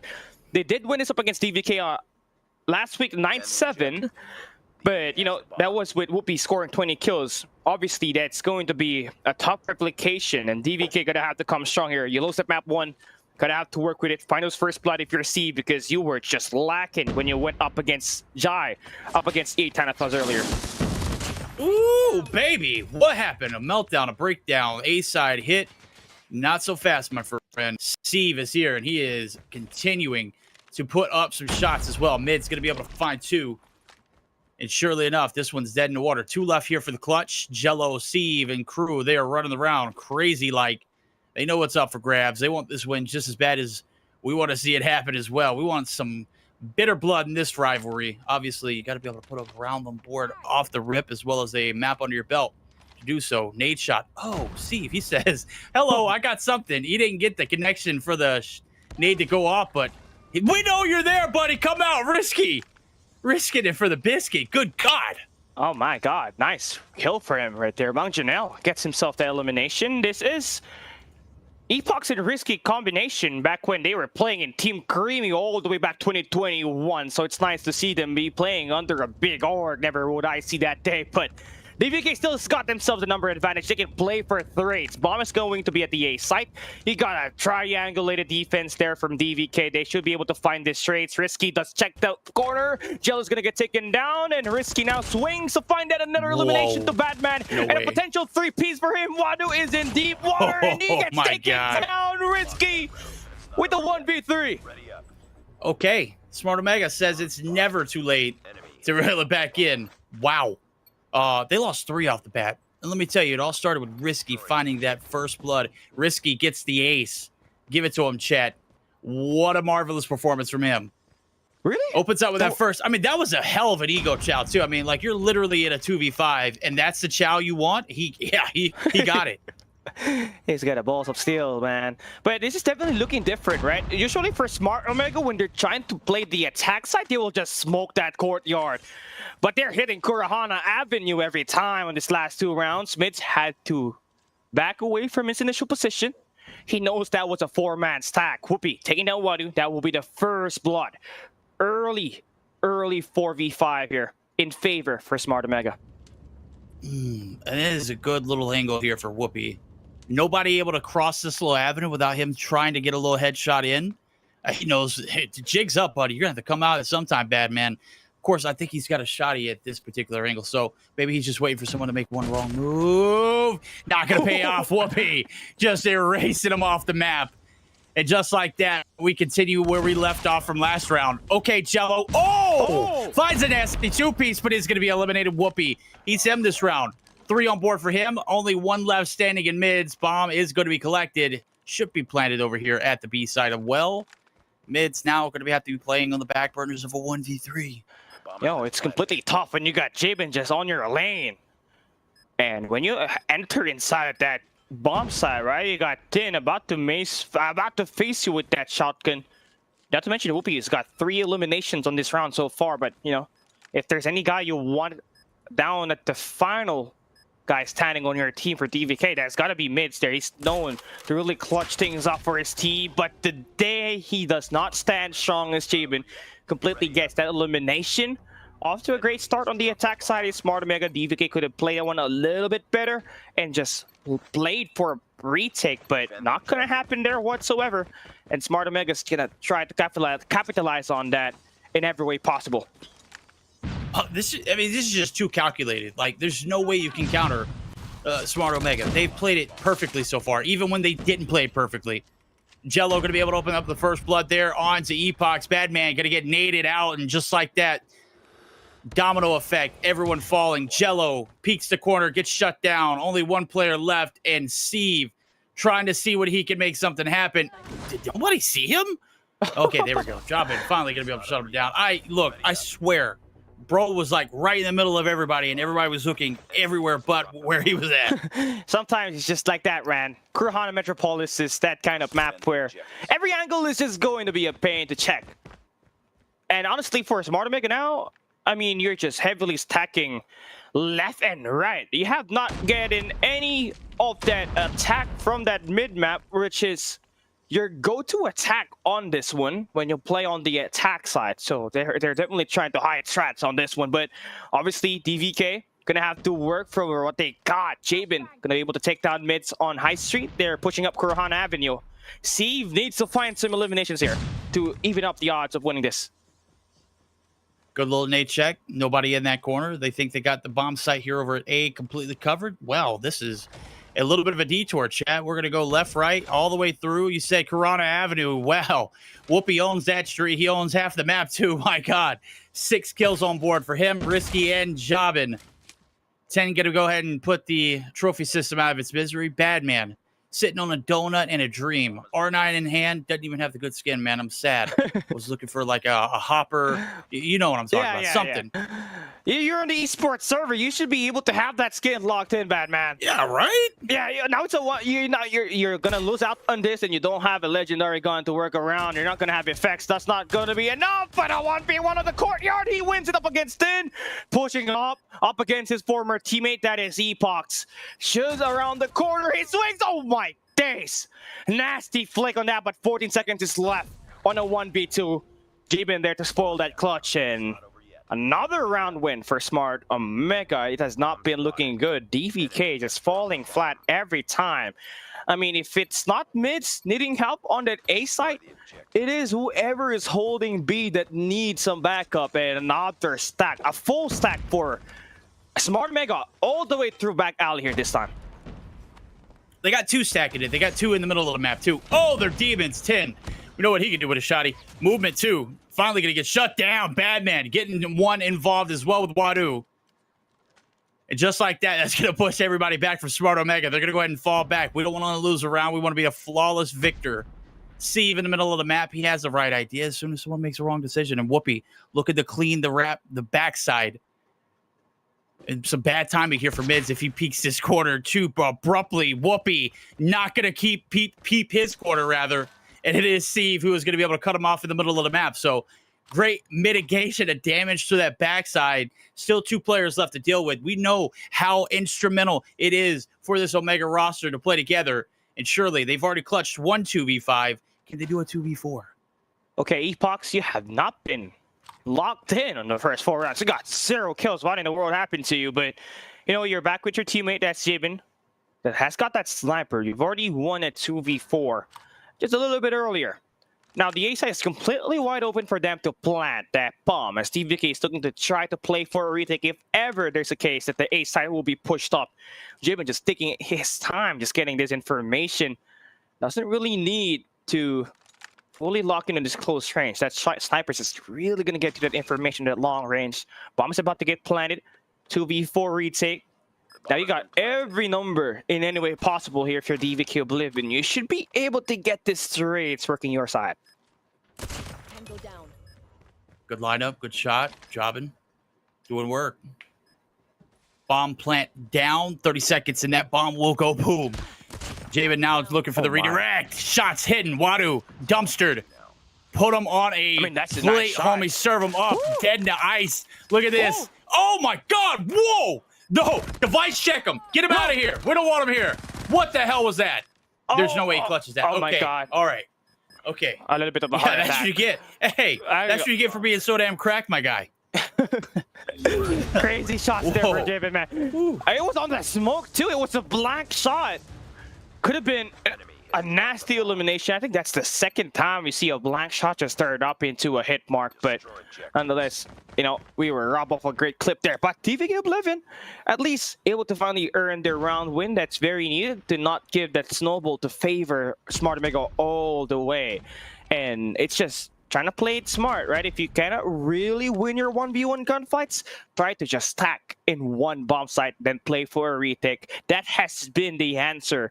And they're looking to replicate that same thing. They're going to play for a 5v5 retake and just letting that A side be completely wide open for them. Smart Omega players to plant that bomb, and then they're going to try to work on that rotation once that bomb gets planted. Oh, hello, Jello. We'll see you next round. Whoopi opening up with the first blood. A compromise. Steve says it's bait. Doesn't call the bluff, though. Not going to peek the angle. He is going to be stuck there watching it happen. And unfortunate for him, he's going to have to wait for the cavalry to come through, too, before the hit comes on in.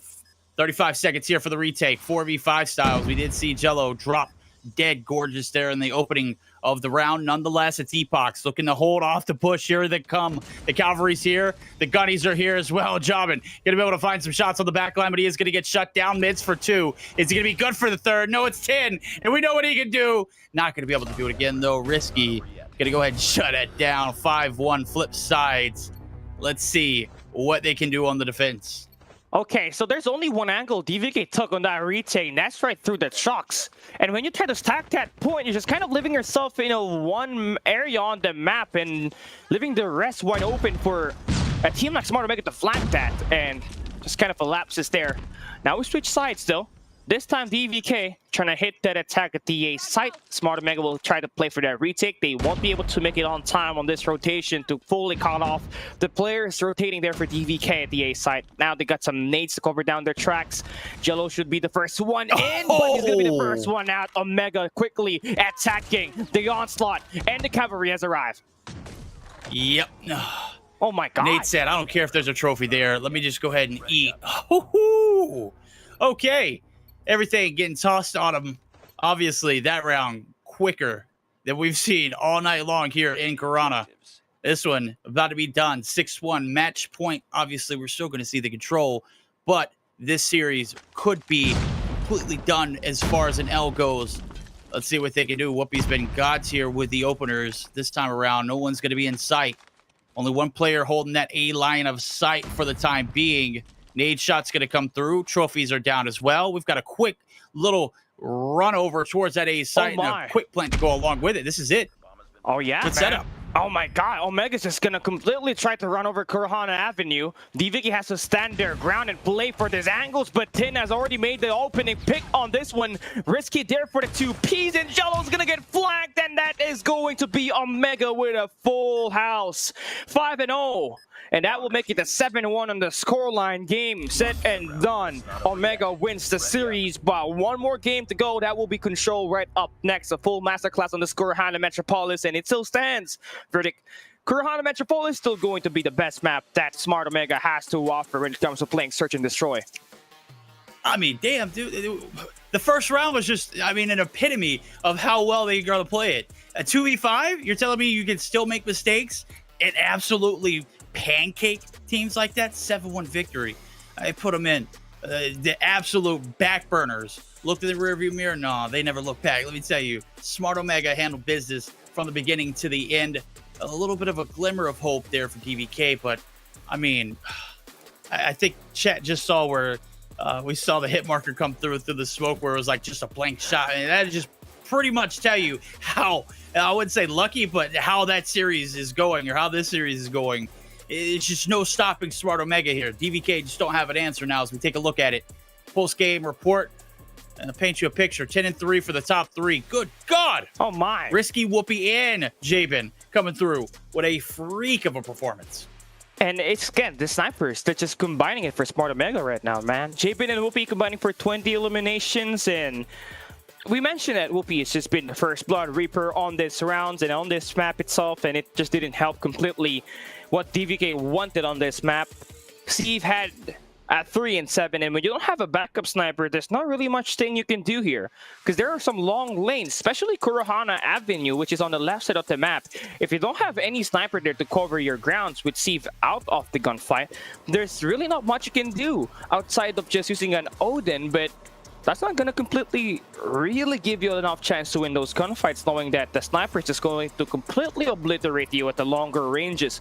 And Smart Omega just completely took control of this match, especially when they're on the attack side. They only had to win 2 rounds once we switched the sides, and by that time, they just had full steam of momentum. Risky had a 1v5 here, and another teammate is happening today, right? What is going on? Then this is just something that you're gonna have to expect moving forward, right? We're heading into Control right up next. Omega's looking pretty steady, and it seems like they are ready for that stalwart match, man. Yeah, steady, ready. We're ready to go. We're ready to lock and load. Game 3 coming up right around the corner. Smart Omega looking for the clean sweep. We're rushing them under the rug for the time being. DVK looking to put up a tally on the point in their favor. If you are a fan of theirs, you got to stick around to see if they're going to be able to get the job done as we're getting geared up for our finale here in the latter portion of tonight's stream. I got to say, it has been a blast. Garena Masters VII, Battle of the Champions has been picture perfect so far. We've had upsets, we've had comebacks, we've had nail-biter performances, we've had bloody beatdowns. Right now, we're looking at what could be the end of this one. Well, hold on, hold the phones. We're back to the, we're a little premature there, Verdict. This one's over that quickly? Oh my god, DVK, congratulations on the win. 1-0. We're back right into it. But we're hitting into Seaside right up next, right? Verdict. Ooh, hit you with that. Yeah, this is a Garena classic. Let me tell you, man. You ban Seaside, you're gonna make some teams shake. I'll go ahead and tell you. The versatility is certainly up there for grabs. We saw Stalwart Esports come through. They did their homework, my guy. And whoever is cooking that up, kudos, bravo. I think is Incendio, like, he's sub, right? He's doing some partial coaching. I wonder if he had any influence in that. Probably gonna be having some influence on that one right there, knowing that he's got the mind to help this team back it up, right? He's been always a great S&D player, and he's always got the read on to elevate every time that there's going to be an important game to win. And Stalwart Esports just did that, right? They double their money on this one. They posted on Twitter, right, that they have what it takes to actually win the whole weekend. Let's see if that's going to happen. But before that, right, map number 3, Seaside, DVK Oblivion. Again, has an opportunity to win this, but Smart Omega going in at the attack side, and it's attack-oriented map. You already know what's going to happen here. Either a win through time expiration or a win through capture. It's too easy, man. Get them in those little linear walls right there. It's just so hard. He's got the movement. He's got the accuracy. He just knows how to hip fire. JB going to be good for 2 as well. 10 finally going to be outs, though. He's took 2 with him before going A site. They're slow capping it. This is ballsy, bro. I'll be honest with you. When you're stacking this hill, the more you're on it, the faster it goes. Obviously, it's control. You already know how that operates. But, I mean, this right here, it just tell you how much are confident in their gun skill. And that chow right there was nasty. 10, you nasty, buddy. Oh, yeah, you're just insane, 10. I mean, that KRM is just bringing back so much of that 2021 days back when we had Prime Crush. Just crushing the competition, but Omega with full map presence. They did the A-site quick. It's just about to turn down badly for DVK on this one. Round number 1 probably ended in just like 2 minutes of action. There was no traction, no resistance in for DVK Oblivion. Once Tin was able to push out on the A site, they completely snowballed the competition. That's the classic Seaside for you. There we go. And they slow capped A2, bro. That's just mad disrespectful. Oh, Omega putting in nasty work here in this one. This one's getting absolutely crushed. 10 opening up, antsy as hell, able to find one off the rip, but Wadu able to quickly return. Mid's going to be able to get involved as well. The hill now going to be compromised. Control spot going to be locked down. One player standing onto the objective as of right now. He's going to wait for the cavalry, and it's going to be chopped in half by player number 3 in the middle of the map. He's going to be able to find one, but now going to have to give away his location. And guess what? 10's back, respawns. Absolutely in full effect, bro. He is a walk-in 2-piece. Oh, my God. Every time we see 10 end the feed, he's just going to light it up. Mids got turned on that one. Unbelievable play that we're seeing for 10 at the moment. Nice standout for them so far, though. As we look into this, Yellow will be able to hold it on at the B site, get that first stick in there. And honestly speaking, looking at the way this is being played out, right? Seeing some more fights for DVK Oblivion when they're on the attack side, but gotta watch out for the potential operator investments coming in from Risky as he's got the War Machine ready for activation. War Machine ready. Let's go to war. 10 popping out, popping off. 2-piece in the feed. 10's gonna go ahead and pop the Pretty. That's a 3-piece. He's still alive and you spawn. Finally dealt with.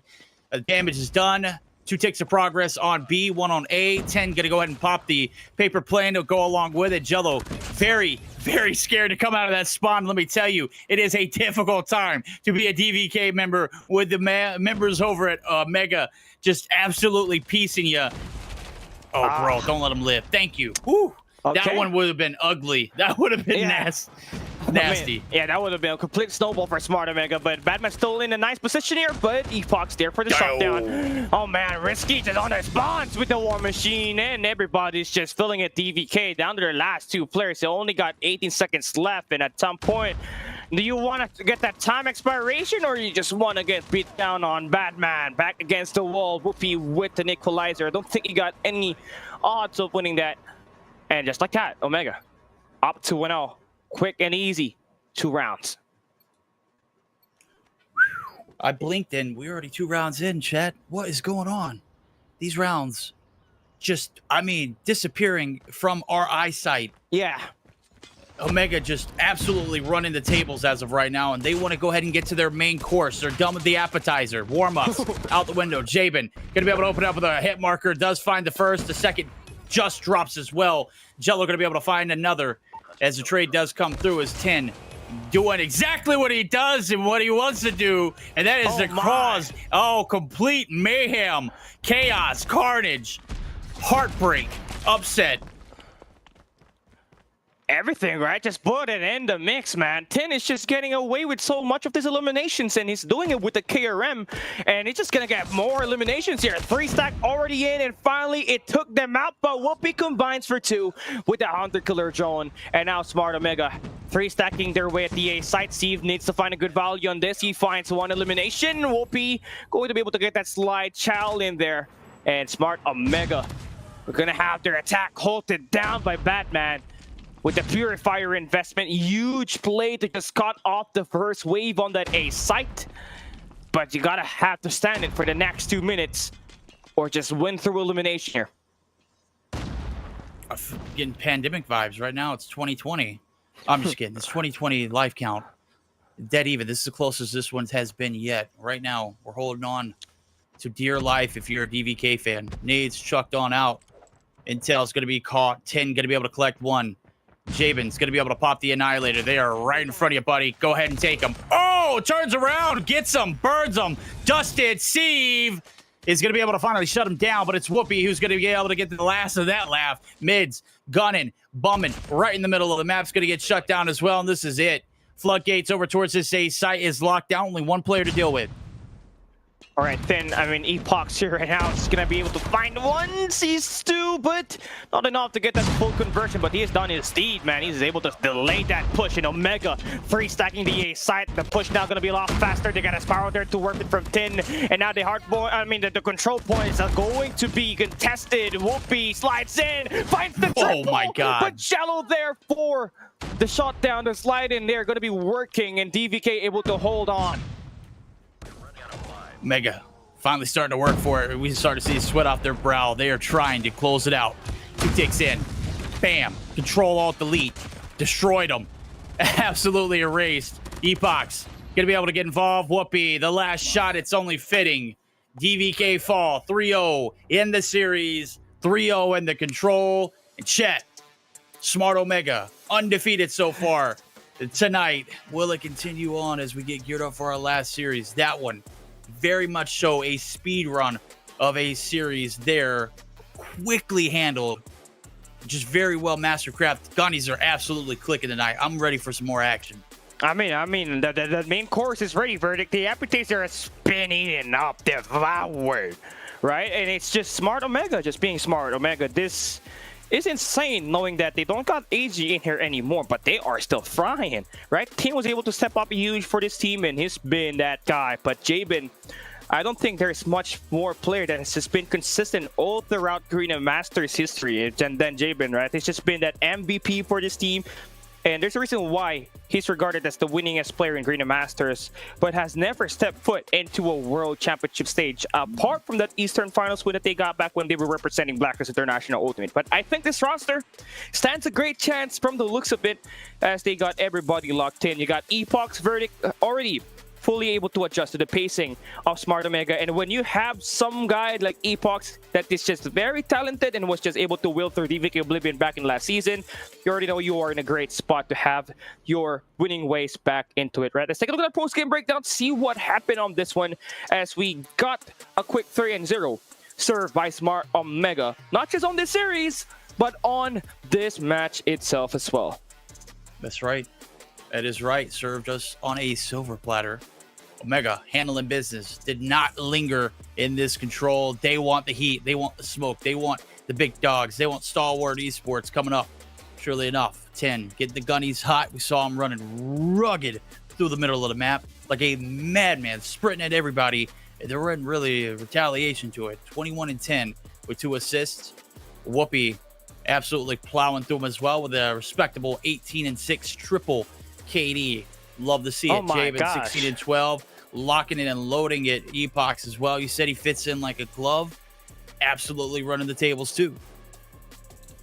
Yeah, man. And Tin, again, is the vein here, right? He was always the guy opening things up for the team, especially when it started on that round number 1. He scored a quick 2 eliminations at the A site, and it was just a 3 stack to get the first 2 ticks, and then they were just able to chain that into a B side rotation. And by the time we knew it, round number 1 ended merely in just 2 minutes, barely under 2 minutes, and it's just the way Smart Omega is, right? They are fully locked in. This season, they fell short. Last season, they fell up against Elevate, but now they are just trying to find their way in, getting these eliminations. And yep, that's just going to be it, right? Match 4 done. We are down to our last game. Stalwart, Esports, and Omega. You already know it. It is the Garena Classic, the MSP Showdown. It has just been the case for like since 2020. So this matchup right here going to be a delight to watch. Yeah, go get you a snack. Go get you something to drink on, man. Kick back, relax. Tell everybody you know. Get in here because it's about to go down. We could see one of the greatest runs in Garena history per Twitter with Stalwart Esports. They could do the unthinkable. We're going to have to stick around and find out. Right now, we're going to take a short intermission. Chat, don't go anywhere. We've got our main event coming up right around the corner. We'll be right back.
Alrighty, ladies and gentlemen, match highlights done. We are here to talk about the MVP, and then immediately after a break, we'll come back and talk about our next series. But nonetheless, that one was short, quick, to like our third series of the night, fourth one. Wrapped up rather quickly, Callie. Talking about stats-wise, MVP, somebody's got to take the cake. Who you got? I feel like it's gotta be Japin, right? But there's a high chance it's Tin who ended up with the MVP in that control. We're just about to find out, right? As we hop into our MVP of the series here in our match number 4 of the day. Yep, it's going to be Tin. Now I'm saying 64 kills for him, 1.64 KDA. We're not even gonna talk about the average score. I think that's the lowest that we got on the team and on the day. But that's because it is quick. All the matches were pretty much dominated, and it's just really what will happen if it is a quick 3-0. Yeah, that's what's happened. Obviously, in our third series of the night, we had 104 total kills, 101. It was outrageous, but that series raged on for a long time. Obviously, this one, very quick and to the point. On the opposite end, we have our head-to-head. Who will take the cake there and that one, and how do they fare up to it? Seed yet again. 0.95, so not quite hitting the marker for that 1.0 KD, average KD for a professional player in a professional map. I'm thinking that line might be skewed because talent on that Smart Omega roster is just brimming. And let me tell you, when I say they've reached peak form last week, you know, they were edging. This week they have looked elite. And I think elite is an understatement, right? They're just godly with the rotations. I feel like winning up against Elevate on that respawn just completely shook that Elevate squad heading into today's match up against Stalwart Esports, and you're gonna have to feel good about that, right? You find a major bounce back here at week 2. You're just completely a different level of a caliber of a team. You got 10 always able to really put himself in the mix, but what's better is that they got Epochs up to speed on the pacing of Smart Omega. That was the reason why they were just lagging behind last weekend and why they were struggling in closing out maps, right? With Epochs in there, just finding the right rotations, the right role on the team, they are completely in great hands, and God only knows what's going to happen on our match number 5 today, right? Stalwart Esports about to go down up against Smart Omega. This too has just been brimming. There's definitely a pattern here. This two took down Elevate, so there can only be one winner at the end of the day here, Verdict. No, you're absolutely right. Stage stat, we got a proper one. Lights, super bright, superstar is about to take the scene. We're going to take a short intermission. We're going to get all our players in one lobby, and it is about to be a gauntlet. Tell everybody you know, including everybody they know, it is about to go down. Garena Masters VII, Battle of Champions. We're about to find who is going to be the strongest one in Garena so far. Don't go anywhere. We'll be right back.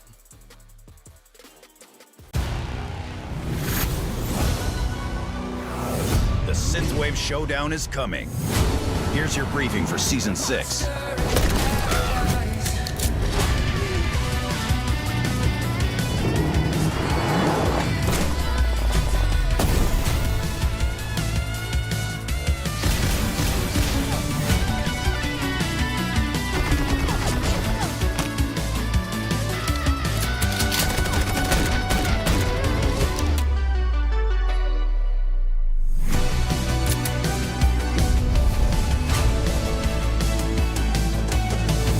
Time to suit up for Synthwave Showdown.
Alrighty, ladies and gentlemen, you see the smile on this one. We're bright and early here, ready to rock and roll. It's late over where everybody else is. Let me tell you, it is about to go down. It doesn't matter what the time of day. It is going to be a bloodbath here as we're getting geared up for our fifth and final series of the night. It's your boy Verdict. With me all night long is Ben Cali Gaming. Talk to me, buddy.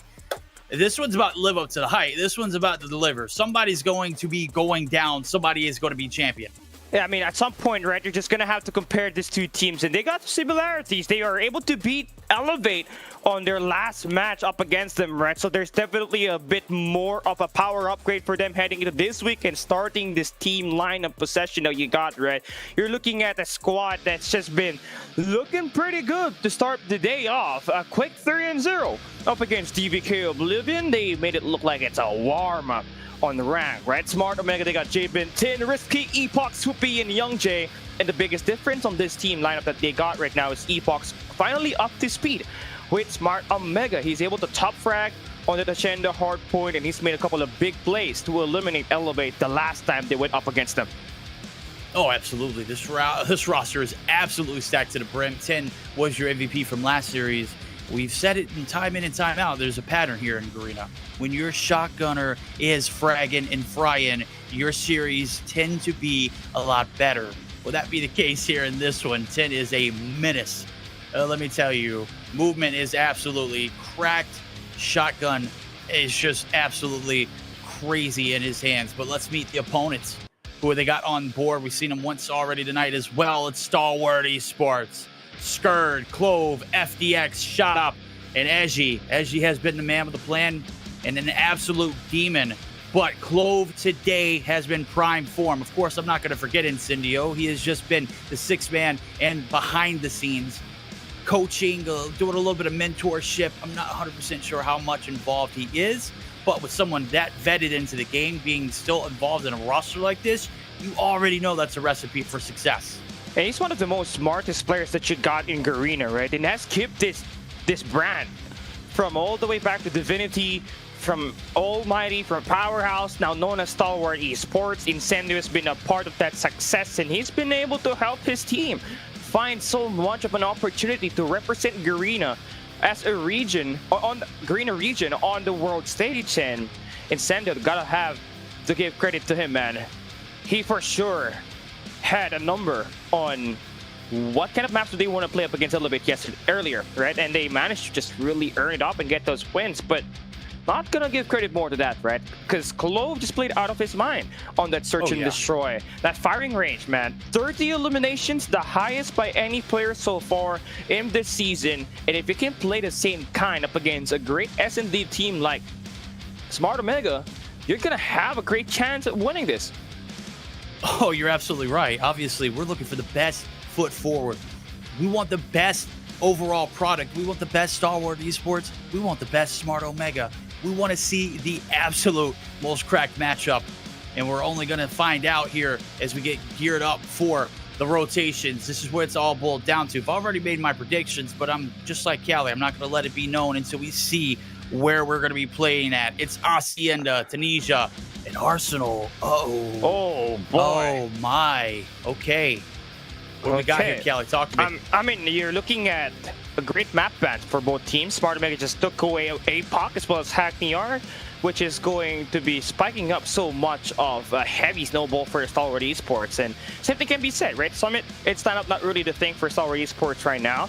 They rather want to play Asenda Hardpoint, where they both defeated a team like Elevate on it. So that's going to be a 50-50. But what I'm looking forward to here will be that search and destroy, because you're looking at Whoopi and Jabin going up against that crack duo from Stalwart Esports. That's FDX and Shut Up, who just shot lights out up against Elevate at that firing range earlier. So that's that. But more on this is that we're not seeing Seaside on this control map, Verdict, right? We're seeing Arsenal, which happened to be great maps for both teams. So this is going to be an equal battle that we got on this three maps of action. Okay, we're going to find out at the end of this one who will be at the top of the top, the best of the best. Obviously, right now, Smart Omega certainly have their throne at the top. They've got their crown on top of it, as well as they eclipsed the champions back-to-back last night. Elevate went down hard, and let me tell you, they have not yet recovered. They went down hard again tonight. Who's going to come out on top here from this battle? Smart Omega, Stalwart Esports, about to go down. Map pool selection looked pretty solid. You mentioned it, Arsenal, both sides looking great. Map pool selection, though, if we're looking at it from that perspective, obviously Asenda is a 50-50 split. But I would say, like, the team that I would have to favor would have to be the side of Stalwart Esports in regard to their map pool selection being much better. But nonetheless, all speculation aside, ladies and gentlemen, it's going down. If you haven't told everyone you know, it might be too late. This one is going to be a banger. On the opposite end of it, we've got a cinematic view. And ladies and gentlemen, we are double challenge, triple challenge, everything up top. And right now, Whoopi all over the hill for the time being before he is erased immediately off of it.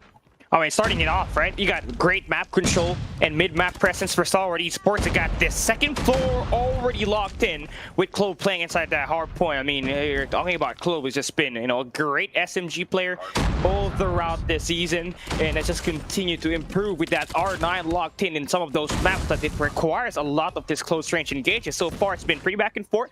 Omega, though, still trying to lose some rotations. They got to think bigger picture. Now you're on your last 20 seconds. Got to send someone out to play that next hard point rotation and accurate in that spawn to get that early setup. This last 14 seconds gonna go all the way for Stalwart Esports. Omega barely able to get any control on the next hard point.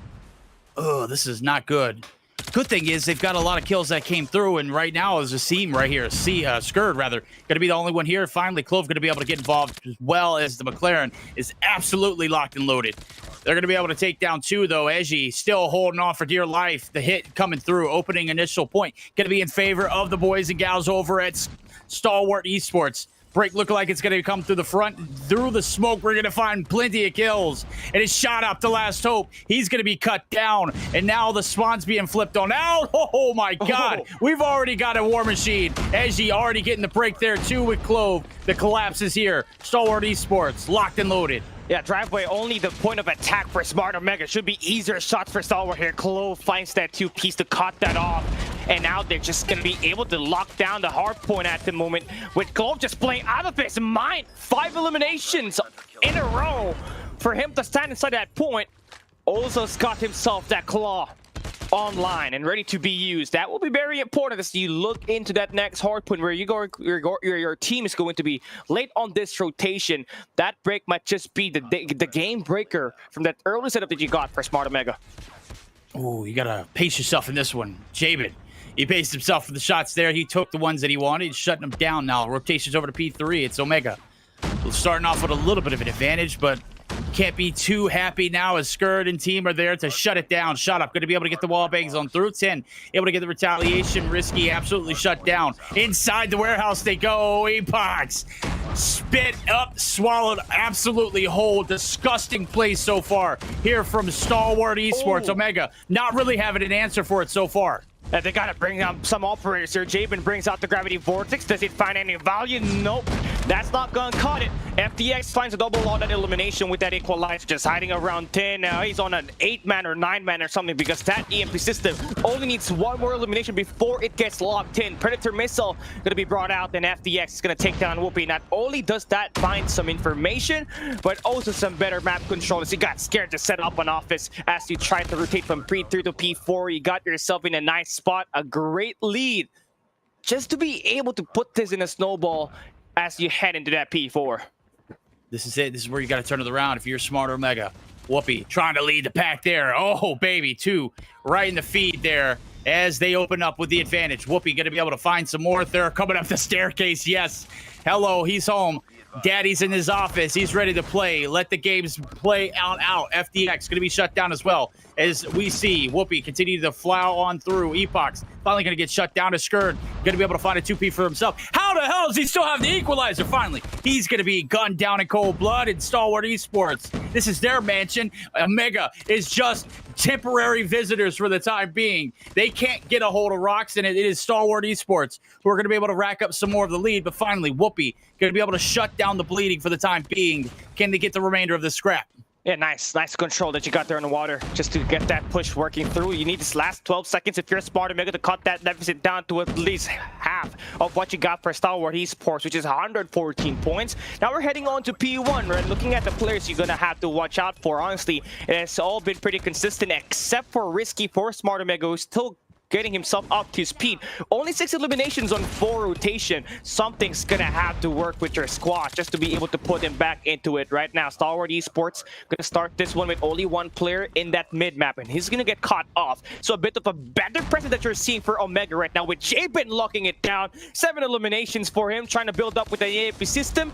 Gunfight looking a lot better for them, and they get the first 20 seconds on this P1. There we go. Now, where are we going to be able to see the adaptation in real time? The first set of hills did not fare well in that P2 garage. It was Stalwart Esports who came out the bitter victors. Right now, there's nothing bitter about this one. They've got a lead, and they're trying to hold on to it. The courtyard is a bloodbath. Let me tell you, more blood in the water than water itself. It is thicker. It is rising to the top. Stalwart Esports starting to rise to the top here in peak form now as we start to see rotations being made over to new. Player number 3 is going to be playing the cutoff man. He gets cut in half. Rotations now chopped, delivered. It is all smart Omega for the time being. And Skurd looking to make a game-changing performance right here as he does find the first opener. Okay, now you got Skurd just trying to play out of his mind, but Epox with the shutdown. This guy has been playing good to start the day off. Took the MVP up against DVK Oblivion. Now he is carrying Omega in terms of finding these eliminations on the team, right? 21 for him to start this game off, but Stalwart's actually doing a lot better, right? They're in terms of just finding control of the first set of Hardpoint, but this one looking completely the opposite as you got a tighter gunfight being won by Omega on this route right now on this P2. They got the first 30 seconds on this. They're looking pretty good with Jabin holding down the anchor on that statue. Now they are just on a single-digit deficit up against Stalwart Esports. A little antsy with some of those operator pulls, but other than that, man, this has been flawless. A little bit of a break, a little bit of seam, maybe a little bit of disconnect. I don't know what happened. Omega just kind of lost sight of the objective, and surely enough, last 15 seconds going to be remaining in the pockets of Stalwart Esports. You know what that means? No lead swap, no momentum swing. Nothing bad happened in P2. He stopped it from getting out of hand. Gotta love the mentality, gotta love the push, gotta love the aggression. Stalwart Esports now going to have to battle it out in the brinks of trying to make it come back through this P3 rotation. And well, they've cleaned out the well. And here comes Clove. He can't be denied. He's going to be able to find a 2-piece right in the mix of it. And now he's looking for 3. He's going to get shut down, though. And Smart Omega going to be able to hold on by a thread with 10 leading the pack. Okay, that's huge, right? Just to stop that push from fences, and also a nice cut down on the patio and control. You still do have that better spawn if you're a smart Omega, but SDE, they're going to be bringing out the claw coming in from Clove, but does not find any value off of that as he gets shot down there by Jabin. 10 there to follow it up. To get that 3D, he's going to be able to cut off some rotations a bit to get that cavalry to arrive for Smart Omega to stack that hard point and get a tighter hold on this one. Jabin looking pretty good so far, but Epox has just been consistent in finding some shots and 10, slowly building his way back up into this matchup. Definitely what you want if you're a Smart Omega fan. SDE now falling behind in terms of getting inside the OBJ. Gotta do something better as we head into P4 as P3 is about to expire. Jabin, he's the lone survivor here onto this new site. He's got to play his life. Got to wait for a lifeline to come through along with it. No. 3 in the feed in yellow. It is Agi leading this squad there as he does find the heady. And Stalwart Esports going to be able to reclaim the lead now as we gone back and forth. Omega so close to getting the lead and holding it, yet so far. Here comes the hit. Now 3, go ahead and stack it up. As you continue to pop off. There goes Skurd. 3-piece in the feed. Paper plate in the sky. He is putting his team on the back. And my God, this one not getting that close now as P4 is still about halfway done with it. So far, so good for Stalwart Esports. They got plenty of operators and streaks to roll into new with it. But the breakdown happening at the back 30 seconds of this one with Smart Omega finding that break with the help of 10. Now it's going to get shot down and they're right back into this one. P4 has been a money hill for Stalwart Esports, not just on this one, but on the first set of Hardpoint, and they're looking to do the same exact thing. Clove has just been playing out of his mind. He's got himself 29 eliminations already. This last 8 seconds still gonna get contested. And all the way through, heading into the first 2 sets, right? It's been Stalwart Esports with that lead, but moving on, the trend seems to be Smart Omega slowly cutting that deficit down. You need this P1 if you're Stalwart. You are. You do. You've had the control all game long. Don't hand it back over. Keys of the mansion are yours for the time being. Courtyard, the main focus. Edgy up top, making it rain. Type 19 shots looking nasty. Oh my God, 10. Right there, answering back, but Edgy able to shut him down. Point blank. P1 out in the open again. It is a manhunt of where these players are at. No smokes out on the guns, but it is going to be the courtyard still maintained in yellow. Stalwart Esports locking it down. Omega finally able to strike. There goes the smoke. Here comes the hit through the cubby. Will they be able to get the break and retake back in and get the setup for new? Not looking so good. Omega shutting them down. Shut up as well. Risky getting absolutely crucial towards the end of this one. Yeah, Risky just won that fountains very well to just give this team that last 20 seconds, and just by that point from that attack, Elevate is, I mean, Smart Omega is just about to put themselves in a single-digit mark, and now that's going to come through. Early on rotation, that will be Whoopi. He needs to win his gunfight, but AG wins that fight to give Stalwart Esports that early setup, but a couple of gifted spawns coming in for Smart Omega at the moment, with Risky just getting himself in that spiral in number 2 in yellow. That will be Epox holding down the statue, so you're kind of caught in between here if you're Stalwart Esports, but you're doing a great job just winning these gunfights and holding the fort. But Whoopi breaks out the equalizer and now finds that 2 piece to break inside the hill. Oh, this is Daddy's Garage. Hello. I own this place. This is me. Whoopi going big. No, he's shut down. Doesn't get the 3. It is FDX in the feed for 2. Blue is on the hill. Clove now trying to pop the claw. Jabin shutting him down. Jabin's traded on out. It's yellow on the feed. It's Stalwart Esports. 225 and counting. Can't close it out here, but can make a catch to shut it down on towards that fence. Oh, it's not yet over here, right? Epox, you gotta stack that point. 13 seconds left on that, and you need to be able to get every bit of point just contested to not let Stalwart Esports get any closer to winning this match. We're moving on to new. That will be Smart Omega. Early on rotation, Epox holding down fences. Skirt, here's that information. This gunfight right here will come up huge, and they're just searching for one another. Omega finally able to get the patio in control, but they gotta take care of Skirt on this fences, which Whoopi does get that elimination. Sharp takes that swing, and now they manage to get the fight to work their way. Omega holds the point, but it's contested with FDX finding the eliminations. Oh, that's it. Map control all the way through. No from Omega, ladies and gentlemen. Only 3 seconds needed. Where you at? Not here on P3. Lock it down, chat. Stalwart Esports go up 1-0. 250 to 221 and a nail-biter of a performance, but it all came down to that retake back on towards that P2 site where we saw Omega kind of fall through the cracks. We saw Whoopi whip out the equalizer, and then everybody just kind of completely melt down after that.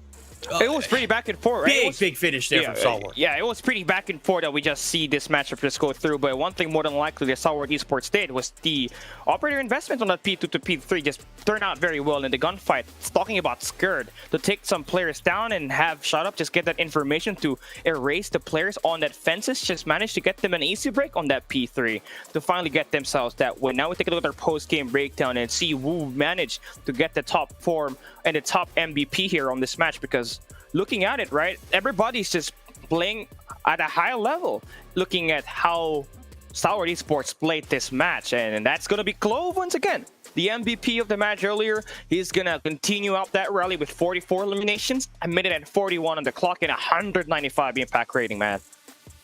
Huge, massive opening up, man, has been an absolute demon tonight. I'm talking about earlier on, they take down Elevate, the #1 team. Well, they were number 2 coming in tonight. Right now, they could be number 3 if Stalwart Esports managed to pull this one out. Very much so. Still a lot of ball game to play here. As we just saw the Hardpoint. It was close. And then Stalwart Esports said, Daddy's home again. Surely enough, they close it out on that P3 rotation. Gotta love it. This team has certainly came to life over the past week. That first week, they didn't look like they were a collective unit. This week, they look like night and day. Surely enough, it was a beauty. Game #1 goes their way. I said they have a better map post selection, which lets me believe that they're better overall as a Hardpoint team. And that map right there just kind of proved it. I mean, I'm not right often, but that right there is a prime example. Like, they maintained the lead all throughout it. Surely they didn't give up when big breaks came through. They closed it out. They managed to keep everything in focus. Omega had victory right in their hands, and I don't know. I think they lost focus of the objective and just kind of gifted some of that P2 over towards the side of Stalwart Esports. It's unfortunate, but I have to go back and rewatch it. Yeah, now we're heading into our map number 2. This is an opportunity for Stalwart Esports to win the series, but also to tie it up if you are smart Omega. We're heading into Tunisia, one of the most wrapped map that we got in Search and Destroy. And honestly, for Stalwart Esports, they have not been pretty looking good at this map, right? But Omega, they got themselves a great sniper presence that will be Whoopi as well as Jabin. But Shut Up has just been really lights out right up against Elevate. But on this one, that's the king of sniper of the Philippines and Whoopi taking the first blood. Ooh, a little slappy make daddy happy. I like it. Whoopi opened it up with the first blood. Love the reach out. He should have been dead to rights. Risky. He's got some gunny in him too left. This one has been a long night for these boys. And let me tell you, they are not sweating it out. They are sweating it, but they are not losing focus. 2 down. 3 to go here. Opening initial attempts here on the attack, not necessarily going in the favor of the boys over at Stalwart Esports, but let's see what they can get away with. Let's see what they can come back to. You're having the patience here. I think that's what really is unique for Stalwart Esports. They really know how to slow it down and control the pace of the game when they are down at the deficit. But Epox, oh my god, just hiding around the wall. FDX is going to feel that pain to swing on for Epox. Will not get him any information. Should be able to get one more. Playing this hideout. AG finally gets that elimination. But they lost a player along the way. Now it's a 4v2 situation in favor for Smart Omega. Sit back. Watch the show, chat. This one's it. Skurd and crew, they're trying to reel it back in. If you're Omega, you don't put yourself in a compromised position. Whoopi, he's in a compromised position, but he's been lurking here for a very long time. Skurd kind of has an idea of what's going on. Look at this. The timing could go his way. Whoopi, free kill on board. Sanji, gonna be able to reel it back too. Oh my God, 10. Thank you. Reel it back. 2v1 here now as a clutch. Bomb's gonna go down over at this B site, and surely as soon as it does, it is gonna be a free kill there for 10. Surely enough, he won't lose this one. Oh yeah, never. No chance there for Risky to get that elimination, and that will be your boys from Smart Omega winning that retake right there. And again, just finding the first 2 kills was just the heavy blow there for Stalwart Esports, and it didn't help at all that Epox was holding down that mid-map for Smart Omega, and he was able to take down the sniper in FDX. So having a sniper out where you got a 3v5 situation is just definitely out of control, because you don't really got no long-range presence on your team, right? But almost a chance there for them to try to break it through. But AG was just really getting caught down there by Smart Omega at that round 1. But yeah, plenty of rounds to play around and adjust. And this time it's just going to be very slow, barely even pushing enemy lines here is Stalwart Esports on the attack. Good nade chuck right in the middle of the map. Whoopi wins the 1-y yet again. Shot up 0 for 2 rather. Against the man, the myth, the legend himself. Okay, Omega fans, standing up in attendance in the chat. Let me tell you, I know your hands are waving after these first 2 rounds so far. It's been solid. I know you're kind of upset about the Hardpoint, but this best of 3 still not over. Search and Destroy, about a minute into the round here. Second, attacking, not necessarily coming through with the strategies. They are just trying to get a feel for it, and surely enough, the feel has been the gunnies are hot for the boys over at Omega. They are certainly ones not to fiddle with. And it's just that they are heavily stacked on this A side. That's the problem if you're Stalwart and you're trying to put your players on that A side. That's going to be 3 players just really holding a lot down. And that's minus the guy holding down connectors, and Epox who's just trying to anticipate any of that mid-map push coming in for Stalwart Esports in this one. That has to be AG. That's just playing it, keeping it silent. And now you get quick kill there from FDX. That's going to be Risky taken down. The push comes to Shop. Jabin holds down the fort. Scared. Eliminated. Omega finding the next 3 kills. They'll hold down to FDX. He is back against the wall. Bomb drop on the A site, and it's just looking pretty impossible for him, but don't feed him. Good. Yeah, he's got a high advantage here, but he drops down and no chance at all to win that. That's Omega winning that round 2. Okay. All right, bounce back here. Hardpoint lost, no matters, no worries. Nothing that Smart Omega can't handle. The defense looking solid so far, but even with little bit of hope, there's still been a lot of fight left in this Stalwart Esports. battle, I've got to say. Even that first round, 2v5 there for the clutch could have happened. Didn't, though. Nonetheless, B-side hit coming through. 3 stacking it up. 2 drop instantly. Wow. Both sides make it 2 more. Whoopee! Able to find the collat. That's going to do it. No, FDX going to be able to find one now as the hit and runs on. Oh, he knows how to clutch this kind of rounds. It's a 1v2. It's possible for him to make this work for Stalwart Esports to earn their first round win. He's got a sniper to play with, and it's very deadly on this kind of fun. You get that information, that's a quick delete. Whoopie now eliminated. It's a 1v1 situation. Gonna have to pick up that bomb, though. That will be hostage right now by Tin, as he just holds down Yellow. That's a deep rap. He's just going to play it. Here it comes. Momentum. Oh, 10 anticipated, perfectly read. Clutch out the window. 3 rounds in a row. Omega stealing the victory so far.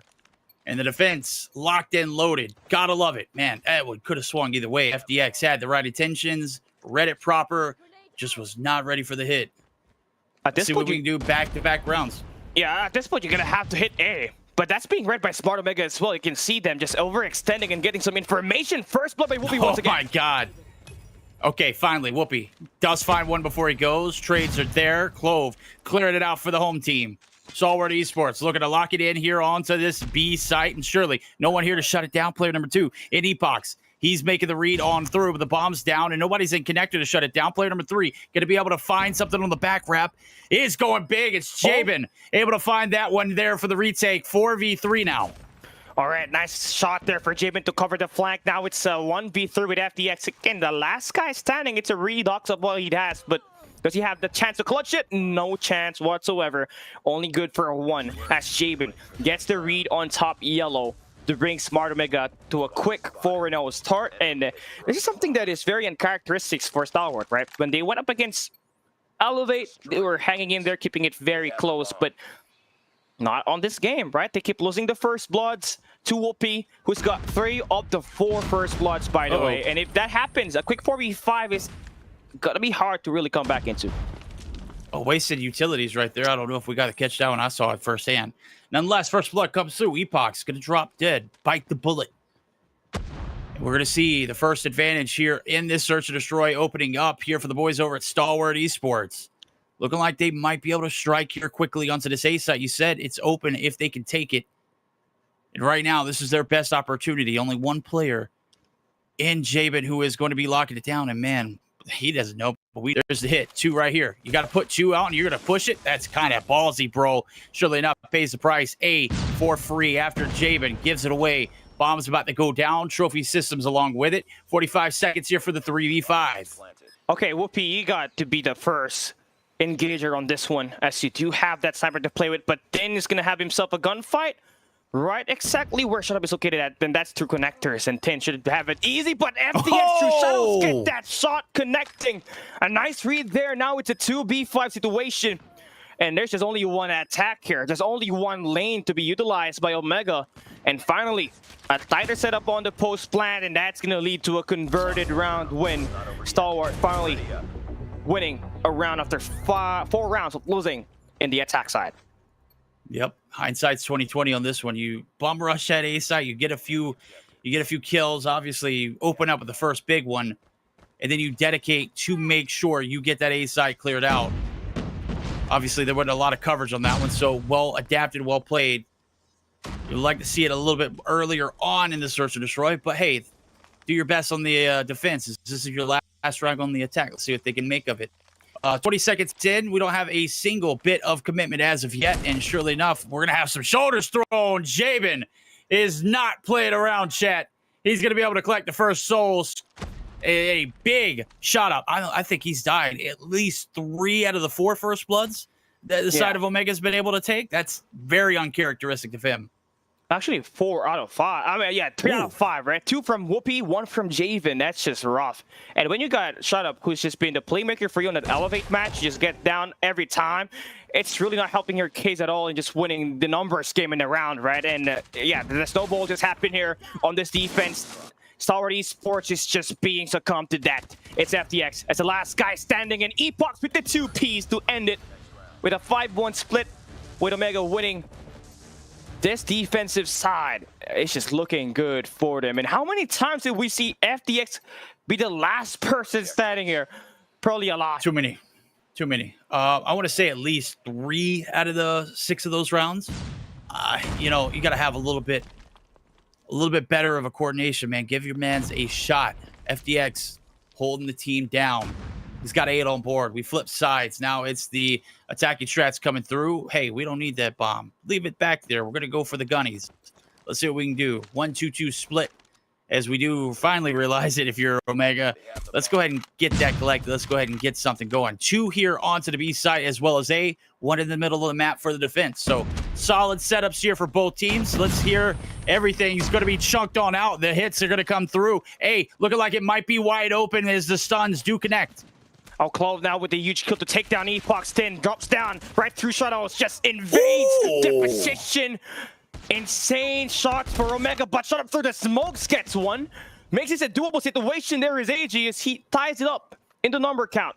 At 2v2 situation, bomb has to be planted by the FDX. He hears the sound cue, finds 1, rotates out. He's gonna get himself exposed, and Whoopi finds that elimination. It's a 1v1 up against his former teammate in AG. Yeah, no intel either. Eji is on a lone island. Good thing for Whoopi, though. He's collected a bomb, and look at that. Tuck your tail, head for the hills. Everything's cleared out. Nobody's here. Nobody's home. Go ahead and swoop it. Make it run.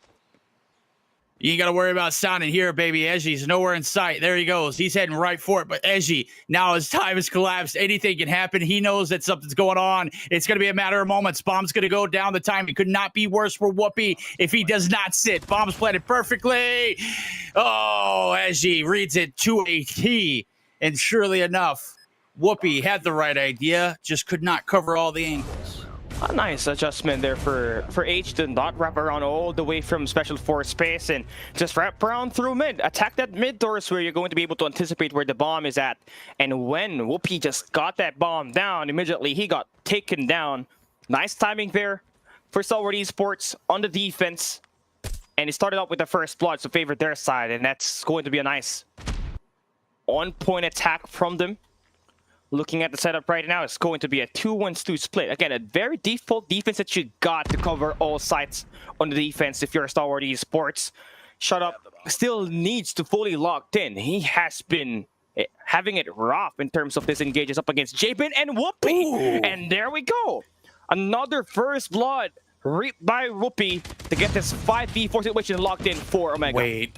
Oh no. Skirt. Doing him dirty. Oh. Baby, let's go. 10 finally going to be able to reach back in and finds 1 right through the gutter as this A side's compromised. Still 1 player lurking at FDX. We knew he was there last round. Maybe somebody's going to get the intel. 10 in a position to go hammer if he does make the breach. And FDX is just going to continue to lurk on through. 10 making a lot of noise up top. They have reserved themselves for the bottom. Bombs down. 35 seconds. 2v2 here for the retake. He's been spotted out. FDX gonna be outs, but FDX finds 1 before he goes. 10 wow. Shut down Eji. Back-to-back round clutches. And it starts with FDX. You saw him. He was just playing that box lane. Broning, waiting for AG to make that long wrap through top 1. And when his teammate was there, the bomb got planted. He just exposed himself for a little bit and just distracted smart Omega to just focus on the guy that's just holding down that box's lane, and AG there for the beatdown. He's got the high ground. He's going to win that 9 out of 10. Now, on this round, looking good. Shut up. Finally finds the first blood. Gets that kill onto Whoopi as we got Smart Omega just trying to set up that attack at the B side. Big opener. FDX going ham last round, as well as, an opener there for Shot Up. FDX, again, going to be able to find Risky in this one. Dead in the waters. 10, absolute. Is going to be able to retreat on back, and Epox now looking for it. Where's he at? There he is. Hello, peekaboo. I'm home. Right up top there. You got to do something as well. 10 can do it with his snipe as well. Good God. Mans can do it with everything. SMG, KRM, the L3, LW3 Tundra, a freak of nature. And certainly now he's going to have to do it all by himself. Yeah.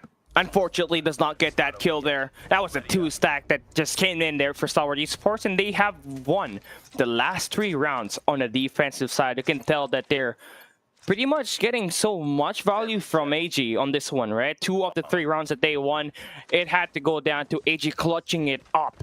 And now he just got the momentum to just stop from capitalizing from Smart Omega. You got it actually right now on the middle, just about to favor your way should you get this round. But a different approach that we're seeing for Omega as they caught their rotation of STE through mid doors. FDX gonna still win one gunfight. Almost wins it up against Risky. Oh my god, now it's going to be a doable situation for Omega to win this. A 4v2 with the bomb down at the B side. Oh, Whoopi call out. Doesn't hit the shot. They're right in the middle of the map.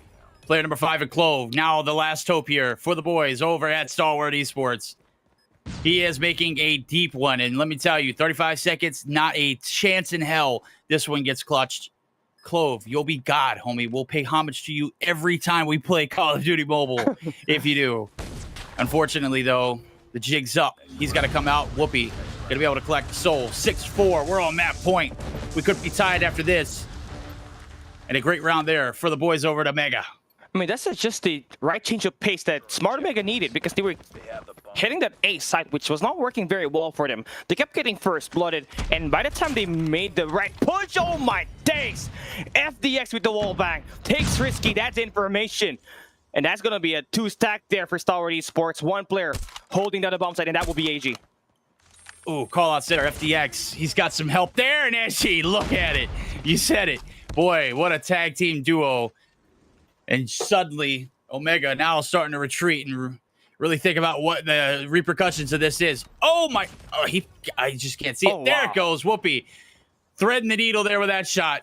2 for 1 as we see the trades do finally come through. Clove hasn't really been much of a factor in this game so far, but the role that he is playing has allowed for him to, I guess, be more of like a liability or get some intel. Sitting on 4, not necessarily characteristic of his. As we see now, the double back towards this A site and spawn.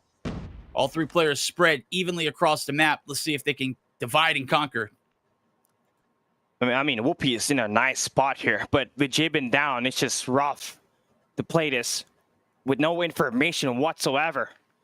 You all know that the players are going to be by the B site, but little did you know that there's a guy through tarps, and that's going to be Skirt. A nice pick for Whoopi. Finds one. Can we see the second through connectors? They're going to put that bomb down. It's a 2v3 situation. They can do this. Just need to find out 1 kill to equalize the numbers. Bombs down, 40 seconds. We already know the repercussions. Whoopi doing it with a sniper, doing it with the old end, just like that, chat. We're tied up. 7-4 victory. Smart Omega striking back. And what a series so far we've got on our hands. Oh my God, Cali came and talked to me, buddy.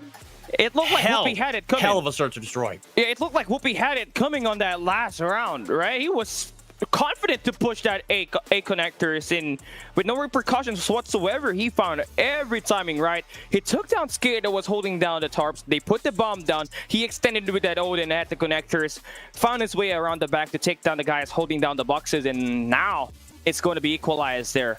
Verdict, it's going to be 1-1. Had to go down the long distance. We have to play a map number 3 just to decide who's going to win this series. And we also get to take a look at the post-game breakdown. Zihu did pretty well for Smart Omega in getting this win on this search and destroy Tunisia, because you all guys know it was a heavy, great victory won by Omega on the first half. It was 5-1. But Stalwart Esports earned their way back with the clutches of AG in there to put themselves at least a 3-round win spree, only to be broken away by Whoopi, who made the biggest plays there. So let's take a look at our post-game breakdown here and see who is going to make all of that stuff working for them as they take this win. There it is right there. Whoopi. Man, he was starting it out, springing them with some nasty shots off the rip, opening bloods, retaliations, you name it. He's all over it. 10 right there below him, 10-8.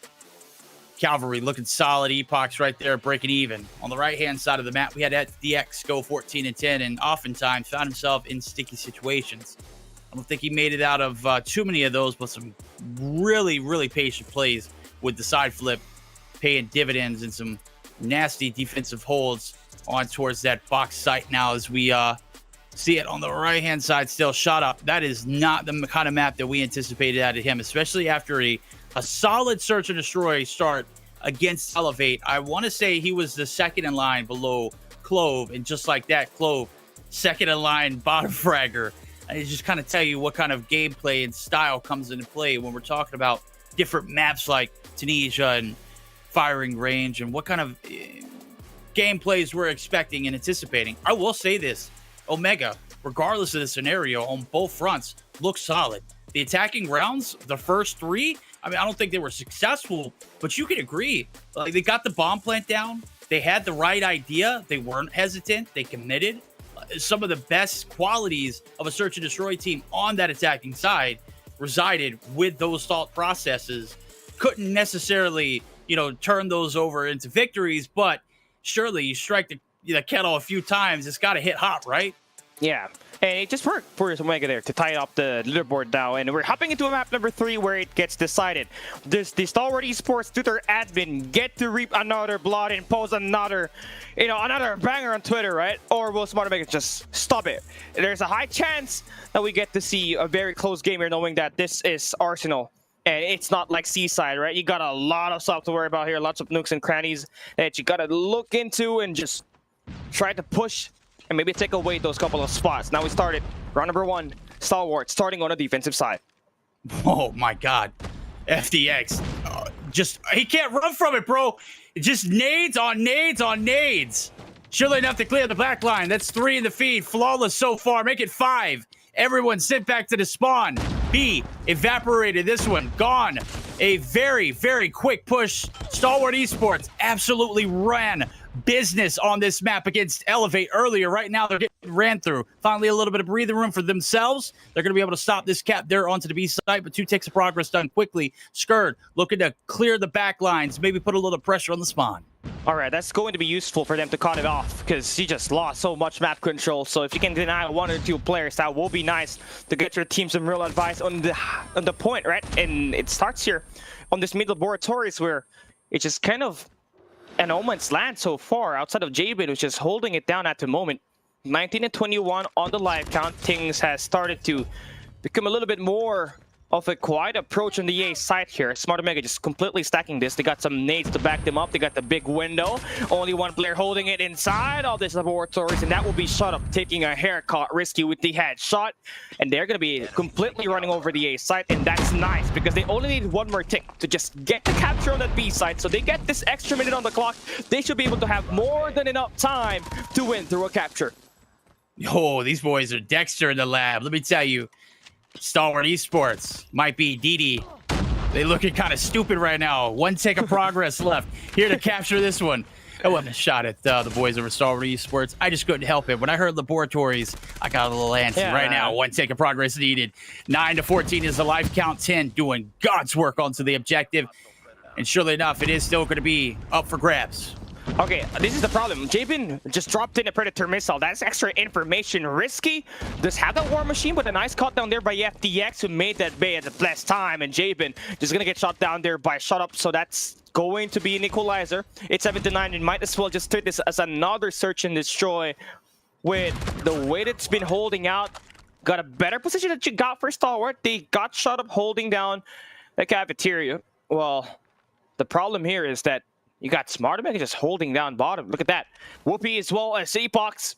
They want to play the long wrap just to trap these players from Stalwart Esports. Traps are set. Are they going to catch any mice in this one? 10 shut down. 8 lives left. Player number 4 and shot up in a prime position to go big. There has been a lot of noise being made, though. And Jabin not going to make the same mistakes the rounds past. Oh, initial nice opening there. Oh, it's shots risky.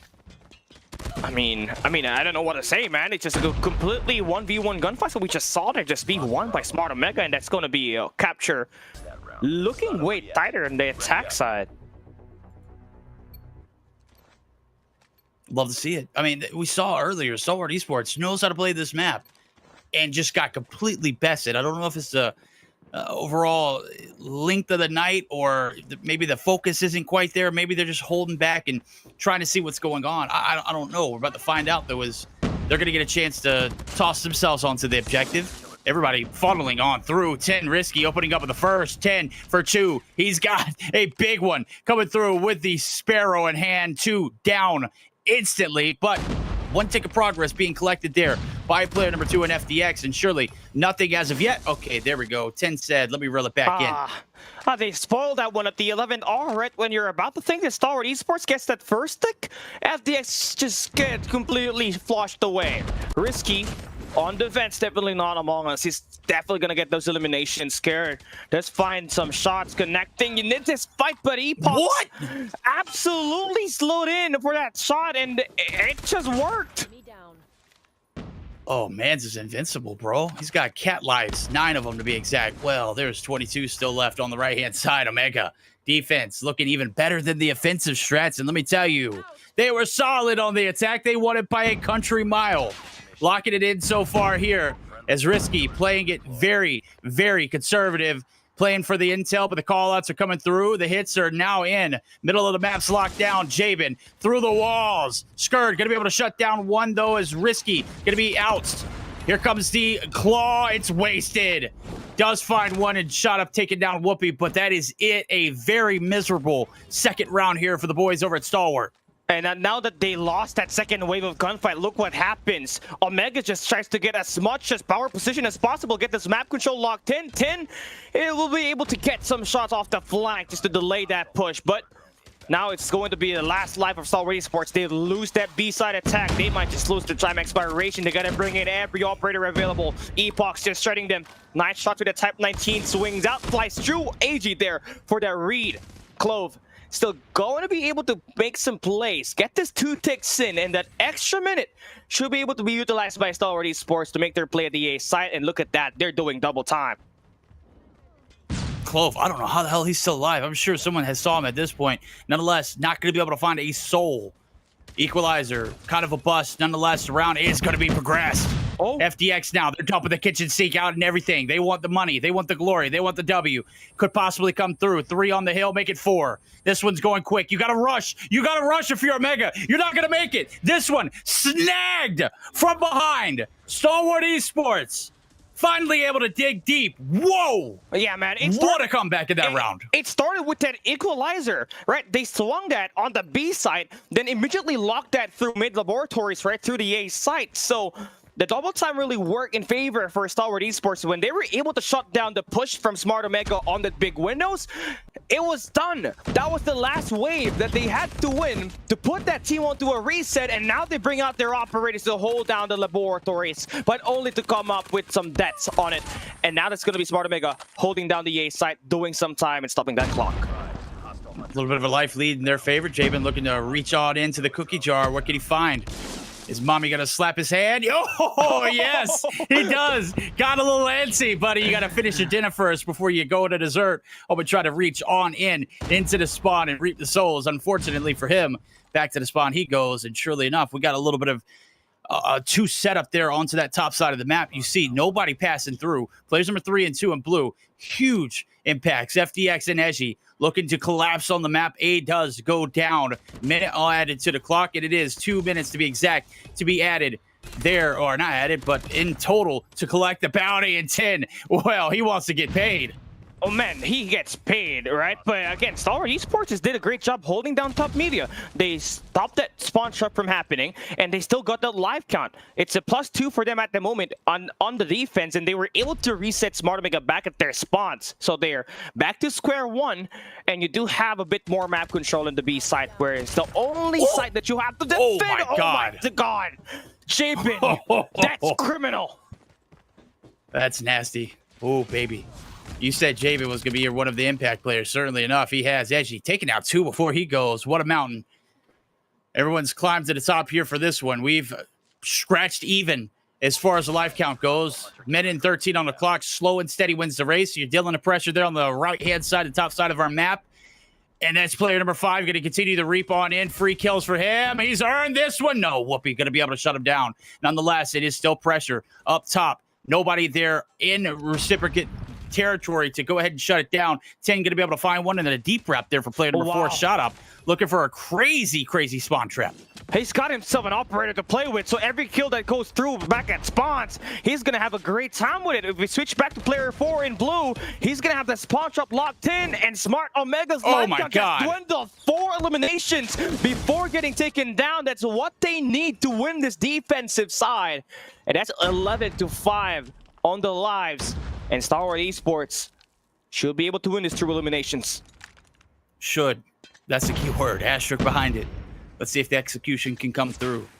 Jabin, got to dig deep there. You got another sniper on the opposite end. You want to peek it? There's your last life. How? That was a hit marker? Bro, feels bad. Epoch's going to be able to get the trade. 10 down. Epoch's down.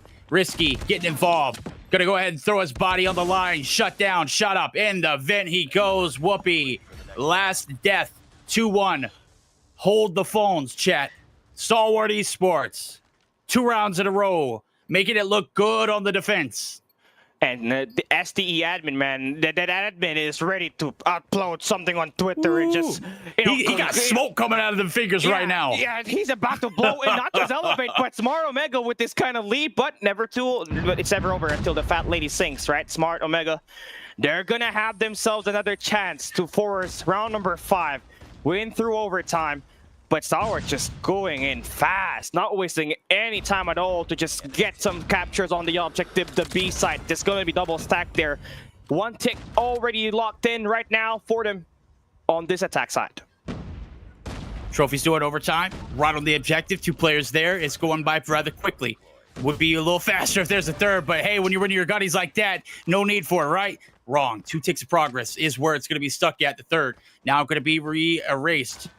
And certainly we've got ourselves a decent game on our hands. Clove going to be able to get involved, but Epoch's now going to be able to pop the claw himself. He's going to be able to find a 2-piece. Omega still very much so in this fight in 10. Now trying to put the gas down all the way to the pedal. Let's see what they can get done now as they're looking for the full court press. Surely enough, the defense looking pretty solid for the time being, but the vents still occupied by FDX. Okay, so that's going to be a flush down now being made there by Jabin. Now they're going to be able to put this team back at reset. They're back at their spawn. Right side off the map is where you'll find Stalwart Esports just trying to find their way back into this as they look to try to take that B side earlier. Just kind of running short as they lose those players down to the hands of Jabin. Now they're just getting trapped, right? They're attacking on only one side on this, and every time there's a push coming in the top side, that's Jabin with the elimination. No! That's 3 Ps for him with the sniper before getting taken down. Now you just have Star Wars Esports running desperate. They want to get some captures done. The time is running out, but Smart Omega, they're going to be able to attack in multi-angle, and that time expiration will be working. Round number 5 will be forced on whoever wins the series. It's going to be determined on this next one. Yeah, this is it. These are the moments as casters we live for. This game going down to the wire. 2 of the best in Garena. One of them will prevail. The other going to fall short of victory. Let's go ahead and settle it. One or done here in this overtime.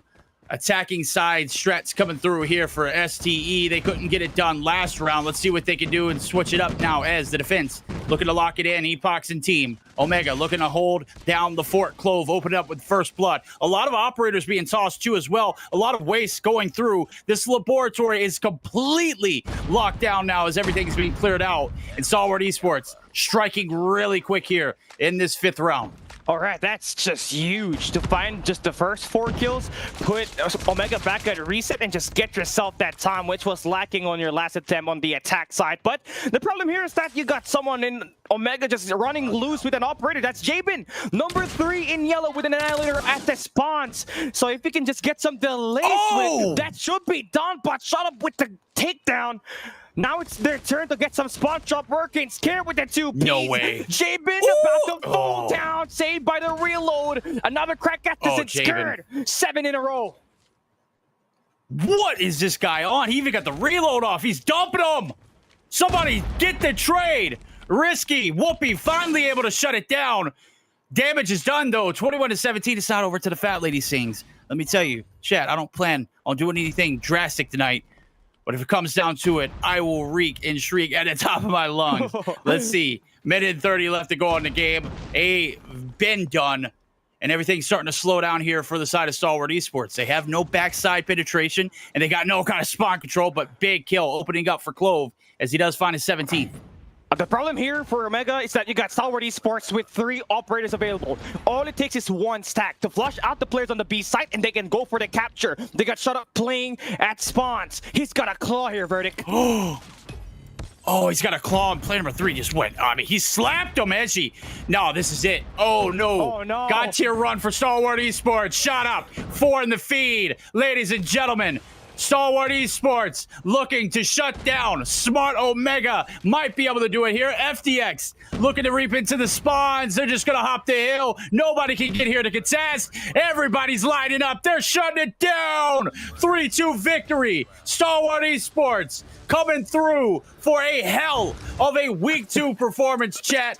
Woo! 2-1 victory. My God. Yeah, what a series. Yeah, what a Saturday that we just had here, Verdict. It's insane. FDX was lighting things up against Elevate. They had the same consistent effort from him all throughout these maps up against our boys from Smart Omega, and then they continue to hit their strides. The Twitter admin from Stalwart Esports about to hit pause right now. He's going to have to have prosthetics after that one. I know he's going to lose a couple fingers, man. Let me just tell you, that guy is just, he is typing away. Let's take a look at it. Post-game analytics. Big performance from both teams. I said it earlier. One team will prevail. The other, they didn't. Smart Omega not necessarily getting the job done. Stalwart Esports, my God. I mean, you look at that last 2 rounds. Very, very solid effort from Stalwart to close it out in that 4th round. Obviously falling shy, but then they double right back into it in round 5. Back-to-back attack rounds. 1 loss, 1 victory. Of course, they secure it. Big kills coming through. I don't think there's anything wrong that Smart Omega did, right? It's just that Stalwart Esports played this a lot better. And more importantly, for shut up on that last round, that round 4, he was on a 7-man before getting eliminated. And you already know when he was able to shut down that amount of players, the amount of delay that you're going to have on your captures, on your flags, is just going to be a bit too much. And Smart Omega was not really able to handle that kind of onslaught. And to put the cherry on top, he got a claw at that last round, invaded Smart Omega's spawn, and just obliterated everybody there. And they just won it through a capture. Insane bounce back for Stalwart Esports after looking flat at last week's group stage. They earned themselves big wins. No, big wins is an understatement. Huge wins up against Elevate and Smart Omega. That's huge. I mean, especially after the performance they had last week. They did not look like they were top contenders, especially not looking against Smart Omega or Elevate, respectively. What I will say is, besides Smart Omega and Elevate, looked like they were very much so in that series. So it's not them that are the outsiders. It is Stalwart Esports, who have been inconsistent, but now trying to prove themselves. They've done a great job of doing it. Anything can happen here in Garena Masters Season 7, Battle of the Champions. Let me just tell you, chat, if you missed this one, you're going to have to go back and rewatch it. It was a banger. We're going to take a look at some of the highlights to kind of give you a short brief. We're going to be right back after that for our MVP and final closing.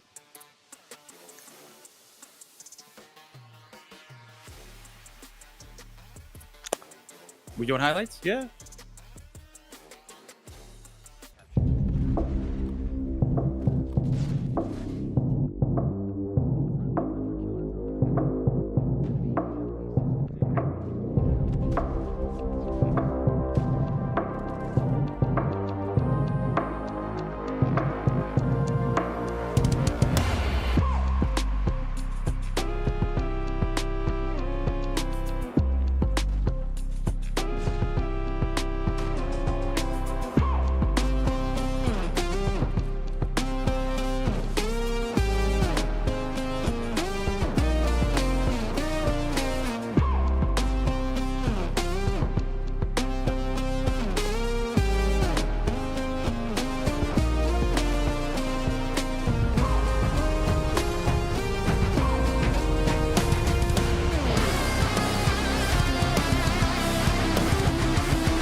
Alrighty, ladies and gentlemen, welcome back. It is our final finale as the MVP is going to be announced here momentarily. That last series, very hard fought battle. Love to see it.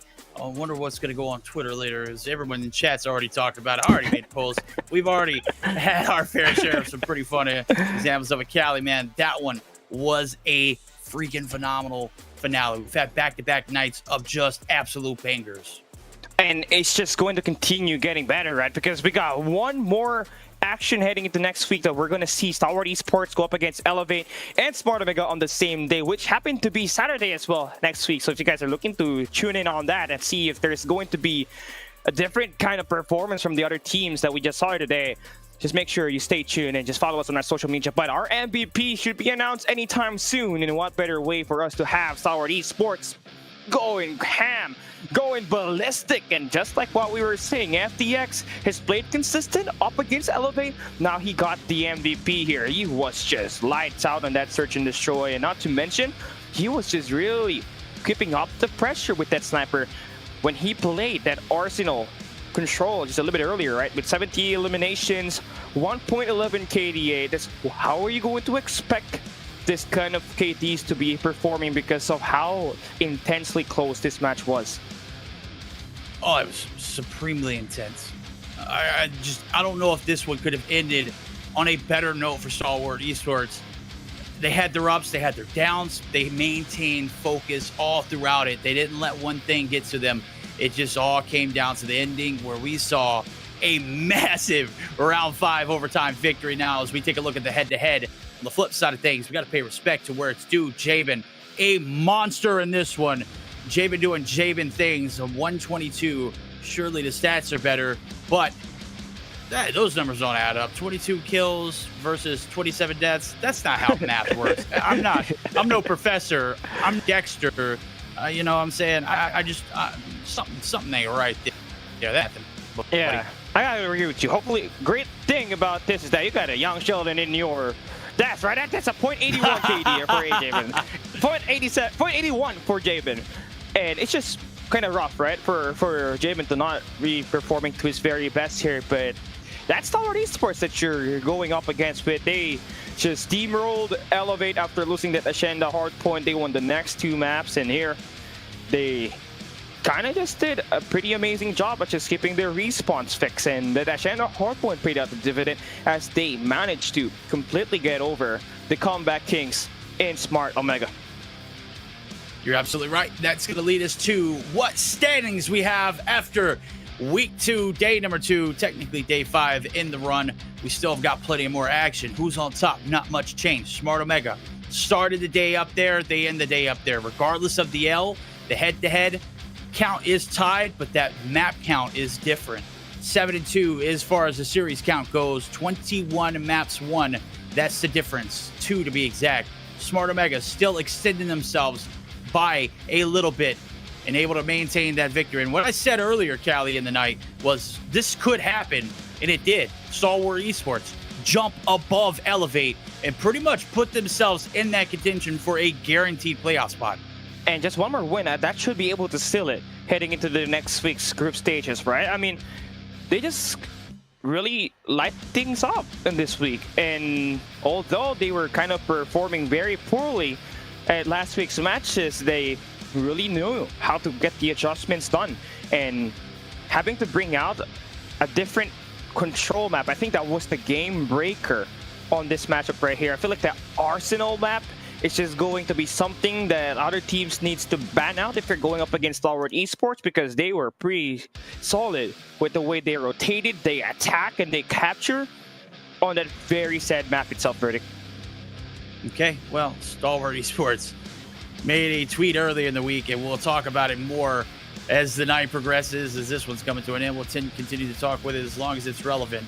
They said they need the competition. They got swept last week. What did they do this week? They came through with a breakout performance of themselves. And I gotta say, I don't think I've ever seen a Twitter admin call their shot and it absolutely go through. What do they know? What do we not know? And how the hell did they know before us? That don't make no sense. This is probably scripted and just a quote here for Stalwart Esports when they beat Elevate. All that hype for this performance? Oh, come on, Stalwart. Hell of a night. Well, that is going to conclude it for this evening. We are going to have one more day for this week, as this will be my last night for the week. I'll be joining this back on Friday. Tonight, or tomorrow night, we're going to be having Jericho and Warden, if I'm not mistaken. Am I right? Yeah, gotta be, man. Oh. All right. Well, that is going to conclude our journey. Make sure you hit that like button on your way out. Make sure you turn those notifications on here for the Garena Masters Season 7 Battle of the Champions. We've had a banger of one so far. I'm Verdict. That right there is Cali Gaming. We'll be seeing you.